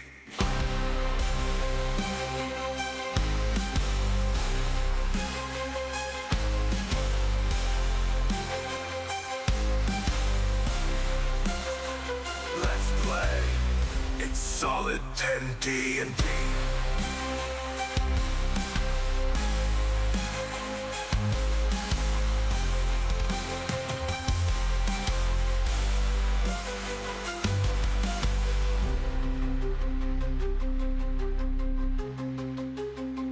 Let's play. It's Solid 10 D&D.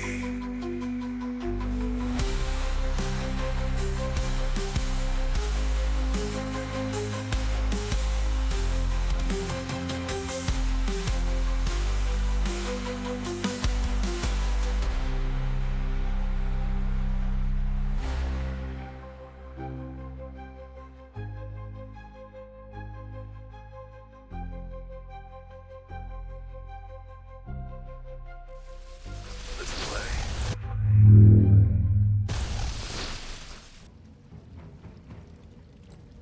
And we're back. I'm so sorry. I think another ad started running. I couldn't stop it in time. How dare you? Oh no! Worst DM ever. I know. I'm terrible. I'm torturing you guys. So, That Oh part is man, true. that was so rough. How? Hal whispers in Celine's ear and double disappears. So he's already invisible. You just see little puffs. Dirt as he moves away through the darkness. Hal, you're the only source of light I think that you can only see is this glowing ball of rock. So you're kind of just blindly feeling your way through the darkness, invisible, looking for a tunnel. At the end of your turn, as you retreat, it's the water elemental's turn.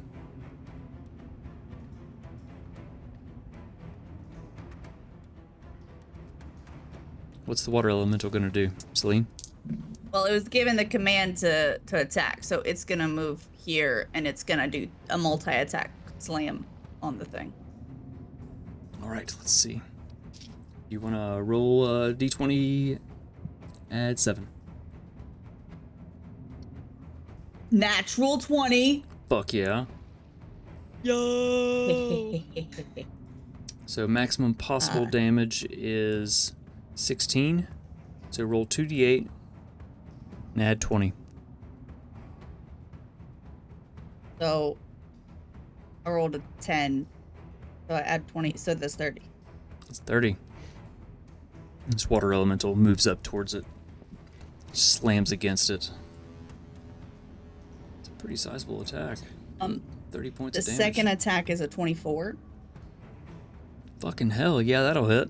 A hit. That's 6 damage. Oh, plus 4, so 10. Very nice. Solid 10 damage. Yes. That is its turn. All right, that brings us to, come on, mouse work. Nim. You've just been healed.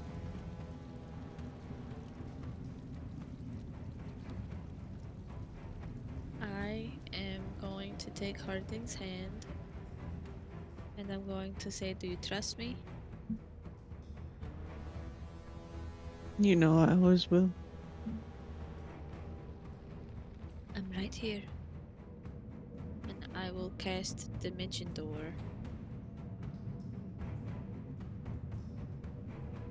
I will land us.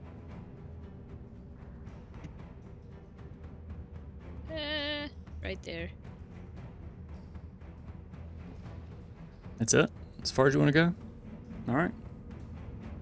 Don't want to leave Dante.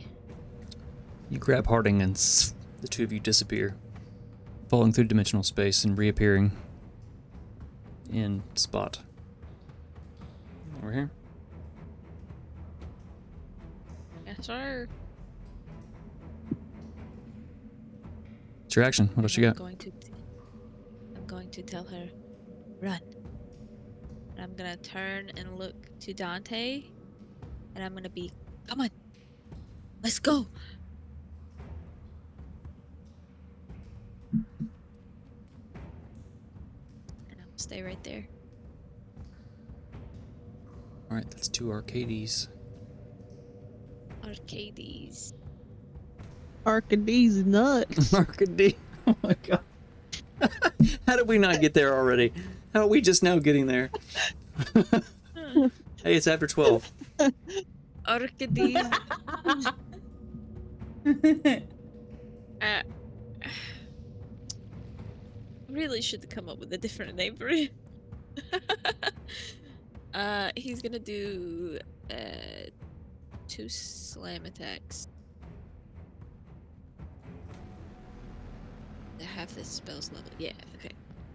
So he's got to roll 2 d20s. Is he within range? He's within range, right? Yeah, he's Melee range? this huge creature is just flapping right in front of him.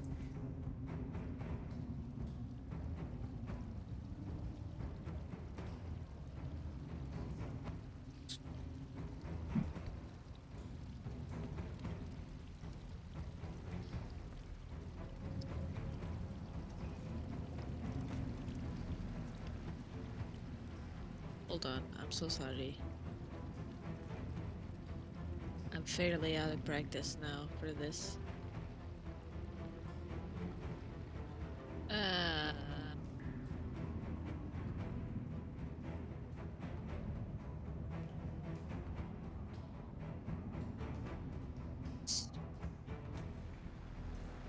Is a 13 to hit? A 13 does not hit. Okay, he slams out at the The other creature, one, missing. the other one does not either. And again, just this gigantic creature just ducking out of the way. And it's going to stand tall as the statue that it is. Because the other one did not hit either. So, that's its turn. Brings us back to the ball of rock. Whenever Balrog starts its turn, within 10 feet of the construct can force it to make a wisdom saving throw against my spell DC. On a failed, it can't use its reaction, and its speed is halved until the start of its next turn. Left a natural 1. I'm not even going to waste my DM disadvantage on that. So it fails. So its speed is halved, and it can't use reactions. Can't use reactions. That's pretty clutch. Especially Wink. for Dante. Wink. Wink wonk. Wink wonk. And everything falls apart. It's after 12. Shit, we're running late, you guys. I'm sorry. Alright, so it fails that. So its speed is halved.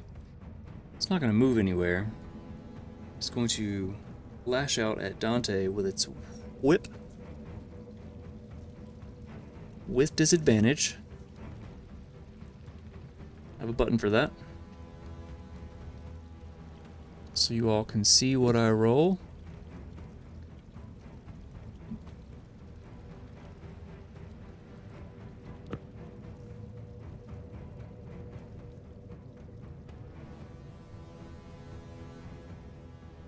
And that is a 5 plus 14. A million?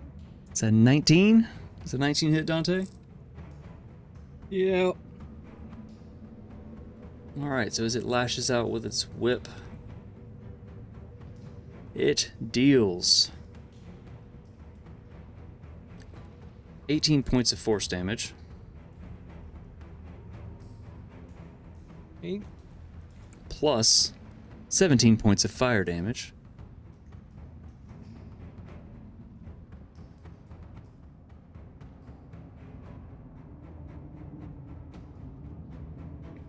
You are pulled towards the creature, so you're now under it, teetering on the edge, and you are prone.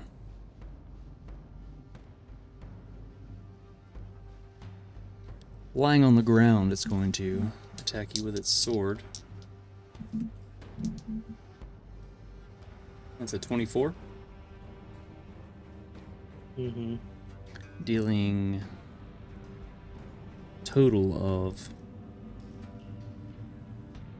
43 points of damage.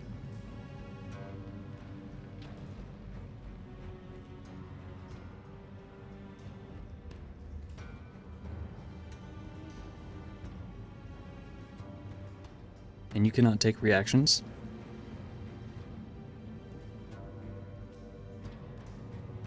Until the start of this creature's next turn.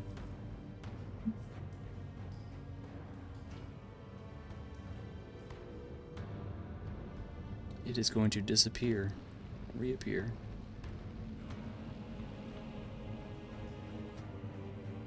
About right here.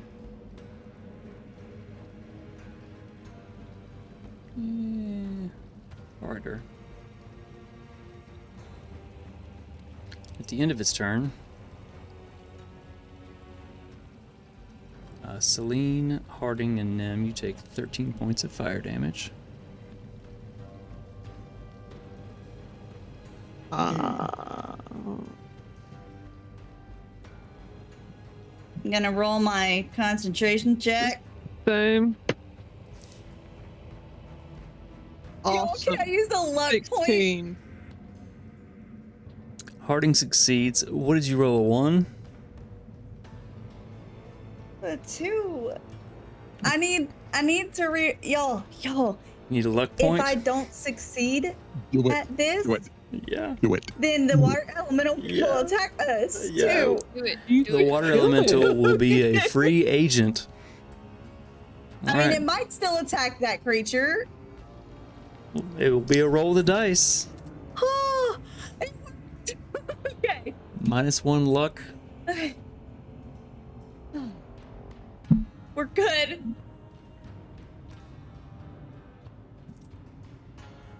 So what'd you roll? I rolled an 11, so it's good. Okay, that's good. Alright, that's the end of its turn. That brings us to good old Gleeman, Tom, who is flying in the air, watching you all just get decimated by this creature.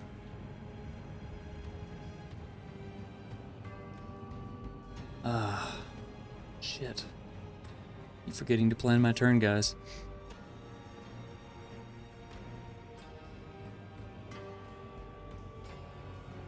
He's going to cast a magic missile to try to draw the creature's attention. So that is to average 2.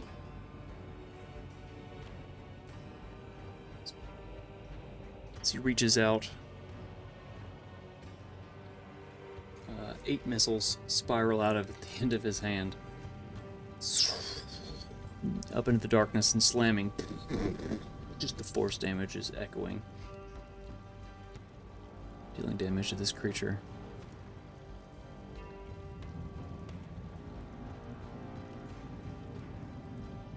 Gonna fly this way. That's to you, Harding.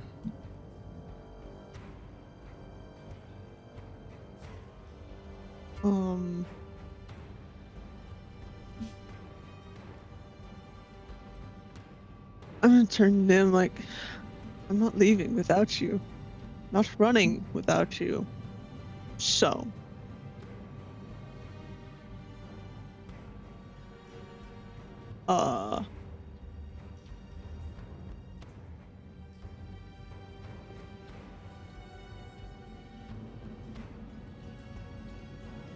Doesn't matter.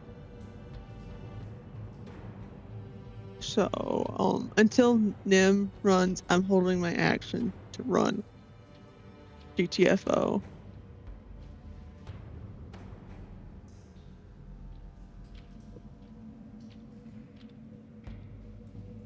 can't hold your movement. You can only hold an action. Well, is dash an action? I'm Hold- holding a dash. Holding a dash? Yeah. All right.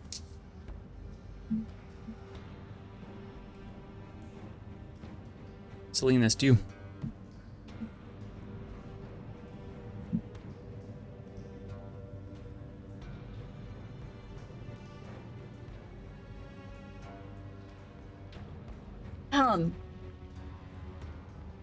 She's gonna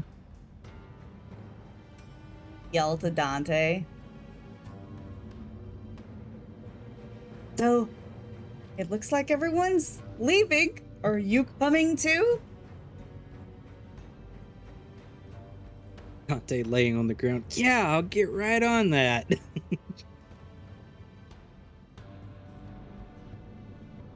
And he'll holler out to Nim and Harding, just go, I'm right behind you.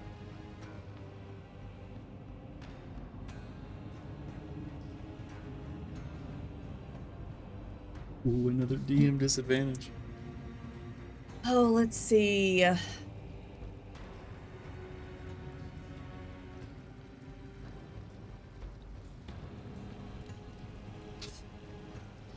I am going to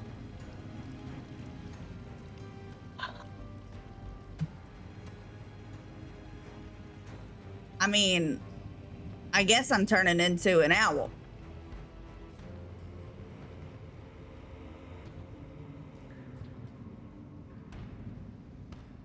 I think I still have my things around me though. So there's just Celine's around an owl. Can you maintain concentration on a spell when you shift into your wild shape? Oh, I have no idea. If I don't, then that one isn't concentration. For the things. And if I drop concentration on the other spell with the water elemental, I think since you've already I cast, choose to, yeah, it disappears. I think. Let me double check. I think you Hold can. on. Hal's saying you can maintain your concentration once you wild shape since you've already cast it. It's just a matter Okay. of keeping up with the concentration. Yeah, because checks. they mean wild shape maintains your charisma, wisdom, and intelligence statistics. You can maintain your concentration. It's the physical characteristics that you lose. But concentration is based on Constitution, which is not one of those. It's based on your spellcasting modifier. Gotcha. Okay. I trust you. You definitely know a lot more than I do. Well, I'm pretty sure I can just drop concentration. Maybe. Hold on. If you just, and then it disappears. No. it would remain. doesn't I'm pretty specify. sure. Yeah, it would probably stay there. So you can keep the water Okay, cool. elemental. If you turn into your wild shape, you can maintain your concentration on it. It's just you have to keep up with your checks if you get hit. You probably would have to make your concentration checks with the constitution of the creature that you're in, though. Which, if the constitution is lower for a giant owl, then it may be harder. But for brevity, trying to fly away. I'm gonna go get Dante. All right, so let me throw a giant owl on here. If I grab Dante, is that an action? With my claws? Yes. Oh wait, I already have one on here. I just hit it earlier. Okay. Bam, there you are. Do your Okay, duplicates turn into so- owls? Sorry. I don't know. If you want them to, they Oh my can. God, They turn into little baby owls like of DM me, brain or is just like- big giant owls. No, I think that whenever you cast the spell, it's probably going to retain the shape of what you were when you cast the spell. Okay. So she's gonna fly.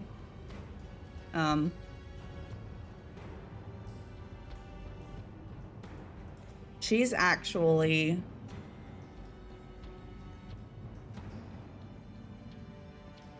going to use her action to disengage, so it can't hit her, and then the water elemental will start attacking us. No, the water elemental is still on your side. You haven't had to drop your thing. Well, I know, but she's worried about the bad guy attacking her as she's leaving its range. Okay, so use your and action then losing. to disengage, and you I'm flute. using the action to disengage, and she's gonna kind of plop down right here, and then turn to look at Dante, and then like turn more and look at her back, and then, yeah, she can move faster than him, so maybe we'll see. All right.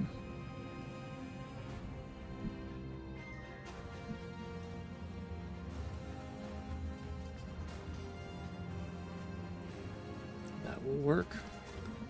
Brings us to... Where are we in the order?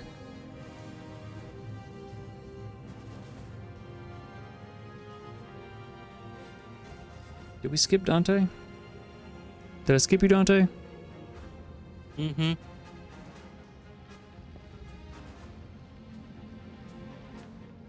It's showing that it's Dante's, and I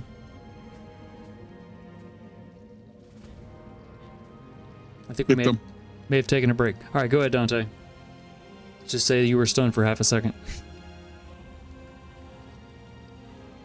I guess since I'm still prone and I see the giant owl beside me, I take the fucking hint and use half my movement, get up and get on the owl.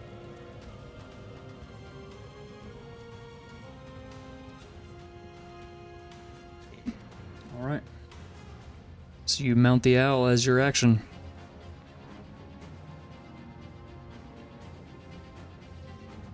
Bonus action, anything else? Hal, do you continue to move away into the darkness? So this is what happens. Okay, yeah, I'm curious. What are you doing? Well, Hal, after he says that to Celine, and then he starts to move away and he sees them change into an owl, and he stops and he shakes his head and he's like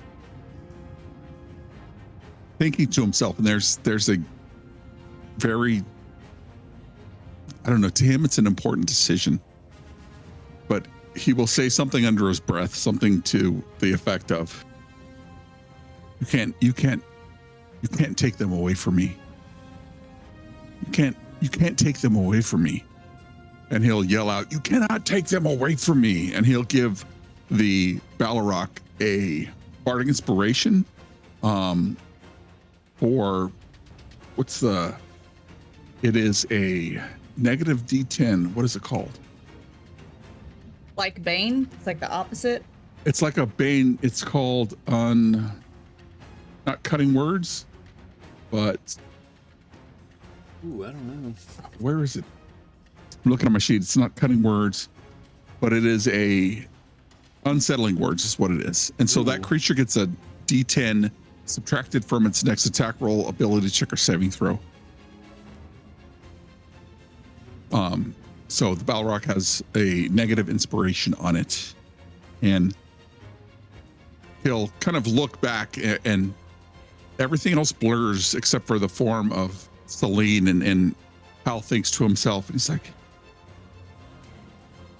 I can't leave them. I can't. She reminds me too much of Caroline. And he'll wait and hold his action. What are you holding? I am going to hold a spell of Shatter.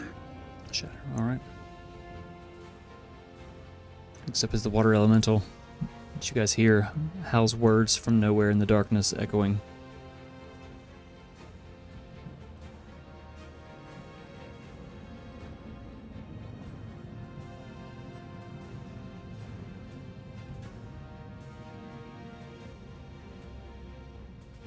What's the water elemental doing, Celine?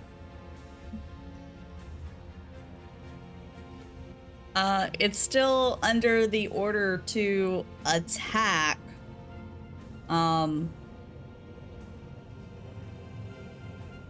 It can move kind of through people. Yeah, there's enough room. It can move. Gonna go here. Yeah, because or like here. It's kind of The ball of rock is flying. It's not on the ground, so there's space to kind of move underneath it without too much. Okay. So it's going to move around. And slam. All right.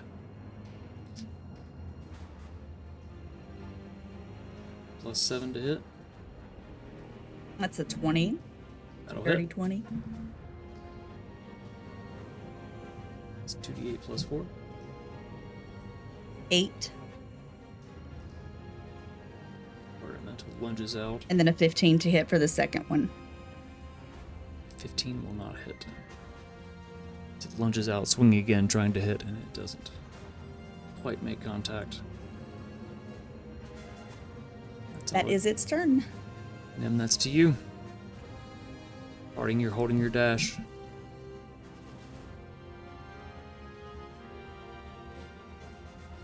I would like to use my action to disengage. And snatching up Parting's hand, run past.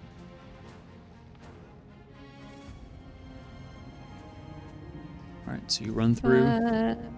10, 20, 25, 30. With Harding.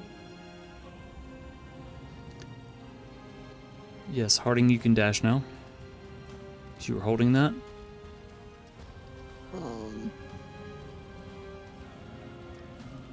I'm sticking with them, so it would only be as far as she could go. As you move out of range of the creature, it's going to strike out at you. Doesn't he have... He doesn't have reactions. Yeah. How long does that last? How long does that last? It lasts for the round, doesn't it? Wasn't that the last... Was that last round or was that this round? Because it started this round and Arcades 10 feet, so he doesn't have reactions.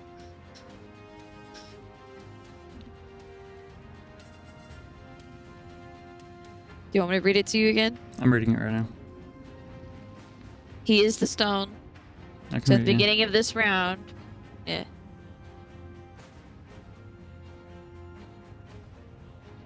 Until the start of its next turn. Yeah. So it cannot lash out at you. Good move. Alright. So that was your action. Bonus action, anything else? Nim?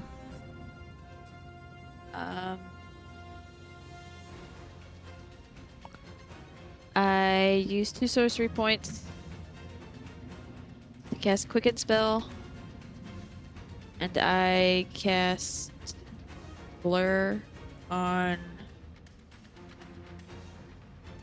myself.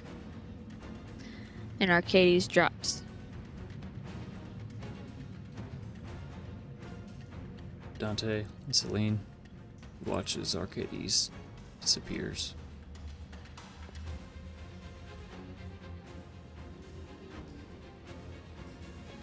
Alright, brings us to not Arcades. Back to the top. Balrog. Ooh, what's it gonna do? Like, I should have been thinking about this. You guys throw me for loops with your decisions here.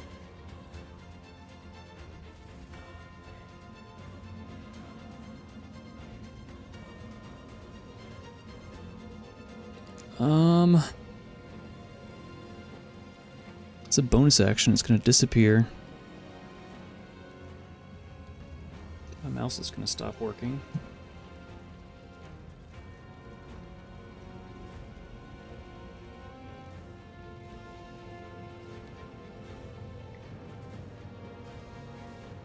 It's going to reappear. I'm going to say it's going to reappear right here.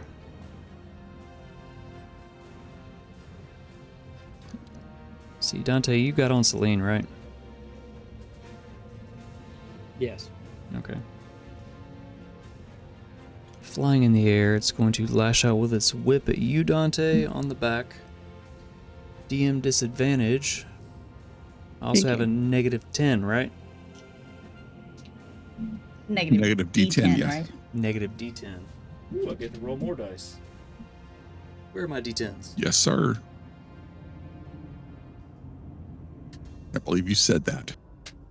Solid D10. Oh wait, I have a whole set right here in my fancy little dice holder. There we go. All right. So to start, I'm going to roll the D10. So that's a -5.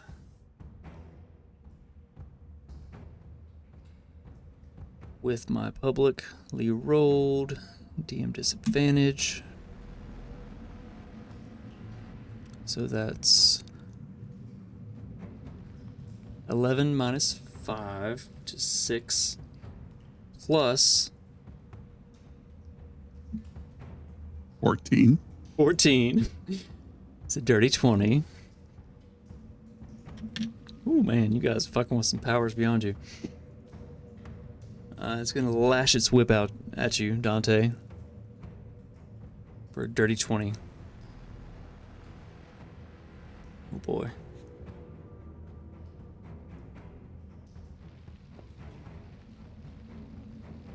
I always forget so many things on these character sheets. Alright, so it's gonna crack and whip around you, dealing 18 points of force damage.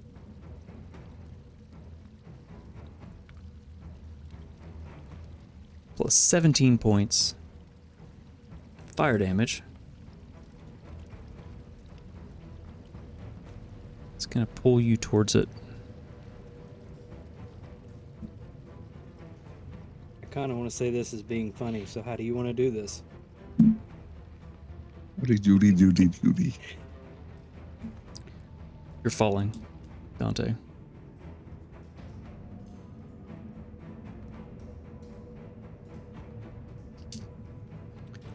What's the distance per round?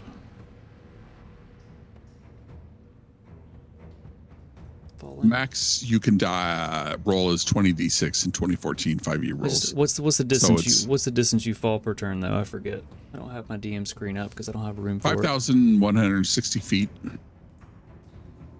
So it's terminal, but it doesn't happen until the start of his turn.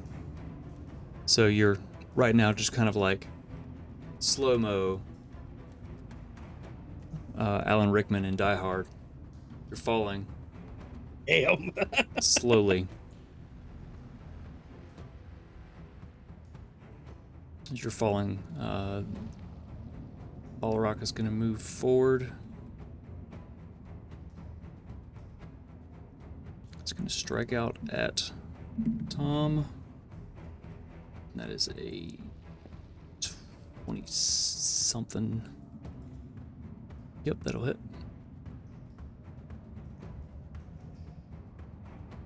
Dealing lots of damage.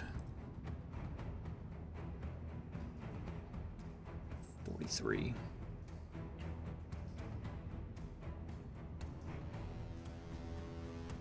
Just kind of slices his robe and it kind of starts to fall and flutter off of him as it's cut through. His robe falls like Dante slowly.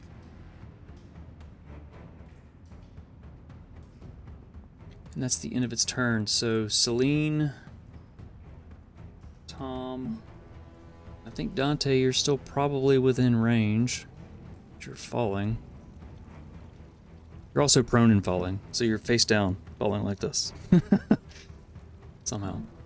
Grand Theft Auto falling. Got it. Yeah, exactly.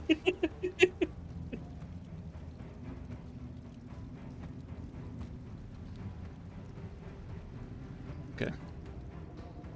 You all suffer, what is that fire damage again? It was 13 fire damage.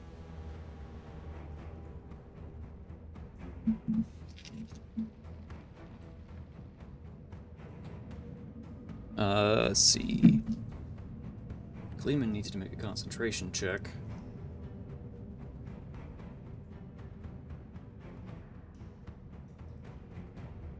Celine, how's your HP as a giant owl?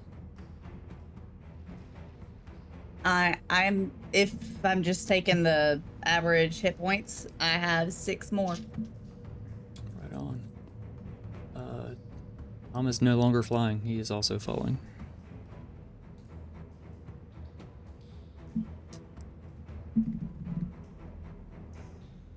He catches onto the edge.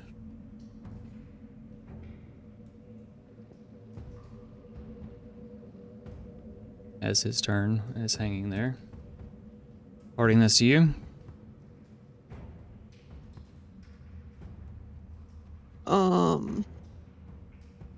I look towards Nim and I'm like,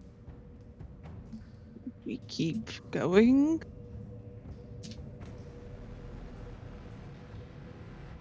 I don't even think Nim turned around because Dante told her to go. So Oh, she's okay. leading. We running. We going down that hall. Yeah, I don't Unless think you there's a guys. call out. I don't think you guys can I see don't think I anything. would have noticed. Oh fuck me. Gross. So we're just running. Yeah. Oh, we're running. That's what we're doing. Running. Because I said that she just took off.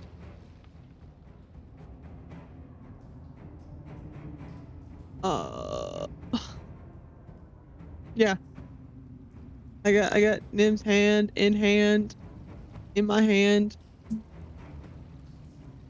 So you can That's you my can turn. pull her as part of your thing. I'm and- tugging her along. All right, so that's half your normal movement, but you've moved. Meow.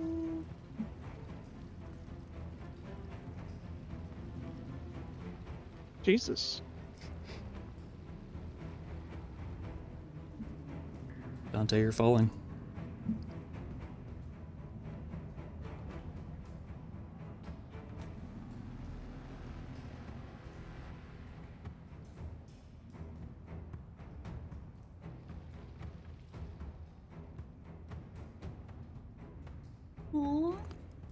Aww. You watch.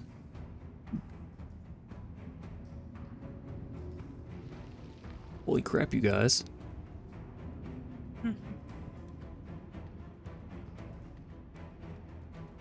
Holy crap, thank you. So Dante, as you're falling, face down in the air, you manage to turn around and you look up. You see this bridge getting smaller and smaller as you fall in 500 feet to darkness.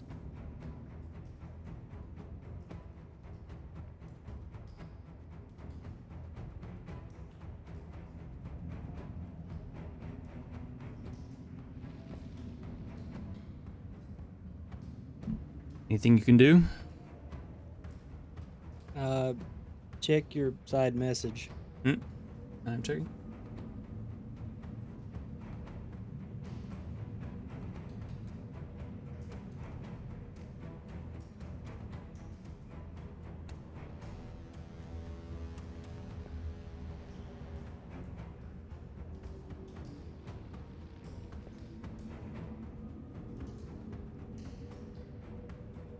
Wait. I didn't know that.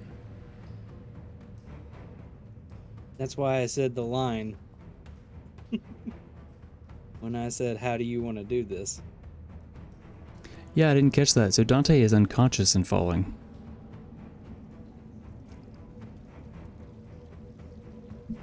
Oh shit.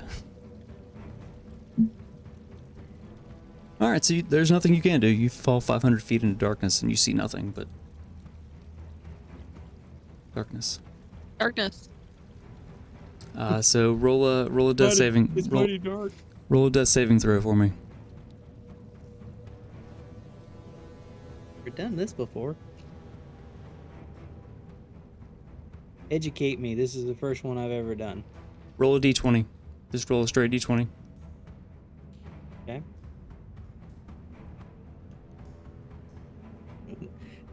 That ain't no good. That would be a 9. It's a failure. Okay.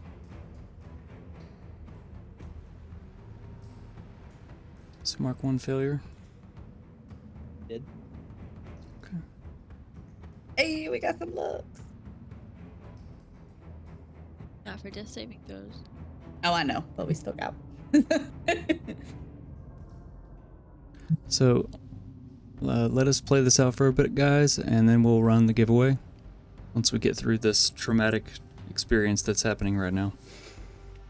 Thank you all for all of your gifts. We love you. It's amazing.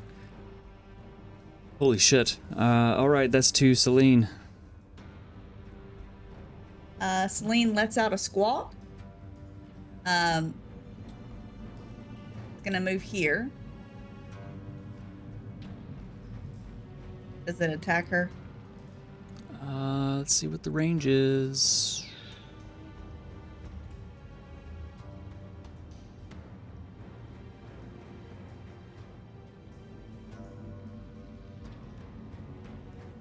You're technically still within range. So no. Okay, she's gonna try just a little bit further. Alright, so as you move there, it is going to strike out at you with its blade. I don't have any disadvantages or anything, do I? Chat's been stacking them up on me Yes, tonight. you do. You have one, at least one more deemed disadvantage. Because I believe Ninja gave you one and Matt gave you one. Oh shit, okay. I'll roll it at disadvantage. I trust you. You guys can help me keep up with all this shit. Disadvantage, I need to roll it publicly so you can see. It is a dirty 20. With disadvantage. Shit, that's horrible. Hits. That is 43 points of damage. And you cannot take reactions. Does it hit you or does it hit the mirror? Ooh, I that's rolled. right. It hits me. 43 points How of much damage. was the damage again? 43. I had 6 left. Yep. So that's 37. She is herself again.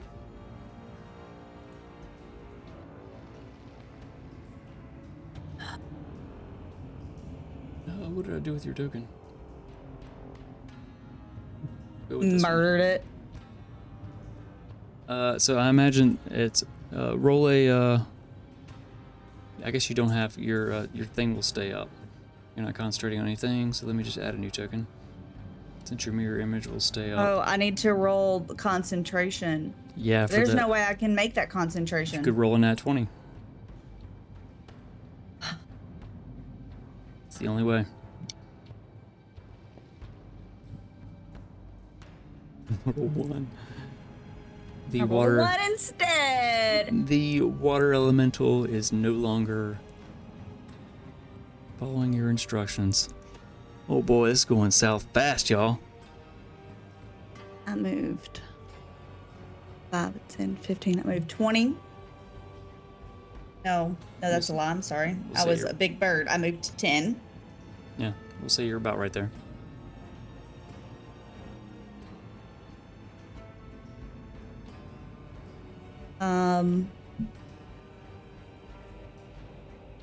She's going to scream, "No, now I can't get him." She's gonna look over to Thom that's hanging off the edge and say, "You better get his body." He looks at you very seriously. He nods his head.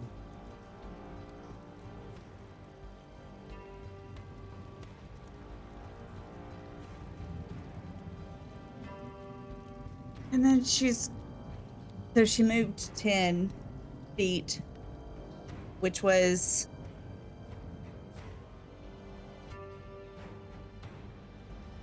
1/6 of the flying speed. So that means I just basically moved 5 of my feet. Okay, so I'm gonna move. I'm gonna dip this way because I know that thing's not my friend anymore. But I am gonna say to it, I recommend running away from that thing. Somewhere, you know. But it Yeah. hates me. But that's a bad thing. You can't tell if it understands you or not. Yeah. All right. Hal, that's to you. That I can go, I'm going to use my action as well. So I'm going to go another, I don't know how far ahead they actually are, but I'm going to move to them and maybe a little bit past them. I have 35 more feet of movement. And she's going to tell them as she gets to them, Dante was unconscious and fell off the edge and I couldn't get him. Yeah. She sort of says that. There's half those words. Dante fell, dead, whatever. Yeah, that's what you got. A little emotional. So, Harding and Nemea, you hear these words as she runs up to you. What words again? Dante, unconscious, falling.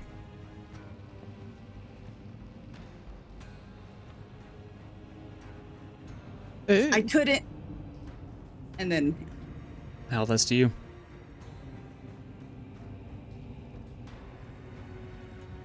So,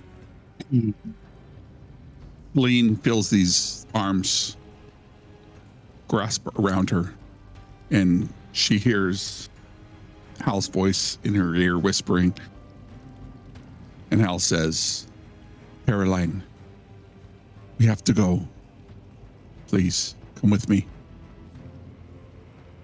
And he sings a little ditty and he gives himself inspiration. And he says something like, I want it that way. And he's going to cast Dimension Door with Celine and disappear into the darkness. If she is willing to go. yeah. Where are you aiming? I don't have to aim. I just have to think of a place that is safe Okay, for Dimension Door. within 500 feet. All right, so Yep. you grab Celine. Celine, you're willing to go? Yes. You both disappear. Step dimensionally through a door and reappear. Celine, you can see around you that you are in a tunnel. You can see the faint glow in the distance of the ball of rock. At the far end of this tunnel, Hal, you can see pretty much nothing. Yep. And I think Hal pressed a perfume scented note into Celine's hand. And he says, I'm sorry. And he'll end his turn. Damn. Damn, you guys. Next up is the water elemental, who does not know what to do. It's going to attack the only thing it can see.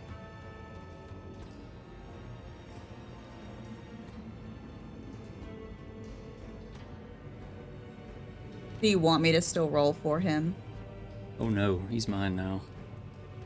Okay. I mean, that's fine. I mean, it can only move up to about right there, and that's it.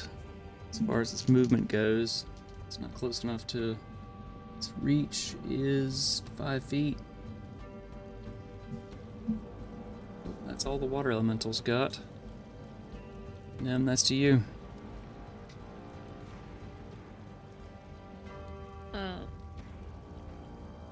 I rolled. So, what happens?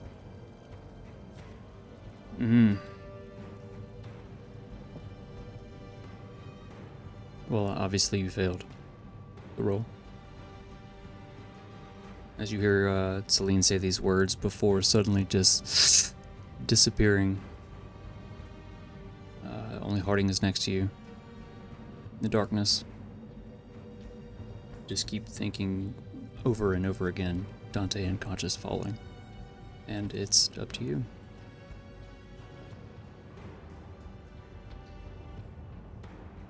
Mentally, you're fucked.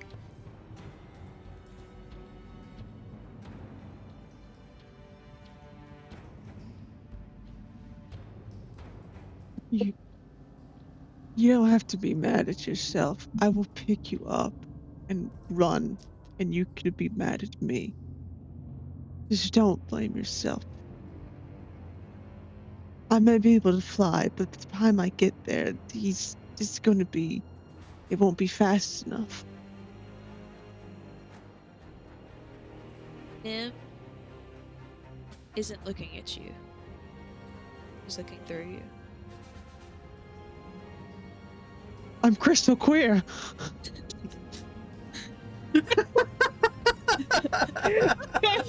Thanks for the laugh. I need it. Tragedy and humor. Solid D&D.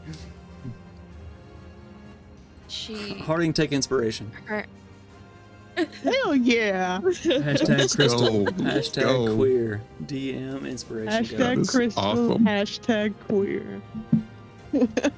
I love her you. hand. Mom. Her hand falls limp.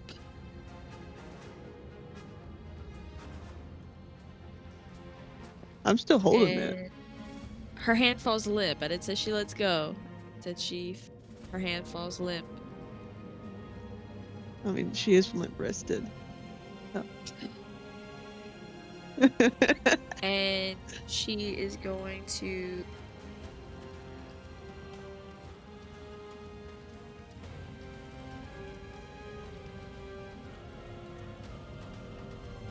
unintentionally, her eyes flash and she casts thaumaturgy, and she just lets out a guttural scream that is 3 times its normal sound.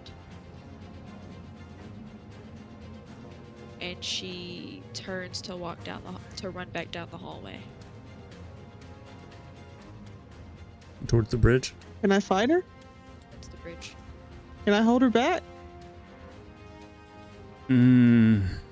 Technically, Harding still has her wrist. I mean, roll opposing athletics checks, I guess. Since technically you are grappled. 3. Is that a 1, Harding? Mm-mm. A 20? Mm-hmm. Plus 8.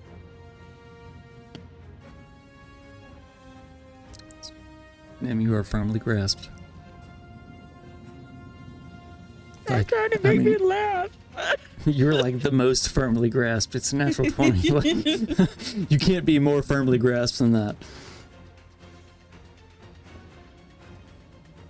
As you kind of run off, like your arm trails behind you as Harding clamps down. There's only a little bit more you can do on your turn here. What are we doing? Talking,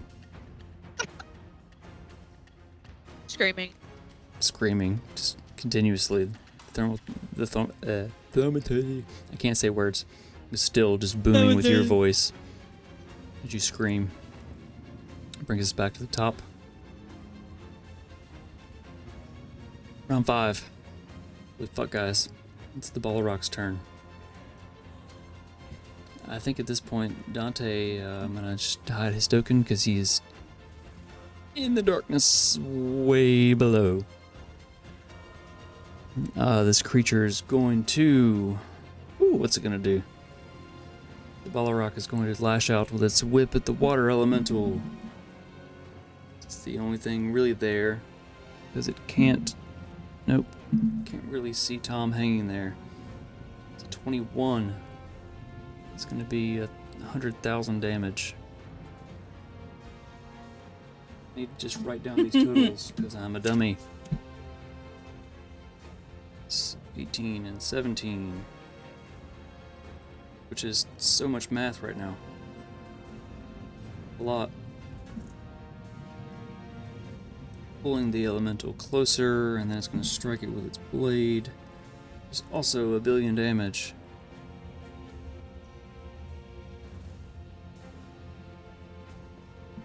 And I think the water elemental is somehow still alive, but barely.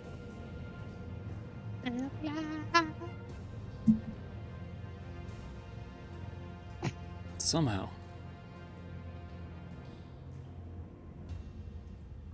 The end of his turn, Tom is going to take the damage. Giant stat blocks are a pain in the ass. 13 damage. The water elemental is also going to take the damage, and with the fire damage, is going to dissipate. Just enough.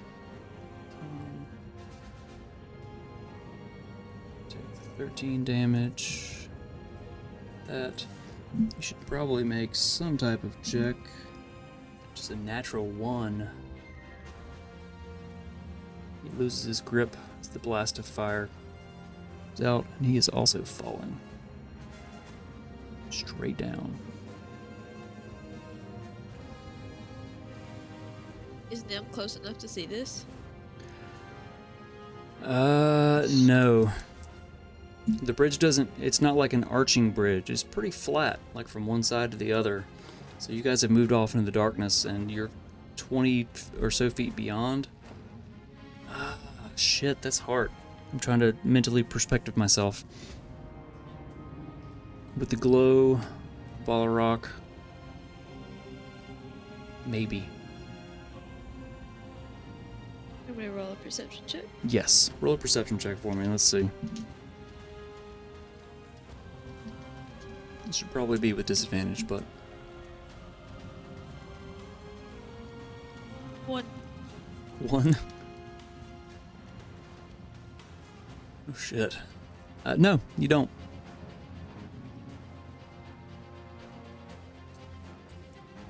The Gleeman is falling.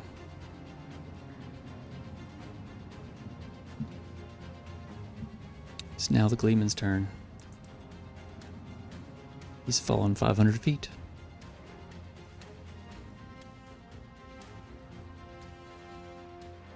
Oh boy. Alright, everybody. This is it. It's an important roll right here. Let's see if he can see Dante.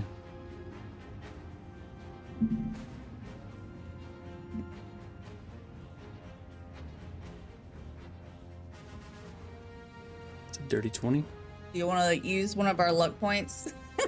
I rolled a 14 plus his perception modifier, which is 4. So that's a dirty 20. Wait, doesn't the Gleeman have inspiration? Or has he used it? Oh, bitch. Never mind. Son of a bitch. Like, we're like grabbing at everything we can. With a dirty 20. Does he have any way to see in the dark?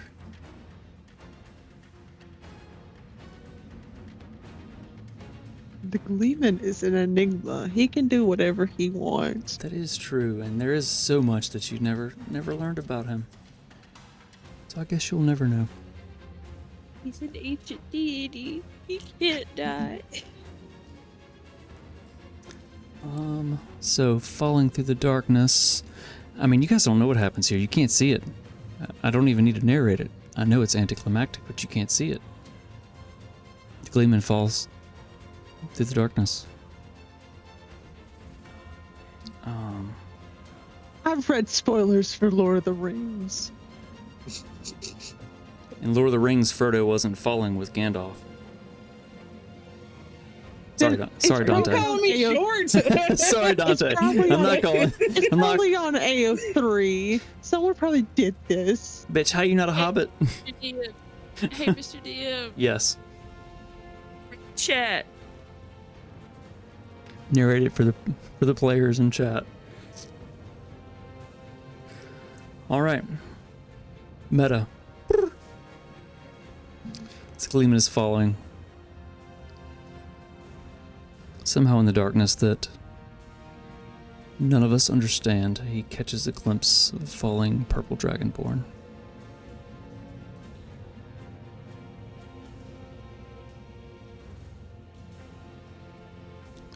He glides towards him.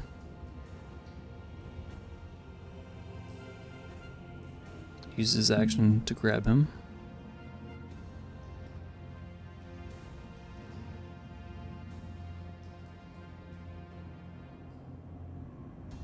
And they continue to fall.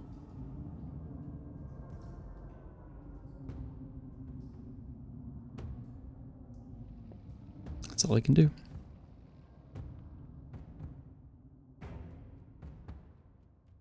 This is not looking good, guys.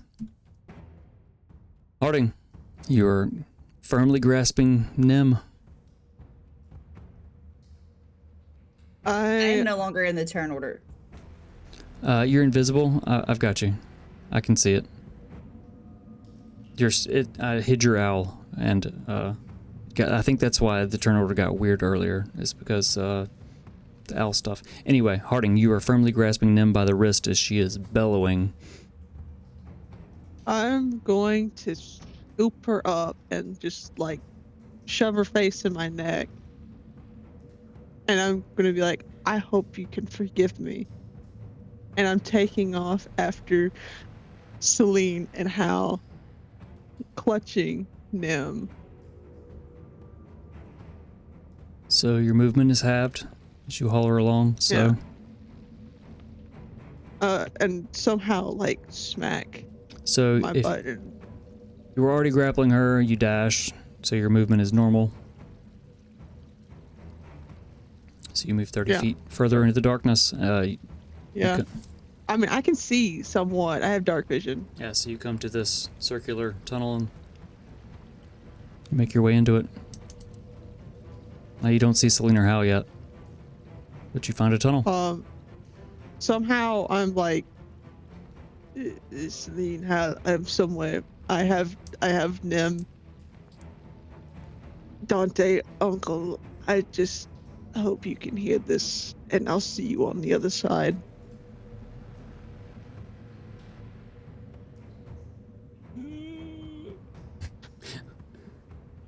All right, is that your turn, Harding? Yeah. Dante.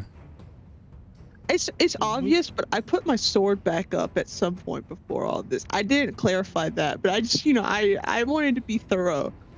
You didn't just throw it off the ledge and, yeah. No, I love that sword. Yeah, it's understood. Dante. Mm-hmm. Make a death saving throw for me. Don't roll a 1. Well, it's got a 1 in it. And a 2 after it. I rolled a 12. That's a success. Oh, God. Thank fucking God.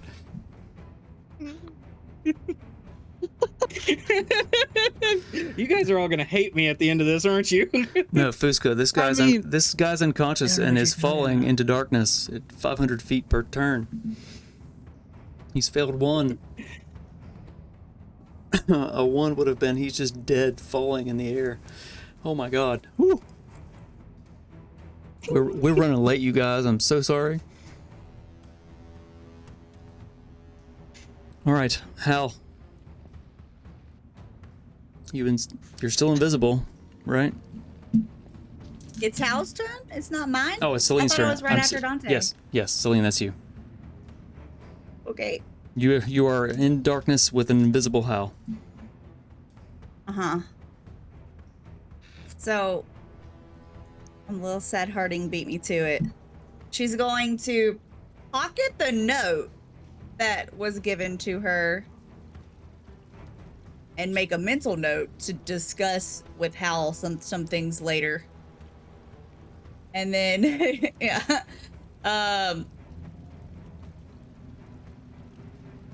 is his hand still like near her, or like one of his hands on her shoulder or anything like that? Is he still physically in contact with her?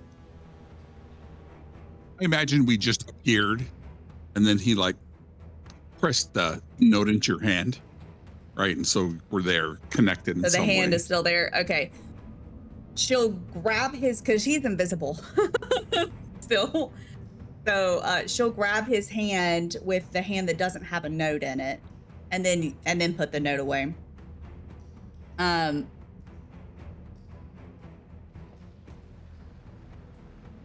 She's also gonna touch the thing. I was already planning on doing this. And she's gonna say, I hear that sometimes people can still hear before they're all the way gone. So if you're there, I tried, and I'm sorry.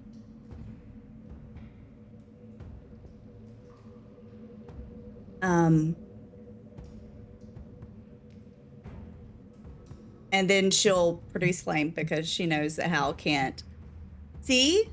And then she'll continue to move forward holding his hand, like with him.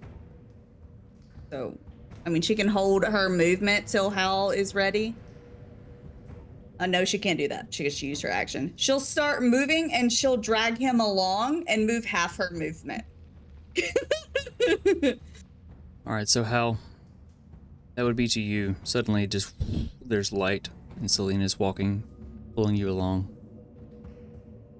And I think Hal starts to hum a little tune, and he'll say to Celine in a low voice, "I'm still here, but I have to process this." And he'll try to extricate himself from her grasp, and he'll start to like hum a tune and play a song a little bit, and then he'll start to sing a little bit of a song, and then he'll lean up against the wall, the nearby wall, and start to play something, waiting for hopefully everybody to group up.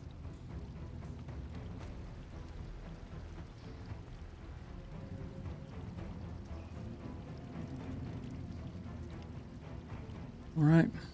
Lynn will respond and say, "You can't leave too." Promise?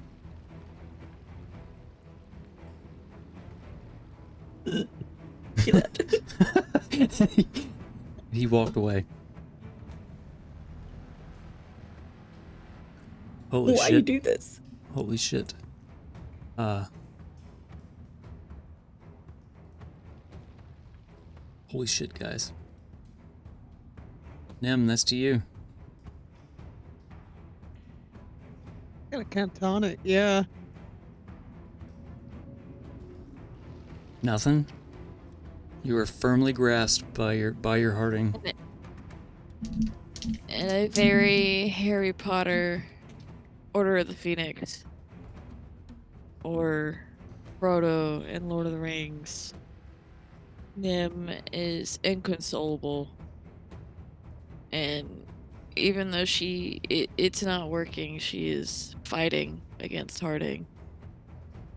At some point probably has turned and like wedged herself into a fireman's carry and is like reaching over her shoulder.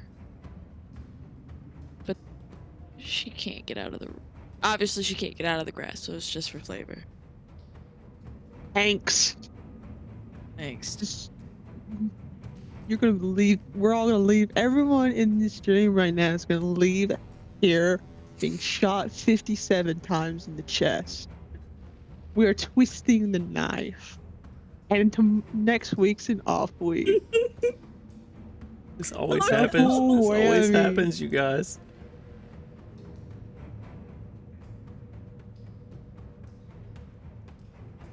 All right.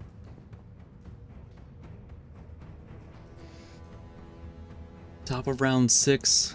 I think for now, I'm gonna say that we're out of initiative.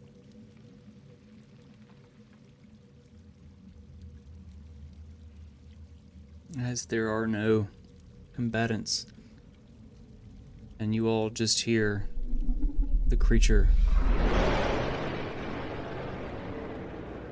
roar its victory.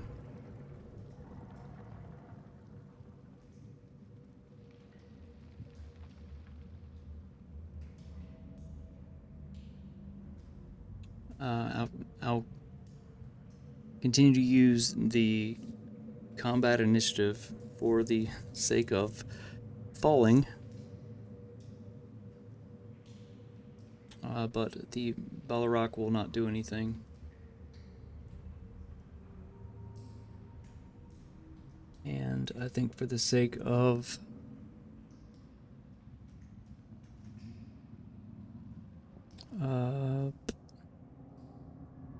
imagery,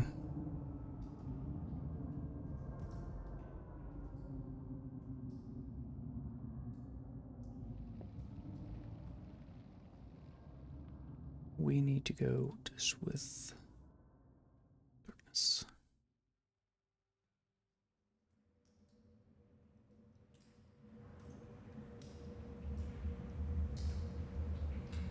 All right.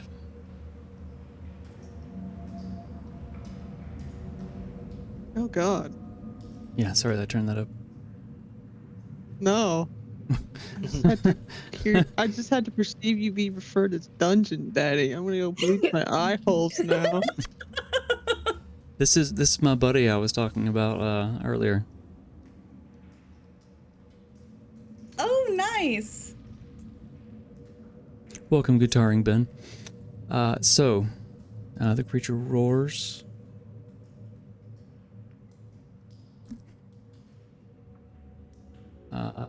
Harding, anything? I'm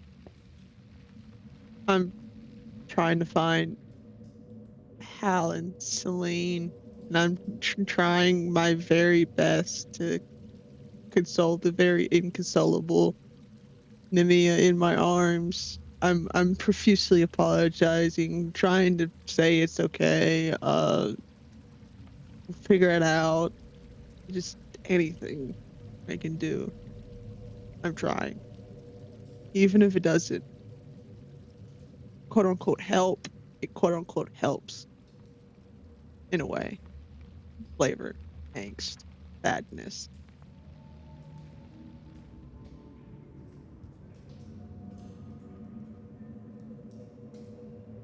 All right. Dante, Mm-hmm. you are falling. The Gleeman is now grasping you, so he's going to fall with you, regardless. Actually, I missed his turn, because I hit his token. 4 Hardings. So, the start of his turn, while the two of you are falling,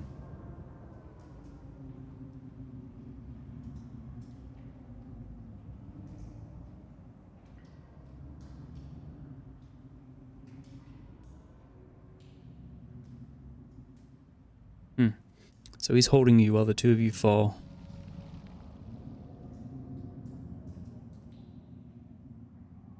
Holy crap. He's going to pull healing potion out and force it into your mouth.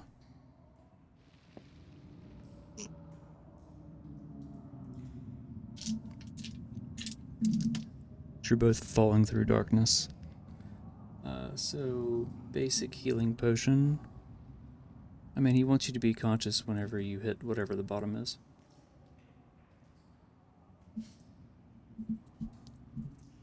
Let's make it worse somehow. So you heal for 7 points.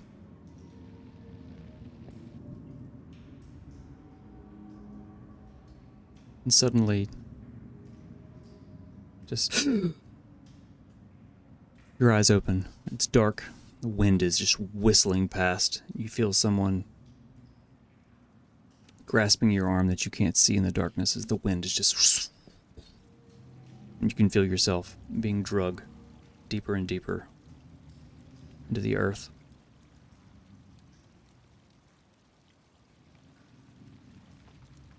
It's your turn.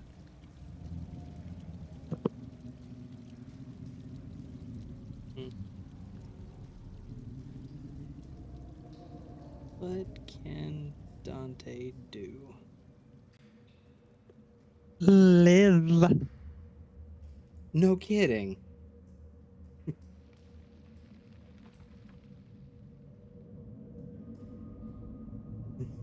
Are we just falling like middle, or am I near a wall by any chance? Like at least. I mean, you can roll a perception check with disadvantage. It's dark. You can't see shit. Okay. Oh. 19. So, first one was a 21. This one is a 15. 15, okay. So, glancing around, you can see faintly, far above you, just this little pin of light.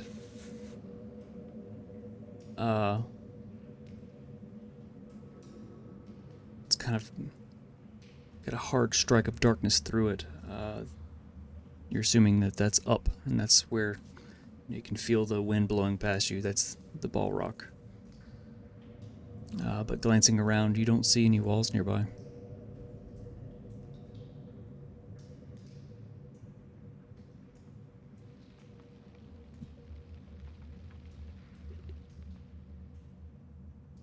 I'll give you one more thing. And you said, huh? I'll give you one more thing Okay. that you can do.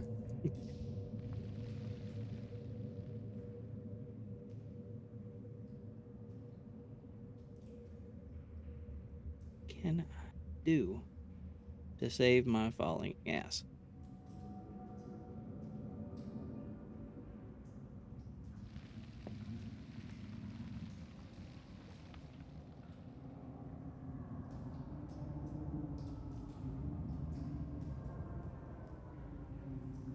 Spells, artifacts,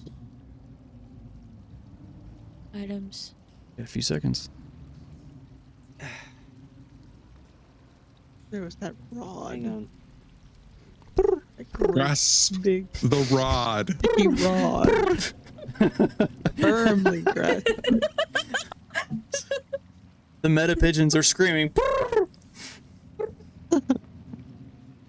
If only we had a great big rod that didn't move.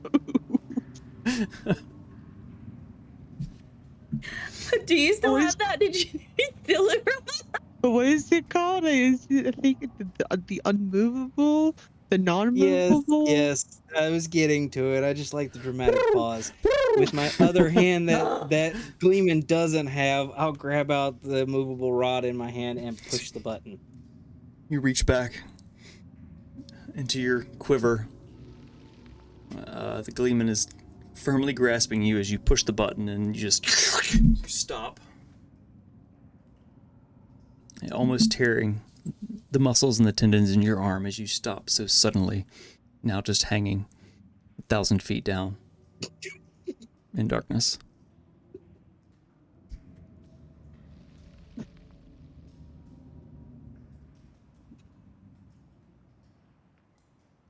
Oh, he's alive. Holy shit balls. That was almost really bad. Almost really bad, y'all.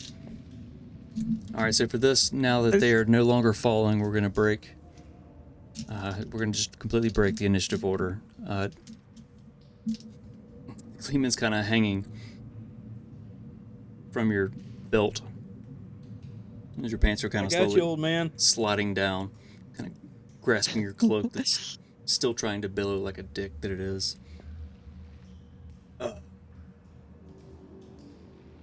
Give me just a second. He kind of like climbs up.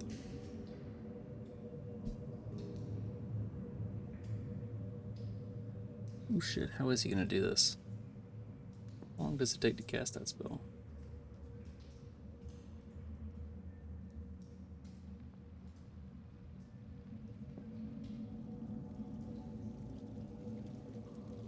The most important question is, did Dante hear Harding and Celine while he was unconscious?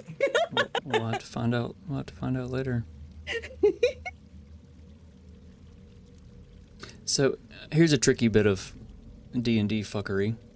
If you're hanging from an immovable rod and you cast Dimension Door to go up 500 feet, then you have to wait to cast it again. Do you fall 500 feet in that time? So you're just caught in this loop forever? I guess you could Dimension Door up, do the rod again, and then Dimension Door up. Okay. Ooh, that's some mental mind tricks there. Gleeman's going to cast Dimension Door. He's going to tell you, Dante, when I tell you, push the button. Push the button. You disappear. Push the button. Shit, I missed. Oh. Ah! Okay, we just have to do this 2 more times now. You ready? Dante, Sure. push the button. You disappear. Click. You reappear. Push the button. You, You're dangling just kind of a little bit of ways away from the edge. He's like, okay, one more time. It's not as dire this time. Dante, push the Please button. don't say die. Push the button. Oh, go! And you disappear. And you reappear. And you are feet firmly back on the ground.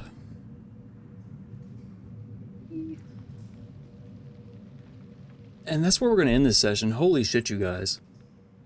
Oh man, I have to write down what I was gonna do. Hold on. I'll give you guys a little bit of leeway. You can't see where Dante and the Gleeman are. You don't know what happened. Like you. Did we link up with I was Hal gonna and do Celine? something with Hal. Go ahead. Go ahead, talk. Oh, we can do that? Yeah. Okay, so I don't have to write it down. No, go Okay. ahead. I don't want you to forget. Let's keep it while it's fresh. We can go another couple minutes. Okay, It's late, but it's up to you. so he stopped moving, so she stopped moving, and he went off to the side and leaned on the wall and started playing his instrument, which is all still invisible. Disembodied, yes. So she's gonna walk over to the sound and kind of like feel around for his shoulders, right? Hmm. And then she's gonna just like, she's gonna wait just like a few seconds, right? But then she's gonna like pull him in for a hug, like pull his head to right here. And I think at And that then- point, the invisibility drops and the music kind of falters a little bit. And you see Hal's shoulders kind of shake as he lets out a little bit of a sob. And he'll say close to her, like he'll say, "I'm sorry. Like I'm sorry. I didn't know you're not her, but you remind me of her. You're longer lived, certainly, but your bright eyes and your dark hair is something I can't let go of. So I didn't mean to pull you away."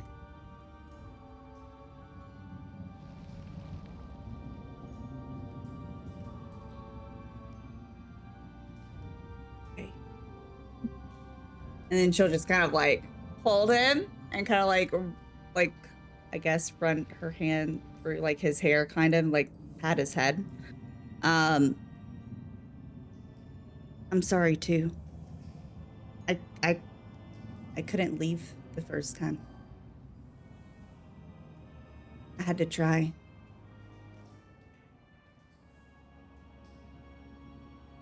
I couldn't leave the first time either.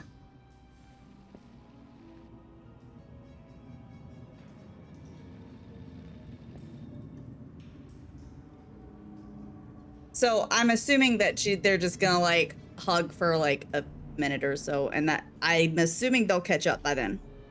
But I don't know. Let's wait a couple weeks and find out. We'll end it there. So we still need to, as we hit our goal. Holy shit, you guys. Thank you for all of the gifts. That's fucking amazing. Ermagerd. So let's run a poll real quick while we kind of decompress from what just happened.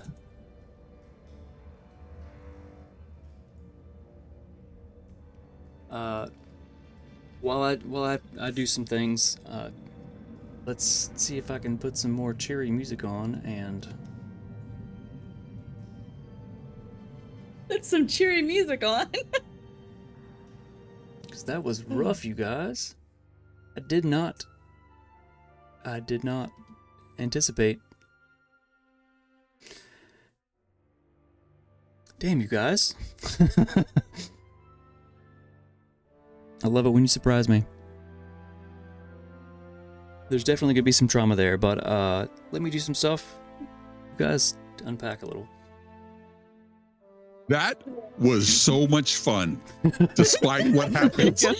Despite all the shit that happened, that was a lot of fun. And I got into my feels and I was like, oh my goodness, what's going on? What's happening with my backstory? And holy cow, he's like, let's go, please come with me. The memory of my love, please, let's go. And she's like, I can't leave Dante. And I'm like, oh no. But that's why I love this group. It's like it pulls the best and the worst out of me in character and out of character. I did so good I didn't cry. I can't say the same. I teared up, but they didn't fall.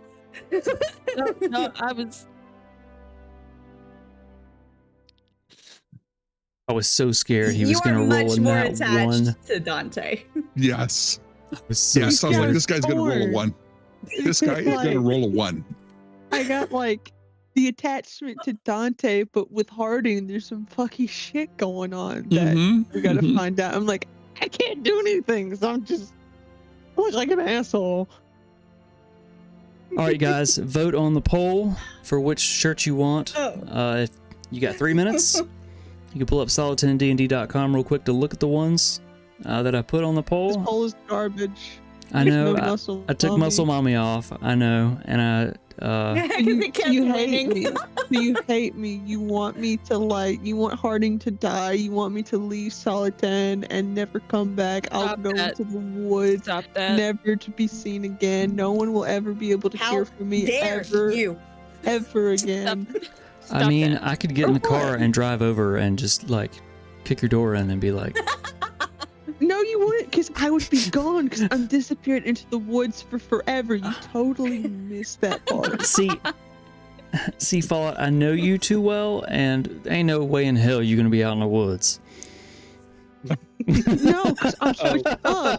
I've been so traumatized because everyone hates me, and Harding's gonna be dead, and no one cares. So I'd be gone. Everyone hates you. I'm a whole new person. Harding will I'm be just- really disappointed if The- Harding dies. I think everyone Like, he's would be. written like so many songs about Harding. Yeah. Like So he would be Yeah, Yeah, super. that, yes, because disappointed. Hal is the reason why Harding's around. Yeah. I do have something to make you guys feel a little less uneasy about, but before Gleeman stuck the healing potion in Dante's mouth, I did roll my death saving throw before he said anything, and it was a nat 1. You gotta wait till I ask you. Oh boy. I was doing it just for giggles and sitting here, and you said that. I was like, no. oh, See, you can't be doing that. Like, that changed fate. Oh, Changed fate. It would have been something else that Gleeman put in your mouth. ooh. the fate from the dice. You're not gonna It is die on me. movable, but never mind. You can buy it on Nat 20 Dice God. Dante, you wake up You with can buy on the Nat 20 Dice Read. some kind of fleshy I taste just in thought your it was mouth. funny as he was saying it, I was like, oh, okay, he's gonna do that. And I dropped my dice to hit the points up, and it landed in the box, and it was a 1. Oh, jeez, man. That'd have been it. I mean, unless he could have gotten your body back up, and I think Harding's got Revivify and Diamonds, maybe? I do. Okay. I got like 2. You got 2. But That's only like 3 minutes, right? Or is it 1? 1 minute. Yeah. 1. Depends on how long it takes for them to boot back up. All right, looks like the winner for the t-shirt is a Nat 1 Survivors Club. I put clubs. I think it's just supposed to be club. That's Fitting Dante. the Fitting. circumstances. Yeah, that's fitting for Yeah. that's fitting for this session. All right, so give me just a second.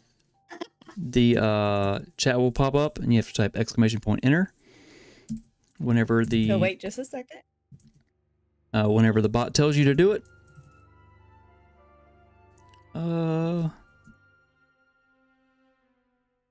I've got to do stuff. You guys can keep talking. oh, damn. Just gonna be fun I want to to know if you attack. heard. You have to wait to find out. I know I do. 2 weeks. Oh. Not good. Uh-oh. You talk about a cliffhanger. But in the meantime, I plan to run a one-shot next Friday if anybody wants to join for a one-shot that doesn't kill Dante. I mean, that plays some D&D. There we go. Type exclamation point enter to win. Yay! Type it in the chat. Love giving out stuff. Woohoo. All right, so you got 3 minutes to do it. The bot will take care of everything. Holy crap, you guys! I'm sorry, like this ran really late, but whew, the emotions. Fine. Is not how I anticipated that going at all. You expected us to be intelligent and to run. You can't Gandalf us. I mean, fuck, the Gleeman's with you now. I didn't plan that. That is true. Of course, the creature is not sealed, so who knows what havoc that creature's gonna Yeah, wreak. he may, need to, he may push you guys along your way and turn his ass back around and be like, I don't know, we'll find out. I have a lot to figure out now. It's a heavy combat session. I anticipate next session will be a lot of emotions, trauma, probably some quick travel. He did tell you that Nogrod is close, and not too far beyond is Cold Rot. 3 hours. I think it'll, once you hit Nogrod, it'll probably be close to evening, and you guys will be fucking beat. So you Like, probably need some Right rest. now, Yeah. Some more than others. You were napping, it's fine. Yeah, you had a nap. Yeah, I was You were just literally taking a nap. I was just taking sleeping, a nap. falling. I mean, the nap was due to like loss of blood, but it's still a nap. Nap nonetheless. I have so much fun with this. I'm excited. Angsty Nim is back. Did she ever go away? Oh, Not really. she was starting to be a little bit happier in general. It's just Dante. Ish. Silly Nim was about to come back. You don't even know. Oh man, No. we'll get her back eventually. Random pocket things. I'm sorry, but I do have to say I want to go back and like clip it later. I want to see save the reaction of Mr. DM's face when I sent him that message. I didn't know he was unconscious. I You did. didn't know I hit. Maul, yay! Yay! Congrats! You win the Nat 20 Survivors Club shirt. So I have to say that Maul was the first one ever to win our first ever giveaway. Soliton D&D sticker. It's Mo one, is our OG. I remember it was one of these premium stickers that we made. I put it in the envelope and in the mail back then, before we had all of our fancy fun stuff. Congrats, Maul. Gotta send pics in the Discord. I love seeing the loot in the wild. Anyway, I'm emotionally and mentally exhausted. I don't know about you guys. We only ran, a half hour over than we usually do, but that was too good. Couldn't leave it. I mean, I could have left it Dante falling, and then 2 weeks later we come back, but that would just be rude. That would be rude, DM. Been great, but it would have been rude, but I It'd be great. a I bad know. day for a But certain rude. someone. We know he's alive, but is he okay? Is Nim okay? Only him and Gleeman know. Yeah, only Gleeman knows I'm alive. The rest of the crew doesn't. Yeah, it's meta pigeons. Well, that was fun. I love doing this with you guys. So much fucking fun. For sure. Wasn't planning to cry tonight. I'm sorry. I never planned to make. We were just Well, supposed to kill things. sometimes I plan to make people cry. I didn't plan for this. Thank you all for watching and hanging out with us. Our bullshit and our emotional roller coaster of things. We love you. Hang out with us while we try to find someone to raid at this late hour. It's D&D time somewhere. Next Saturday is part 2 of our one-shot. Pop in. We're doing our long-running giveaway. We'll spin the wheel and give away something great in chat.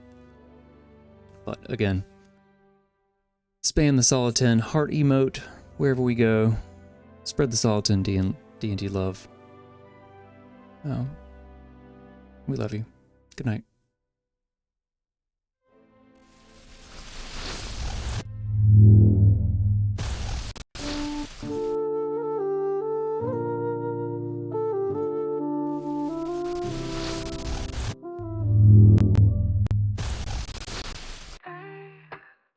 Thanks for hanging out. Da da da da da. We're solid 10 D&D. We have fun rolling dice and make believe. Da da da da da. We love you. Thanks for being you. We're solid 10 D&D. We have fun rolling dice and make believe. We love you. Thanks for being you. We're solid 10 D&D. We have fun rolling dice and make believe. We love you. Thanks for being you. We're solid 10 D&D. We have fun. We have fun rolling dice and make believe. It's late, you're great. Share the solid 10 D&D love.